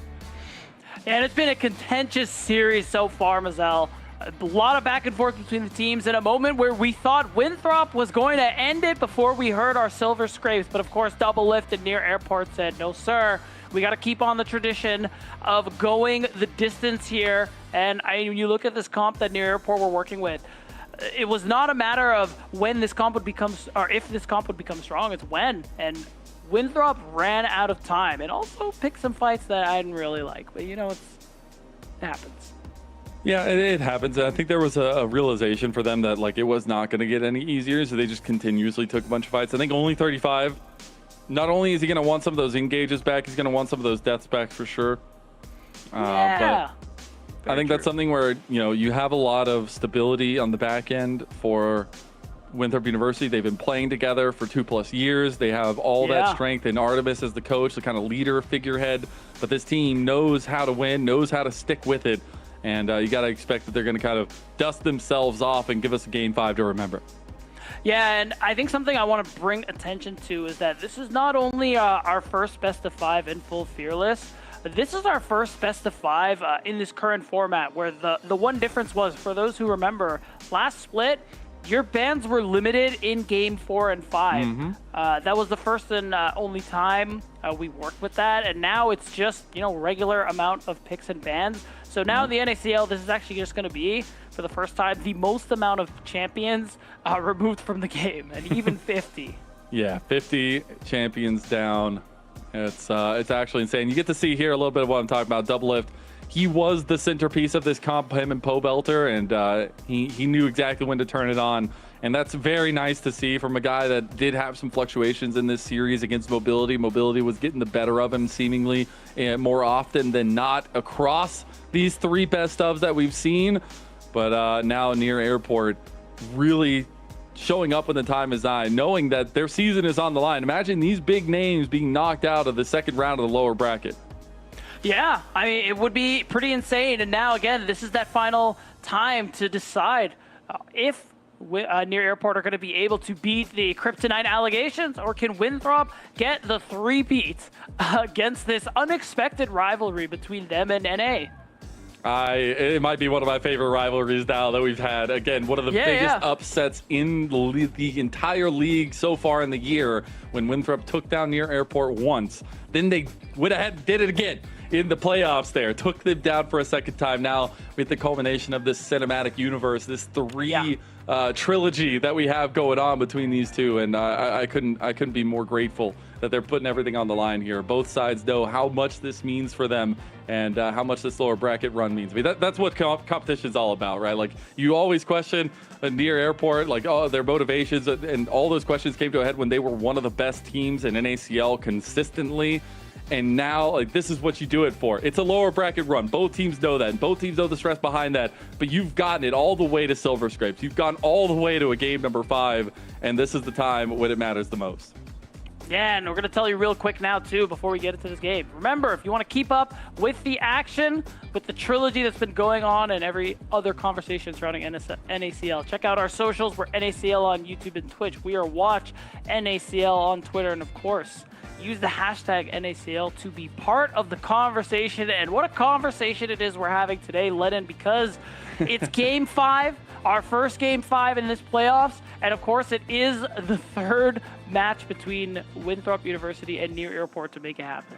Yeah, and you got to think of what picks are going to be coming out, who's going to be on what side, all those questions. But really, the reality of things is you have one more outing on Summoner's Rift to make sure your season gets to continue, with absolute heartbreak on the other side of things, right? Do we feel like these teams got the fair shot they wanted in playoffs if they bow out here? It feels so early in our runs, even though we're already getting down. So see both of these teams bow out, a crazy factor with Winthrop's come up in the latter half of the season, and especially in that last week, claiming that playoff spot and then getting that meetup with Near Airport. But we'll be getting into draft here pretty soon. Any stabilizing picks that we want to see for both of these sides beat down? Anything you really want to highlight? I'm trying to think what's left. Off the top of my head, I mean, again, if we're looking at top lane, Rumble and Bessa, I don't think things like Jax and Camille are going to get through ever. Those are out of the picture. Nico is still up. I think it's a really powerful one. Varus might get through depending on what either one of these teams wants to allow. There's still some pretty good picks up and available. It really is just going to depend on priority for both of these teams, especially considering that we're pretty deep here into this Fearless. So the strategy there is going to get really interesting. Yeah, we got to get all the formalities out of the way. We got to do our sponsorship call out as well. ProDiv.gg. If you haven't checked it out, please do so. It is an awesome resource to get training from LTA players, but as well as NACL players, everybody current or having been recently current. Go check them out. That QR code in the bottom right of your screen give you all the good direction to one-on-one coaching. But now, let's go ahead and set the stage. Let's go ahead and set the moment for Near Airport versus Winthrop University. We've talked so much about the history, the moments that we've seen from both these two teams, but now this draft, this is all that matters. Whatever is in front of you, you've got to cross that line. Near Airport, got to be on the blue side. Winthrop University on that red side. The counter pick has never been more valuable. What will it give today?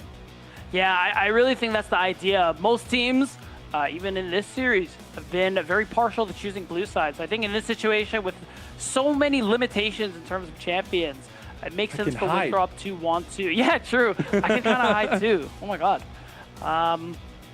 Yeah, it makes a lot of sense for Winthrop to want to get as many counter pick options as they can. I think especially for the solo laners here, Pobelter, TF Blade really stepping it up.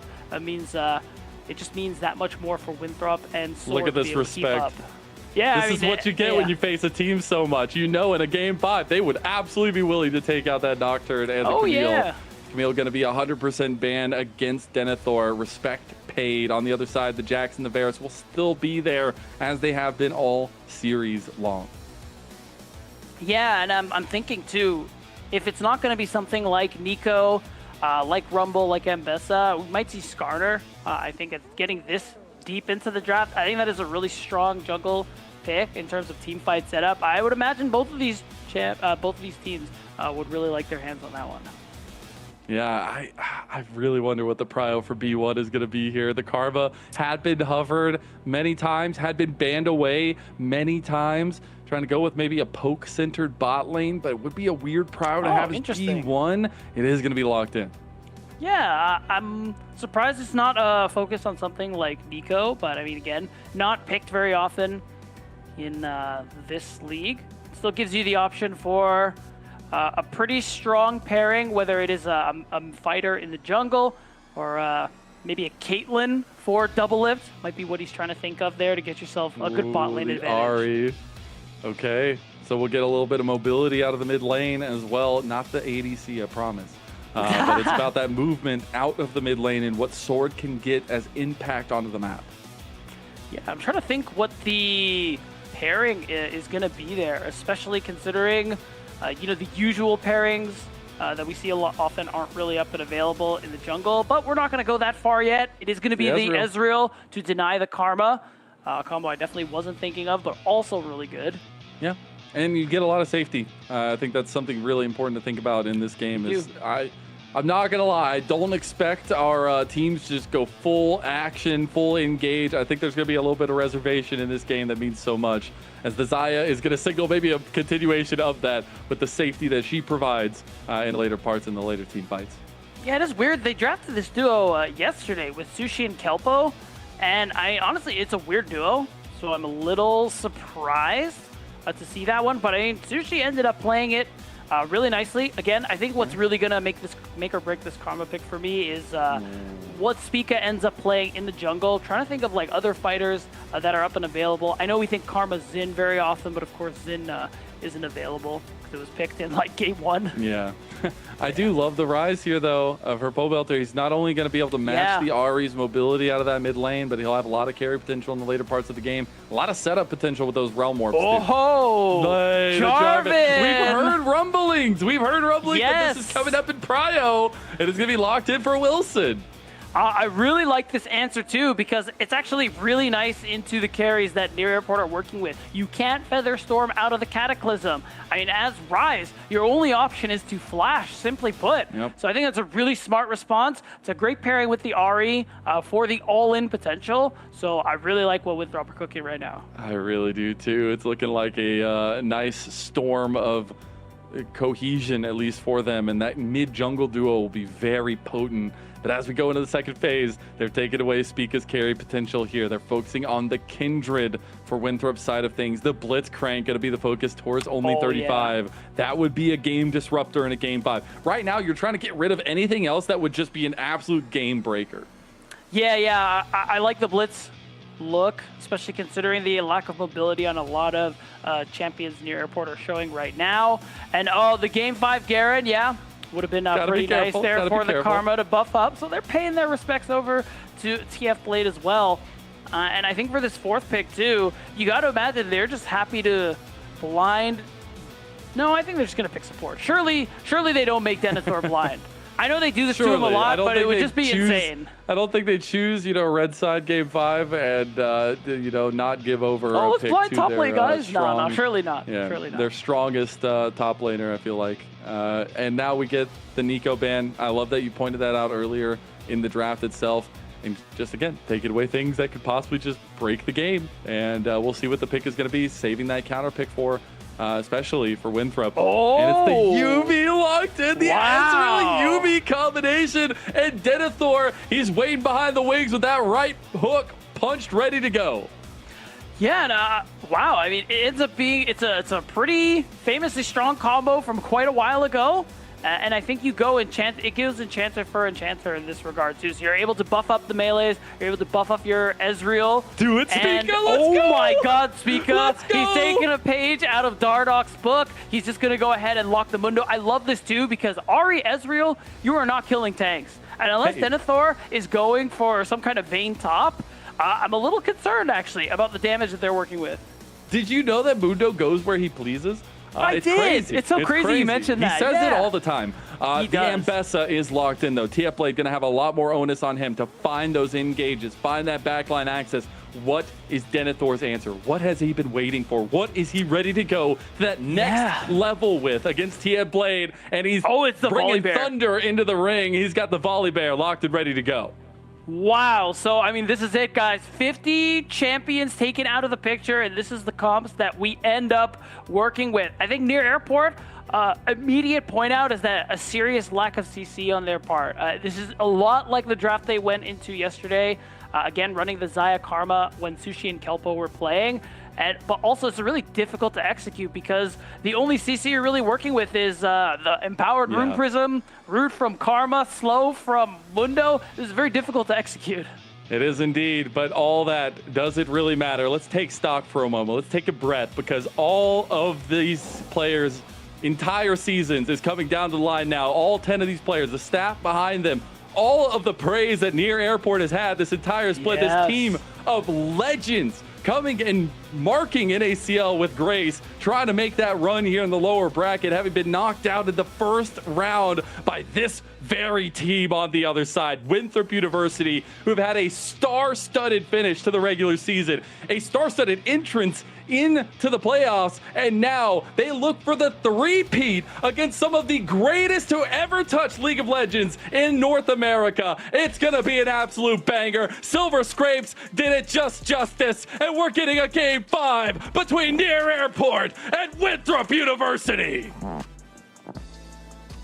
And we're finally going to get that conclusion, Lennon, of this saga of Near Airport versus Winthrop University. It's all going to be decided here.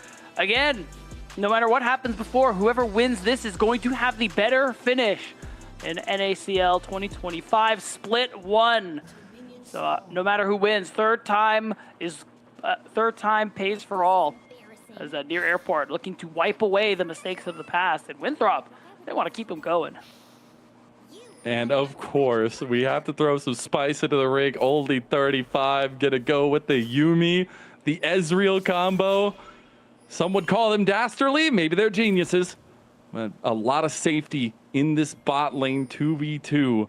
We are definitely looking at the impact that the junglers are gonna have. We're gonna give more of a spotlight to Spica and Wilson in a all that matters match. It is a Mundo versus a Jarvan. Yeah, that's right. And for Winthrop's comp, they definitely have a lot of scaling elements, but I think really the mid game is going to be so important for them. Especially if we're looking at Ari Jarvan at this 1 to 2 item mark, taking advantage of those power spikes to try and get themselves a significant advantage. They have a lot more CC to work with too. They have dive potential. So they have ways to get really fast picks against members of Near Airport. And I think that's really important because Pobelter and Double Lift are the most susceptible to that cataclysm. So I'm expecting Winthrop and Wilson specifically to target them as much as possible. Unfortunately, early on, it's going to be very difficult to manage the spot lane 2v2 for Winthrop as well. So much poke, so much prodding can come through from Biofrost and Double Lift. Expect that to be a main presence here as we take a check-in on all the lanes. Prio is going to be extremely important for both junglers. A lot of aggression can happen early in the paths. We'll see if it does come to a head here, as it will be opposite side paths for both of them yet again. Yeah, and I think this Mundo, especially Spica, really looking to take his time with this game. We've seen this pick a lot from Dardoch, and the benefit is really just how tanky you become. And your ability to soak up a lot of damage with that ultimate, especially once you get over to rank 2, rank 3 in those late games. And he's just going to be a big damage sponge that, again, Winthrop really don't have an answer for. Yeah. I'm always a big fan of, I guess, like, forming to your opponents. I guess it's so cool to see teams learn lessons in back-to-back best ofs, right? And use some of that, right? Because, you know, Dardoch has been the connoisseur, all split log and Spica. Yeah. I mean, obviously CCG out of it now, but gonna lean forward with Dardoch's grace, I guess, on the Mundo. He's gonna try to move in for an aggressive push now, get some vision down potentially and clear some of this, but leaning down towards his bot side. Gonna continue to put pressure down here. Yeah, he's gonna use that extra bit of time just because he clears significantly faster than the J4. So to just add a little bit of pressure there, and I really like that ward behind the turret as well. So I think what we could very well expect to see from Wilson is a recall and run straight to bot. So he's not going to be able to catch Double Lift or Biofrost by surprise. And we're going to get a little bit of calm on the Rift. And I expect this one to not be as rambunctious as maybe some of the other games that we had some slow ones. I'm speaking of, though. Maybe I'm just caster cursing us into more action as Double Lift gets mobility down. Sub 200 health there. Was looking for a big blade collar on the back end of it. Still has some feathers pricked and ready to go. They're going to have a bit of lane advantage here. Wilson coming down. I don't think there's much he can do here with mobility being so low. Yeah, it's just a cover. Again, that ward from Spica paying off big time to be able to allow them to keep this pressure up and really not have to worry about the gank from the Jarvan. So Spica is just going to have an easy time, go about his second clear, and everybody's going to kind of relax. The big threats, again, are the people who are threatened the most by this Jarvan are Pobelter and Double Lift and Biofrost. So that's where you're going to see a lot of that pressure. Oh, Wilson. Oh, he went the long way. He did. Biofrost, he might make it out. He's going to back it. Can he get a Wilson? Looking for the kill. Gets the flash. Yeah, gets the dunk. And there you go. First blood for Wilson. Yeah, nice and easy. They had no idea that was happening, so really nice way to get around all the vision that they had set up. Took a while, but Wilson makes it pay off. Incredible start for Wilson on the Jarvan.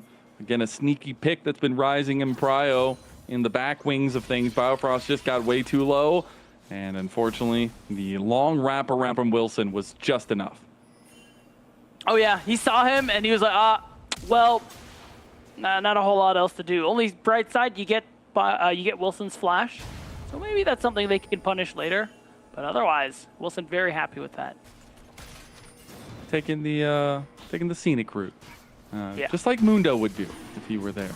Mundo is going to be starting up the Dragon now, though. Spica and Mundo have become one. It is going to be contested. Pobelter can move down, but the Dragon's going to reset now. Near airport, we're not as confident moving forward with that play. I think it's a little risky. While getting that first Drake would be nice to slow the soul stacking, I think they can kind of take their time with this one. There are no camps really for Spica to be playing for. Oh, okay. Nice now Spica is going to be in a lot of trouble here, trying to get over to Biofrost to get some shielding going. The block is there, but Biofrost just sacrificed his life for it, potentially. Sword going to tag along with only 35. Now Wilson overextended, and they're getting lost in the sauce. Sword is down, Wilson's down. Near airport combine, and now they're going to take this Dragon. Yeah, I mean, big props to Pobelter for getting that empowered Rune Prism onto Sword. Really saved his jungler's life and allowed the rest of NA to collapse on this play. Finding an early advantage, an early fight like this is really unusual for Near Airport's comp, just given the early strength Winthrop have. But, I mean, Near Airport played it well. They get a Dragon, they get 2 kills, and that feels great. That feels real good, absolutely. Yeah. And Wilson going to be looking back to wishing he had that flash for sure. Yeah. See if that first kill is going to be worth it there. The Dragon stacking has been started for Near Airport. Their team gets ridiculous as scaling comes online. You think about the Mundo, you think about the Rise. We take a look back at this play. Biofrost kicking it up by blocking a ton of damage from Winthrop. Yeah, and you don't see it there, but of course Pobelter wasting time by wasting Sword's time by getting that empowered Rune Prism actually gave Biofrost the time to eat that charm. So again, really just critical move there from the mid laner of Near Airport, who we've been praising all split long, to be able to contribute big time to a successful play.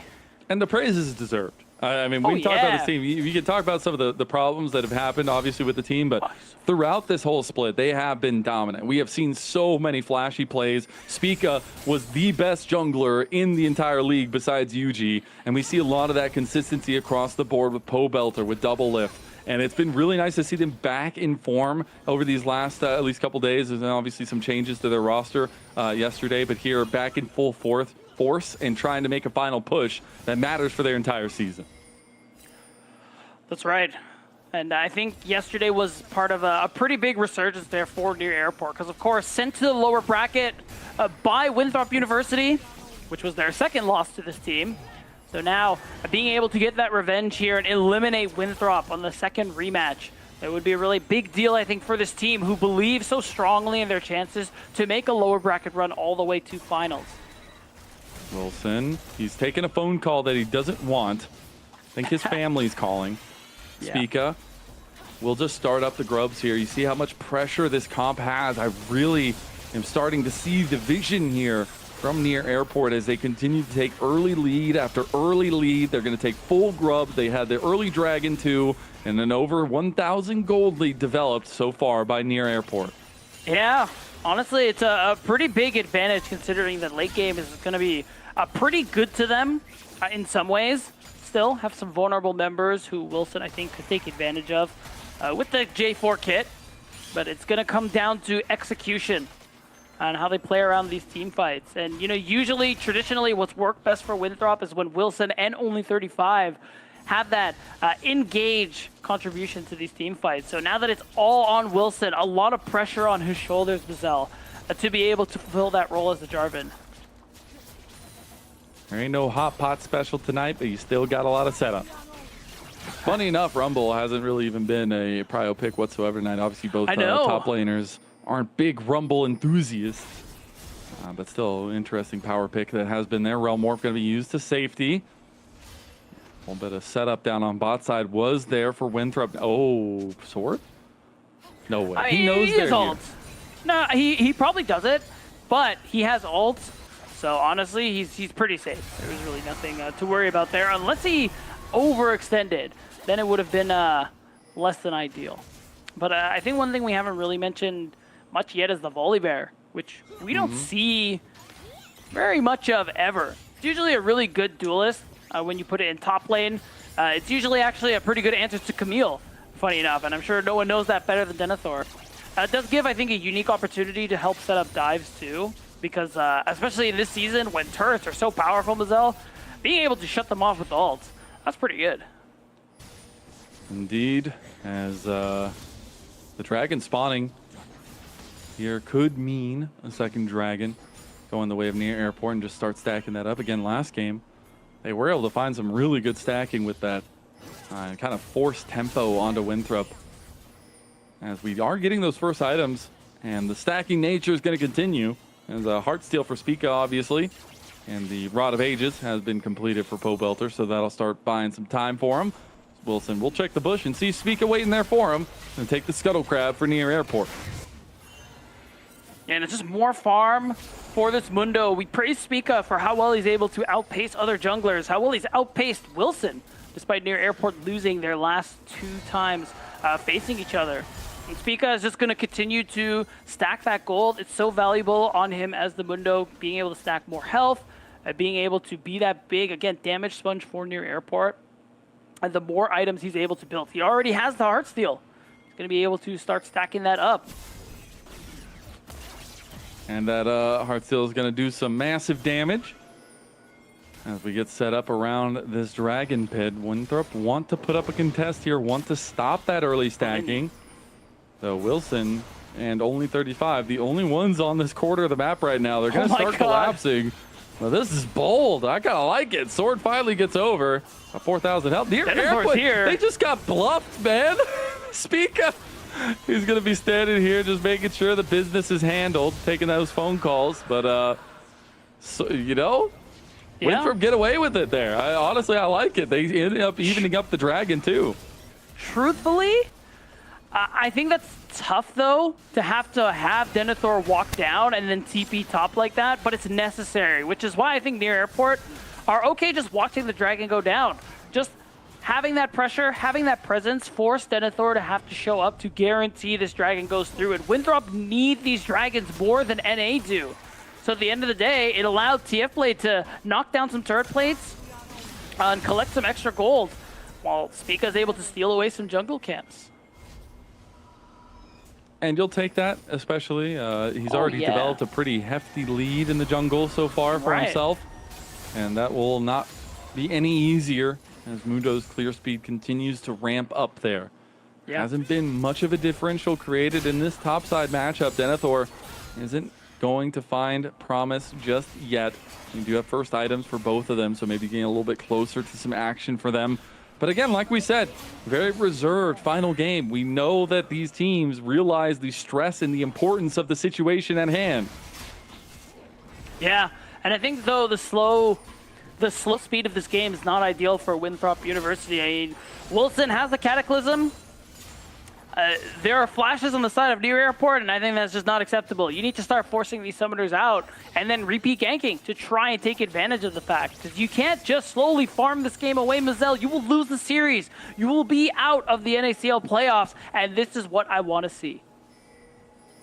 Yes, and imagine gank. it being 3 losses to Winthrop, as Biofrost going to be centered on by 3 strong members of Winthrop. Get that kill. They'll even up 2-2 now, as they will end up giving over a lot of gold to TF Blade in the side lane. Yeah. And first turret should go over to near airport. Still, the grouping. I mean, this is what I want to see. This is what Winthrop do best. And really nice flash charm by Sword to secure that kill there onto Biofrost. Didn't give him a chance to flash, didn't give him a chance to get out of the way. And just more plays like that, Mazel. That's what I need to see. And maybe a little bit more and closer between. A weird amalgamation of that. Oh, Realm Warp going to be used. Pika running down Sword. Oh, we went away from it. What? Okay, Sword's going to die. Shocking. Feats of Warfare is completed by near airport as well, so they'll be able to get that one. And that is Feats of Strength, so they'll have the upgrade. Yeah, and now they have a chance to do Herald. I don't think Winthrop can actually stop them. I mean, Sword's out of the picture. He just died. There's just going to be a wave in mid and seeing if they can make a play elsewhere. But TF Blade, being very respectful, recognizing he's the play right now, is just going to go back into Fog and hang out. he's just hanging in one of the most important series and games of both of these entire organizations and teams. He's a chill guy. He's just a chill guy, man. Yeah, exactly. No stress. No stress. No stress. A little bit of standing gold there available for near airport if they want to try to use a Rift Herald play. Would be nice to try to get it as a distractionary tool around a dragon. About a minute and a half until that sets up, as it will be an Infernal Soul at least with a setup around this very important dragon as it goes on. Yeah, and here you go, Wilson. Doublelift in trouble. He does have flash. Doublelift gonna fight right back. Look at this play. Doublelift feeling himself, and he wants more. Denethor gonna ult as he tries to get away. There's the perfect execution by TF Blade. TF Blade's overextended. Here comes that book, and here comes that damage. The hot pot has been assumed as Winthrop. They've got Sword on the back line. Multiple resets. Winthrop University. They take the team fight against near airport. Spica is gonna try to run his way away, but he's going to be ran down by Denethor at only 35. Going to get a little bit of damage back onto him here, but that should be all she wrote. Dragon is coming up, but near airport, they lose the team fight. What the hell was that? That was literally like the worst decision I think I've ever seen. I have no clue why you try and keep that fight going, but they kept near airport punished big time. And he pops the Rift Herald too? He's just going to go down in the end. Wow. Rift Herald with the sad B on top of it. That might be a Shelly emote, not a Spica emote. And now Pope Belter gonna be moving over with the Rift Herald, try to get this charge in, but Sword still has only 35 at his back. Sword is starting to pop off. And he's got this Ari looking really strong. Oh, Pope Belter. Pope? Oh, I guess this was always the plan. He's running. He's going. Yeah, he's escaping. Can't stop him. Look at him go. He's got the distance. He's got the gumption. And he's going mid lane. Wait, he's kind of the goat. He's kind of the goat. Look at Pope Belter go. The big POB with the big brain play. All right, he's kind of the goat. I respect that. But I still don't respect the fight that they went for. That was pretty disgusting. They paid for it. They lost some of that gold lead. They're still strong enough that they can force Winthrop away from this dragon. They're waiting for Sword, who has TP. He has the Ari ultimate. Here comes the collapse. Multiple pincer maneuver. Winthrop, though, in the pit. They trying to get the 50-50. Doublelift goes into the fight. Wilson needs to get out there. You have the final chapters there. As now that dragon secured by Spica. Public execution goes on the back line. They get the one pick on a Wilson, too. Near airport have turned on the Jets, and they're looking for more. Realm Warp coming in, and now they're trying to find out the mobility. They get the lockdown. The Runic Prison will lock him in place, and Pope Belter goes on a rampage against Winthrop. And near airport, they win yet another fight. Despite the fumble we saw a minute ago, they secure the fight, they secure another dragon, and now they're the ones with the lead when it comes to building the soul. And that gold lead is right back where we saw it before at 4,500 gold. Mazel, final game of the split for one of these two teams, and near airport looking like it's not going to be them. I mean, Pobelter, I gotta say, it's a little tough. He's got 4-0 now on the rise. If there's anybody that's looking like a star right now, it is Pobelter on near airport, but he's got a lot of climbing left to give, a lot of stacking left to go for near airport to really turn online. 4,500 gold up now over Winthrop University. And it's been stunning to watch Pobelter come back and play this damn consistently. It's been a pleasure, honestly, and I love it because he's a major motivating factor in the behind-the-scenes efforts of this team. He's the one that's calling people out to be better players, to be more here in the moment, and to put more effort. And I love to see him picking up the slack in a game number 5. Yeah, you really got to appreciate how seriously he takes every game, how seriously he takes this team and this lead. Or this league, excuse me. I mean, it's not a surprise, really, when you look at his performances since they joined. Here we go. Oh, wow. They're going over the wall and into the turret fight here as Blade Caller on the 3. Gets a big root chain onto them, but they will still just be the 1-for-1. Wilson for double lift. You might take those odds, but Pobelter, he's doing his own work. He's got his homework, and he's answering it good. He doesn't want to go back to school. He wants to handle Winthrop down, and he's going to find that side lane tier 2. Yeah, again, Pobelter, since joining the league in the qualifiers, has just done so well. Has been a shining star on this team of legends in North American League of Legends history. And he's just been looking so good the entire split.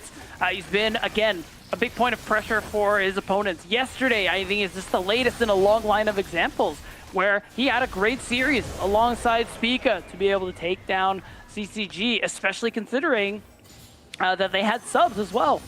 Yeah.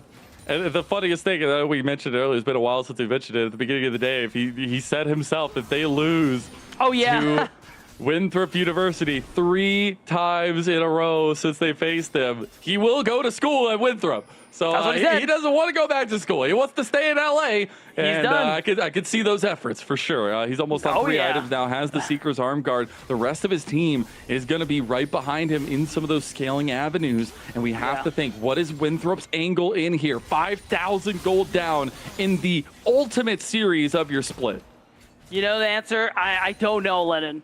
I really don't. This is the comp from near airport that I was expecting to come online a little later. But all this early game success has vastly accelerated them beyond what you would normally expect from a comp like this. You're already seeing 2 items from double lift. 2.5 for Pobelter. They are so strong, and they're only getting stronger. Spica's getting chunked, but so is Wilson. Pobelter doing some work right now as well. This is very contentious for the vision play. There's not even objectives up. We're just fighting. All the stress, all the tension of this series, the back and forth nature here. You have to think it's weighing on the minds of all 10 of these players. It must be, and now that's why you see Wilson. Oh, on the double lift! They just see him. They know he doesn't have flash. They know he has nothing. The Blade Caller, though, it's enough to buy a lot of time. Double lift will finally go down, but look at TF Blade. TF Blade's on the back line, trying to find mobility, trying to find anything he can. He doesn't have the public execution, but he has Spica, and here comes the Realm Warp. It's going to be Pobelter delivering justice onto the Eagles, clipping the wings. No way, no way, no way. University and near airport. They want this trilogy to end in their favor. I mean, look at these spawn timers. They win the series. This has got to be one of the shortest games in the split, Mazel. And Winthrop are gone. The Collegiate Legends, they will not be enough. The might of Pobelter picking up the team by their bootstraps. And near airport story will not end here. The lower bracket run for the Legends of North America. They live on. You gotta be kidding me. Every time these teams meet, it is contentious, Mazel. And how about a Game 5 finish in under 23 minutes? That might actually be the fastest game we have in the split. It's literally absolute cinema. Like, there's nothing else to say. Absolutely incredible. Fastest game of the playoffs, at least. For sure. Absolutely incredible stuff. Big props to Near Airport for pulling it out at the end. I mean, it takes a lot of guts to go the distance. Obviously, they knew what was coming into this one if they lost to Winthrop 3 times in a row, and they handled business. Game 4, it was all about double lift on that Tristana, Tristana. In Game 5, Pobelter's rise puts the nail in the coffin and ends Winthrop's run. Yeah, and you got to feel good as a near airport, despite losing 2 times in a row and coming close in this third and final match. The third time, it pays for all. Now, they're the ones who are going to have the stronger finish. They're the ones who are going to get to continue their lower bracket run, and their next match is going to be up against Conviction, and we unfortunately have to say goodbye to Winthrop. And I got to give massive props to Winthrop. They should absolutely be praised in every sense of that word, because this run they've had, the amount of games this team has played, the togetherness that we finally see on the Rift after playing with each other for the last 2 years, of finally being able to unveil that in the NACL this split. It really has been a story of greatness in the latter half of the regular season, having the biggest upset of the split against Near Airport, then doing it again in the playoffs, and now bringing that team of legends all the way to 5, having looked so dominant throughout a lot of this series. Big props to one of the collegiate representatives here, and incredible stuff to have gone the distance against Near Airport. Yeah, Winthrop, a team definitely to be excited about going into that next split to see how much further they can develop after showing us these new highs that we never expected from these players. And from Near Airport, we're going to keep our eyes on them as they continue to fly their way through the lower bracket. I mean, they get yet another win here. Yeah, they'll be facing off against Conviction next in that next round. But we're going to take a look back to what was this series. A very quick one in the final half of it. Really good decisiveness from Near Airport to know when they could push the advantage. And it was just Winthrop trying their damnedest to put it together one final time. Yeah, and really what this game comes down to is the fact that Winthrop, they needed the ball rolling. This is really more to the roots that we've seen from them in splits past and even the beginning of this split here in early 2025. Just trying to find advantages, turn them into wins, and even though they had a couple plays go their way, some really crucial early game mistakes allowed Near Airport to get a lead that was just untouchable. Absolutely untouchable. I mean, it started off with that triumphant fight and then just led into a lot of chaos. And unfortunately, just not enough damage packed into the package for Winthrop University, yet they were getting there. The fact that Near Airport took so much momentum off of those early fights. I mean, this was the one for Winthrop. You're like, okay, we see what is possible. Yeah. But unfortunately, and then it didn't matter. No. It wasn't enough. We were going to need to see a couple of fights like this if we were actually hoping for a comeback. But I mean, props to Winthrop. They didn't just roll over and die. They were forcing situations. They were trying to make plays. It was just kind of too late from this point on because Pobelter was untouchable. There was no one who could do anything about him. And the Karma Shields actually, I think, came in really clutch for Double Lift, who was under the ire of this Volibear and Jarvan. Yeah, definitely. You could say that again. That was a massive blade collar there as well, coming on the back end of it. But it's just so crazy how it all wanes out. I think Near Airport have learned a lot from the opponents they've faced. I think they've learned a lot about themselves from Winthrop's hand alone. And I think this is getting to be a scarier and scarier team. A team of absolute goats that are feeling this energized and feeling like this run can be possible. And you go to their streams, they know that they can pull this off. And after they get these wins, every single time it starts becoming more and more of a reality. Yeah, that's right. And it will be exciting to see how far they can go. But I mean, yeah, the shortest package of highlights I think we've had this split is about to end, Lennon. Because again, Near Airport, they close out Game 5 in a very swift yet exciting fashion. And they're going to be the ones to move forward. They are indeed. Bowing down is Winthrop. They are bowing out of the tournament itself. Really big props to them, and we will see them back in summer. So I'm very excited to see what they can build off of with that. Again, a team that had played so many games back to back to back, and being able to give it one last hurrah there. Big shout outs to them, but Near Airport deserve all the praise in the world after clinching out that series. Game 5s are never easy, but you love to lean on the experience that this team has. So really, really good cleanliness there in the end. Really clean game number 5. And again, like you said, like a 23-minute win in the end, which is just absolutely insane. Yeah, it is. And it's really clutch. We're going to talk to a member of the winning team near airport very, very soon.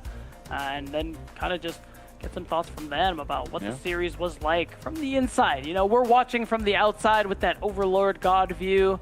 And, you know, we don't have all the answers. Yeah. We are going to have an answer here, though. We have our MVP. I believe ready to go, so we'll go in just a little bit. But we'll see who ends up getting it. You lied to us, Lennon. Okay. You know, sometimes it's hard to hear production. Sometimes. I get baited in my ear. It is all about though trying to figure out who had that standout performance. I think it has to be a lot centered on kind of the duo carries of Pobelter and Double Lift. I think Spica still had a very serviceable series as well, fluctuating in between. Yeah. I definitely got to say that Biofrost's influence definitely was felt in this series, and it's good to have him back. Yeah, it's great to see Near Airport kind of bounce back as well, both in this series and overall. Pobelter, he doesn't have to enroll into Winthrop University anymore, which is probably great for him. If we get to talk to him, I'm gonna have to ask him if he had the application fee ready to go. Like that's gonna be a real question. Surely we're just memeing. Like there's no way that was a real thing. But at the end of it, it is nice to see Near Airport. Yeah, what if? It is nice to see that they're able to bounce back and kind of, again, re-cement their status as that third-headed Hydra, maybe showing us they still have that potential to face up against Dark Zero, Dragonsteel, Luminosity Gaming, our winners final, by the way. Yeah. Because those two are looking like the teams to beat. It's just crazy. Like, we were memeing about the cinematic nature of it. You always have a trilogy, whatever. But, like, imagine the way that this pans out. They lose to Winthrop in the last part of the regular season. That'd be crazy. Then you instantly have that rematch. You lose to Winthrop again. You get knocked in the lower bracket. Then you have to make a run through CCG, through Winthrop again, through Conviction, and then whoever loses between LG and Dark Zero Dragonsteel. I mean, you're literally making the run of the entire opponent structure of this this tournament. It'd be a lot of fun to watch. We'll see if it actually comes to a head here as we look at our MVP now and see who on Near Airport did claim that title for this series. It was an absolute banger, and it was Double Lift that ends up securing it. We obviously base it off KDA, so he definitely came out the better of it. Yes. So, I mean, props to Double Lift.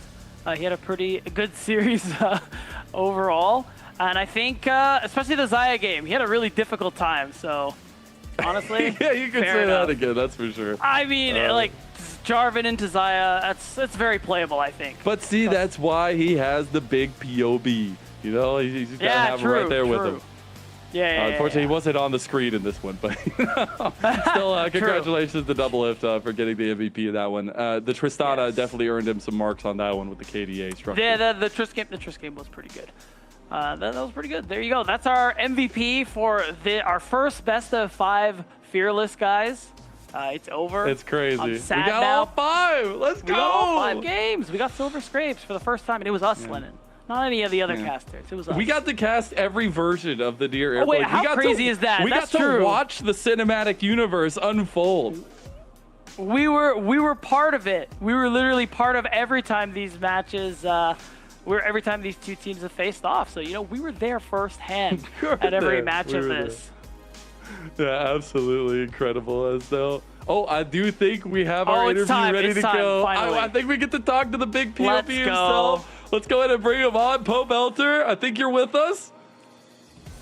All right, Pobelter. Okay. I heard you before we got in. I know you called yourself. We heard you. You wanted MVP, but man, you keep the lower bracket dream alive. Your own hand. That rise was decimating Winthrop University. Talk to me about the thought process going into game number 5. How did you guys keep in lock and make sure that you handled that 5-game series? Dude, that's what I was saying. I was fucking crazy, right? Did you see my Herald play? Sorry, I'll try not to swear. It was wild. It was wild. You saw the Herald play, right? I thought that was we were like, you're doomed. I thought that was a slam dunk. Yeah. That was pretty good. We were talking about it. It's fine. How were we feeling heading into game 5? You know, we were a little nervous. You know, we really didn't want to lose to Winthrop 3 times in a row. And I especially really didn't want to lose, especially because that game, I locked in a Nivea, like, my mouse kind of bugged out. And then, but, like, honestly, it was kind of our fault because we're locking in champs with, like, 1 second left. So, you know, no shade to anyone from Winthrop. No shade to the ref for making that decision. I think they made the right call. I looked back and, you know, I just, like, was trying to lock something in at 1 second left. So, you know, that was a huge error. And if we lost the series and it was because that one game that happened, I would have been pretty upset. Yes, I was ready to join Winthrop University or apply, if they would have me. I was ready, man. I've got my essays ready. I got my what else do you need? You need like the letter of recommendation. We need the I was pulling out my SAT scores from the fucking 90s. Yeah, I was ready. Damn. Wait, how old are you? 28. Oh, okay. Oh. Wait, what year do you take SATs? That doesn't sound right. It's like 2014. There's more pertinent me, I was questions gonna here, say, me Pizza. when I lied, bro. I don't know, something wasn't adding up, so I just had to find out. I thought he was gonna say like he's 40, and I was like, what? All right, well, let's talk about the series at hand a little bit. As Pobelter, I think you've had one of the most consistent mid lane performances. I think you and Spyrax were absolutely heads and above everyone else in the league. And I just got to ask you, what was your mindset coming into the year? Obviously, you still have a long run to go in the lower bracket itself, but it just feels like you had a level of consistency that we were lacking from a lot of other mid laners. Did you have anything that you were really trying to focus on coming into the year that's paid off for you? Honestly, not really. I show up, I play the games, I put my heart and soul into every game of scrims we play and the solo queue that I play, and I think it reflects in the performance that I'm able to deliver on the stage. So I like it. And I just want to also shout out my sponsors, OPGG and Alienware. Back to you, though. Hey, respect, get your bag, King. I mean, next question for me is that you guys had a pretty tough series. It was a pretty difficult trilogy, I think, between Winthrop University. So I really got to ask, like, how does it feel to just put it to bed and officially like have that better finish? Because now no matter what happens, like you finish better than Winthrop. You don't have to face them again. Yeah, they're gone. You're free from Denethor's Gnar. I mean, it's done. Something about this team was just so hard for us to play. Maybe it was a style thing, but like honestly, I thought they played great. Like, they always punished us. They always had like good decisive plans on how to engage on us, and we were really on the verge of losing the series today. So I'm really happy and proud that we were able to bring it back. I like it. I have one final question for you, and it's got to deal with the next matchup. You're going through the ringer of all the big opponents, obviously, in the lower bracket now. You're going to be facing off against Conviction. Do you feel like the momentum is at your back? Do you feel like things are going well? Do you feel like this lower bracket run is a thing of inevitability for you guys? It's good, man. I've never lost a lower bracket run in my life before. Yeah. Oh, damn. Yeah, I've never lost a game 5 in my life before either. Actually, I don't know if any of that's true, but I feel really good now that we've played all these games together. It's actually a big deal that we get to play these games together on stage because we scrim so little that every game on stage actually counts and helps us improve as a team. We end up in situations that we can kind of reflect on and do differently the next time. Yeah, I wanted to ask, I mean, obviously your run through NACL, the split is not over yet. You still have more of the lower bracket run to finish up. So my question for you is kind of what's the experience been like for you? I mean, it's clear in your gameplay. It's clear when you talk about it now, how you put your everything into competition. And what's the experience been like for you in the NACL now that we're getting towards the end of split 1? It's just fun to play like games where there's a little more on the line, I think, and in a more coordinated environment with the team where you have the same teammates like that. I think that is like a fun feeling that will never go away. It's like a really different experience than just playing solo queue. And yeah, as a player that's played this game for so long, it's just something I really love to do. I love to hear that, man. It's an honor to get to watch you do your thing, man. It's absolutely incredible. Let's give you a little chance to give some shout outs. Give you anybody you want to talk about before we get going. Anything you want to say to Conviction, who you'll be facing up next? Good luck and have fun. Let's play some good, clean League of Legends. That's all I have to say to my opponents coming up. Shout out to my team. Shout out to Near Airport. Shout out to TF Blade today. Shout out to Spica. Shout out to me. Shout out to Doublelift. Shout out to Biofrost. Shout out to our coach, Croissant, who's been legitimately running draft scenarios overnight, like 24/7, dissecting the drafts from LPL, LCK, even like the minor leagues. He's in Turkish league. He's dissecting the drafts. He's saying, hey, so-and-so played this in second-tier Latin American league. That's our coach, Croissant. I like it. Shout out to our coach, Tonington, or not our coach, our manager, Tonington, James. He's always putting together the schedule. Shout out to you guys for doing the interview. Shout out to you, Bo Belter. Thank you so much. We're going to go ahead and let you go. Thank you, and we'll see you in that continuation of the lower bracket run. Okay, bye. Alrighty, we're going to take it back from him. And what a day it was. We had our first full 5-game bangerino. And it's Near Airport who continue the run after they take down Winthrop University in the end of the trilogy of NACL Split 1. Yeah, and again, it couldn't have ended, I think, in a more exciting fashion. Again, for the last time, absolute cinema. And it was fun that we got to cast every moment of that saga. It was really funny. I didn't notice my popcorn, you know? until I think they were like running through the clips early on. Oh no, it was the teaser at the top of the show. Like, wait a second, that's us. That's us. Yeah. It was incredible stuff. Again, it's so crazy that it delivers on every cinematic value you'd want, right? It's movie 1, things are going bad. Movie 2, at least if you're a Near Airport fan, you know, things are going bad. Yeah. The game 3, at least series 3, movie 3, you have this triumphant comeback and you get the victory. But in the end, I still got to give massive props to Winthrop University. Again, just like Poe Belter said, you know, punishing them in places maybe they didn't expect and really giving some props to a team that deserves it. Yeah, it was really nice of him to give that shout out and just clearly recognize that even though we meme about Kryptonite, I think recognizing that, there's some stylistic difference. The fact is that they just played better than them in those previous series where they lost. I think is, very respectable, very sportsmanlike, because it's true. And those 2 series were really good from Winthrop. Even this one, there's some really good games out of Winthrop University, and there's a lot to be proud of. Yeah, actually, it's been really cool to see kind of the growth of both teams, but now that continuation here, and especially seeing Near Airport make that run, it's going to be really fun to watch, especially with how motivated they are. Again, you hear that energy behind them whenever they talk about it, and especially Poe Belter there. He was absolutely energized. But we see the next matches locked up, ready to go. On the 29th, we'll be seeing who is going to be the first finals ticket holder between Dark Zero Dragonsteel and Luminosity Gaming. And on the 30th, we'll have the continuation of the lower bracket saga, Near Airport versus Conviction.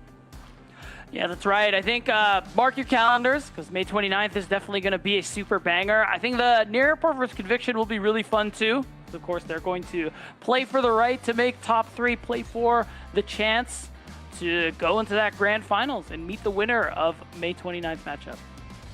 It's going to be a lot of fun. We're starting to see the 3-headed Hydra really tear apart the playoff bracket across the board. Yeah, true. And, we'll see who ends up being the final head, I guess, on that one. I don't know how that works in the end. I don't know either. Again, do they eat each other? I guess, maybe. But then another head grows. We'll get to the complications later. And Dark Zero Dragonsteel versus Luminosity Gaming. A matchup that was written in the stars, it feels like at the beginning of the split in the regular season, especially. And a matchup that means a lot for both, trying to make that finals push. Yeah, that's right. It's going to be, again, really exciting, because I think right now, despite Near Airport successes, I'm even though we're looking towards them kind of becoming that third Hydra head again, I really just feel like LG and Dark Zero Dragonsteel have really pulled away a little bit and kind of become the teams to beat in their own right. So some more scaling, I think, needs to get done for Near Airport, especially considering today's series, and they're on their way up. They are indeed. One last shout out to ProDiff.gg, where you can get all your one-on-one coaching needs to level up your League of Legends game. Again, it is all former pros or recent pros or even active in LTA and across NACL as well. So make sure you go to that QR code there in the bottom right of your screen and go visit ProDiff.gg. That's right. Of course, again, only active or recently active NACL are LTA North pros, so of course you're guaranteed to get some improvements in your solo queue gameplay. We saw a lot of great games today, a lot of great gameplay, so if you want to play like them, learn from them. And if you did miss any of that action, make sure you go check out the socials, top left of your screen as well. Go check out any of the clips that you missed of an absolute Game 5 banger. The Game 5 maybe not delivering as much as the rest of them, but the rest of the series was absolutely fun. Yeah, it was. I mean, you're going to see lots of clips on our socials. You're going to see lots of, reminiscing on how great of a series we had today. And you're going to get all the news you need about everything NACL going forward. I don't know about you, but I'm tapped out, man. I'm feeling that too. Hey, 5 games, a long way there, the way that we got it. They did deliver us a quick victory in the end for Near Airport, but Near Airport does triumph over their rivals in Winthrop University here. One of my favorite rivalries now of NACL, which we will probably get to see again next split. Should be a lot of fun to kind of keep track of how that goes. But the trilogy ends in Near Airport taking the victory. A 3-2 as they come off the back of some big wins. Again, game 4 really on the back of double lift on that Tristana, looking damn good. And then you saw there, Pobelter voting for himself for really MVP funny. for game number 5. Absolutely deserved it on the rise, and some big deliveries from some of the big names on Near Airport. Yeah, it was a really great look from him. I think, again, we've been saying great look from him all split long. So it's good to see him continuing that, even if he didn't win MVP. And at the end of it, you know, after a little bit of outrage, he's like, congrats, double lift. Okay. Yeah, you know, hey.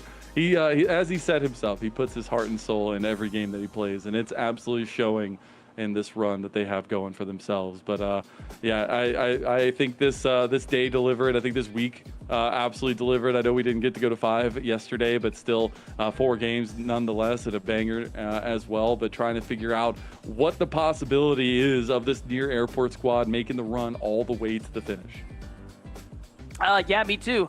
It's going to be really exciting to see how much further they can take this one. Obviously, Conviction, who I think continue to scale, will be a really fun matchup for Near Airport. It's definitely not going to be an easy one, so really excited to see how that one's going to shape up. I think next time, I think I'm on that series as well.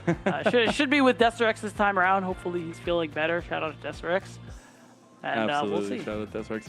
Now, I haven't gotten word that we're ready to go, but there's nothing I think we're left ready to go. give, I so think we're ready to go. Let's just go. I'm going to go ahead and call it a day, call it a week. NACL will be coming back next week as well, and we'll see you there. We'll see you on Summoners Rift. Really shows how badly they need his damage. Here comes the hot fresh chicken. Gwenethor, you want some? Well, take some. As Pika goes on a rampage Near Airport, they're looking to deliver it now. A double knock-in as Sword immediately dies because of it. Wilson gonna flash out, but the flash comes way too late. All 5 members strong for this way. And on those third items for a couple members, Swirl Seed connects there. I don't think he wants to pull the trigger on the Lilting Lullaby just yet. The ice wall's buying tons of time, and there goes the egg. Is it gonna go splat, or are we gonna have some scrambled eggs today? As Face Sealed comes through, Double It finally gets into the fight, but it's way too little, way too late as Wilson. He waited until just now to sing the sweet nothings of the movement speed. Sword coming in.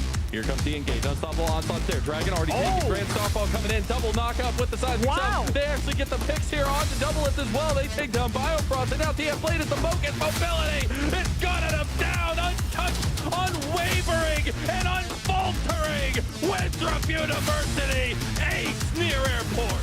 Oh, they're going to take the fight. They're going to take the fight. This is a 4v4. Only 35 going to dash out. Nature's Grasp coming through. Smiling Despair has hit, but they get Denethor down with a hacking knockback there. Denethor getting really low. He's going to pop the shield here as well. TF Blade getting low down. In-game only 35, and he is down. The Chaos Storm subsides, and Winthrop, they want more. They want more. Oh my God, beatdown. They want to put the screws to Near Airport here. Only 35. Going for the play on a double lift. Let's see him go through. He goes on the pole belter instead. The double CC chain is there. Now mobility is popping shots for double lift. Dodging out of the mall is there. Denethor finds the backline, gets the play. It must be, and now that's why you see Wilson. Oh, on the double lift! They just see him. They know he doesn't have flash. They know he has nothing. The Blade Caller, though, it's enough to buy a lot of time. Double lift will finally go down, but look at TF Blade. TF Blade's on the backline, trying to find mobility, trying to find anything he can. He doesn't have the public execution, but he has Pika. And here comes the Realm Warp. It's going to be Pobelter delivering justice onto the Eagles, clipping the wings. No way, no way, no way. And Near Airport, they want this trilogy to end in their favor. I mean, look at these spot timers. They win the series. This has got to be one of the shortest games in the split, Mazel. And Winthrop are gone. The Collegiate Legends, they will not be enough. The might of Pobelter picking up the team by their bootstraps. And Near Airport story will not end here. The lower bracket run for the Legends of North America. They live on. You gotta be...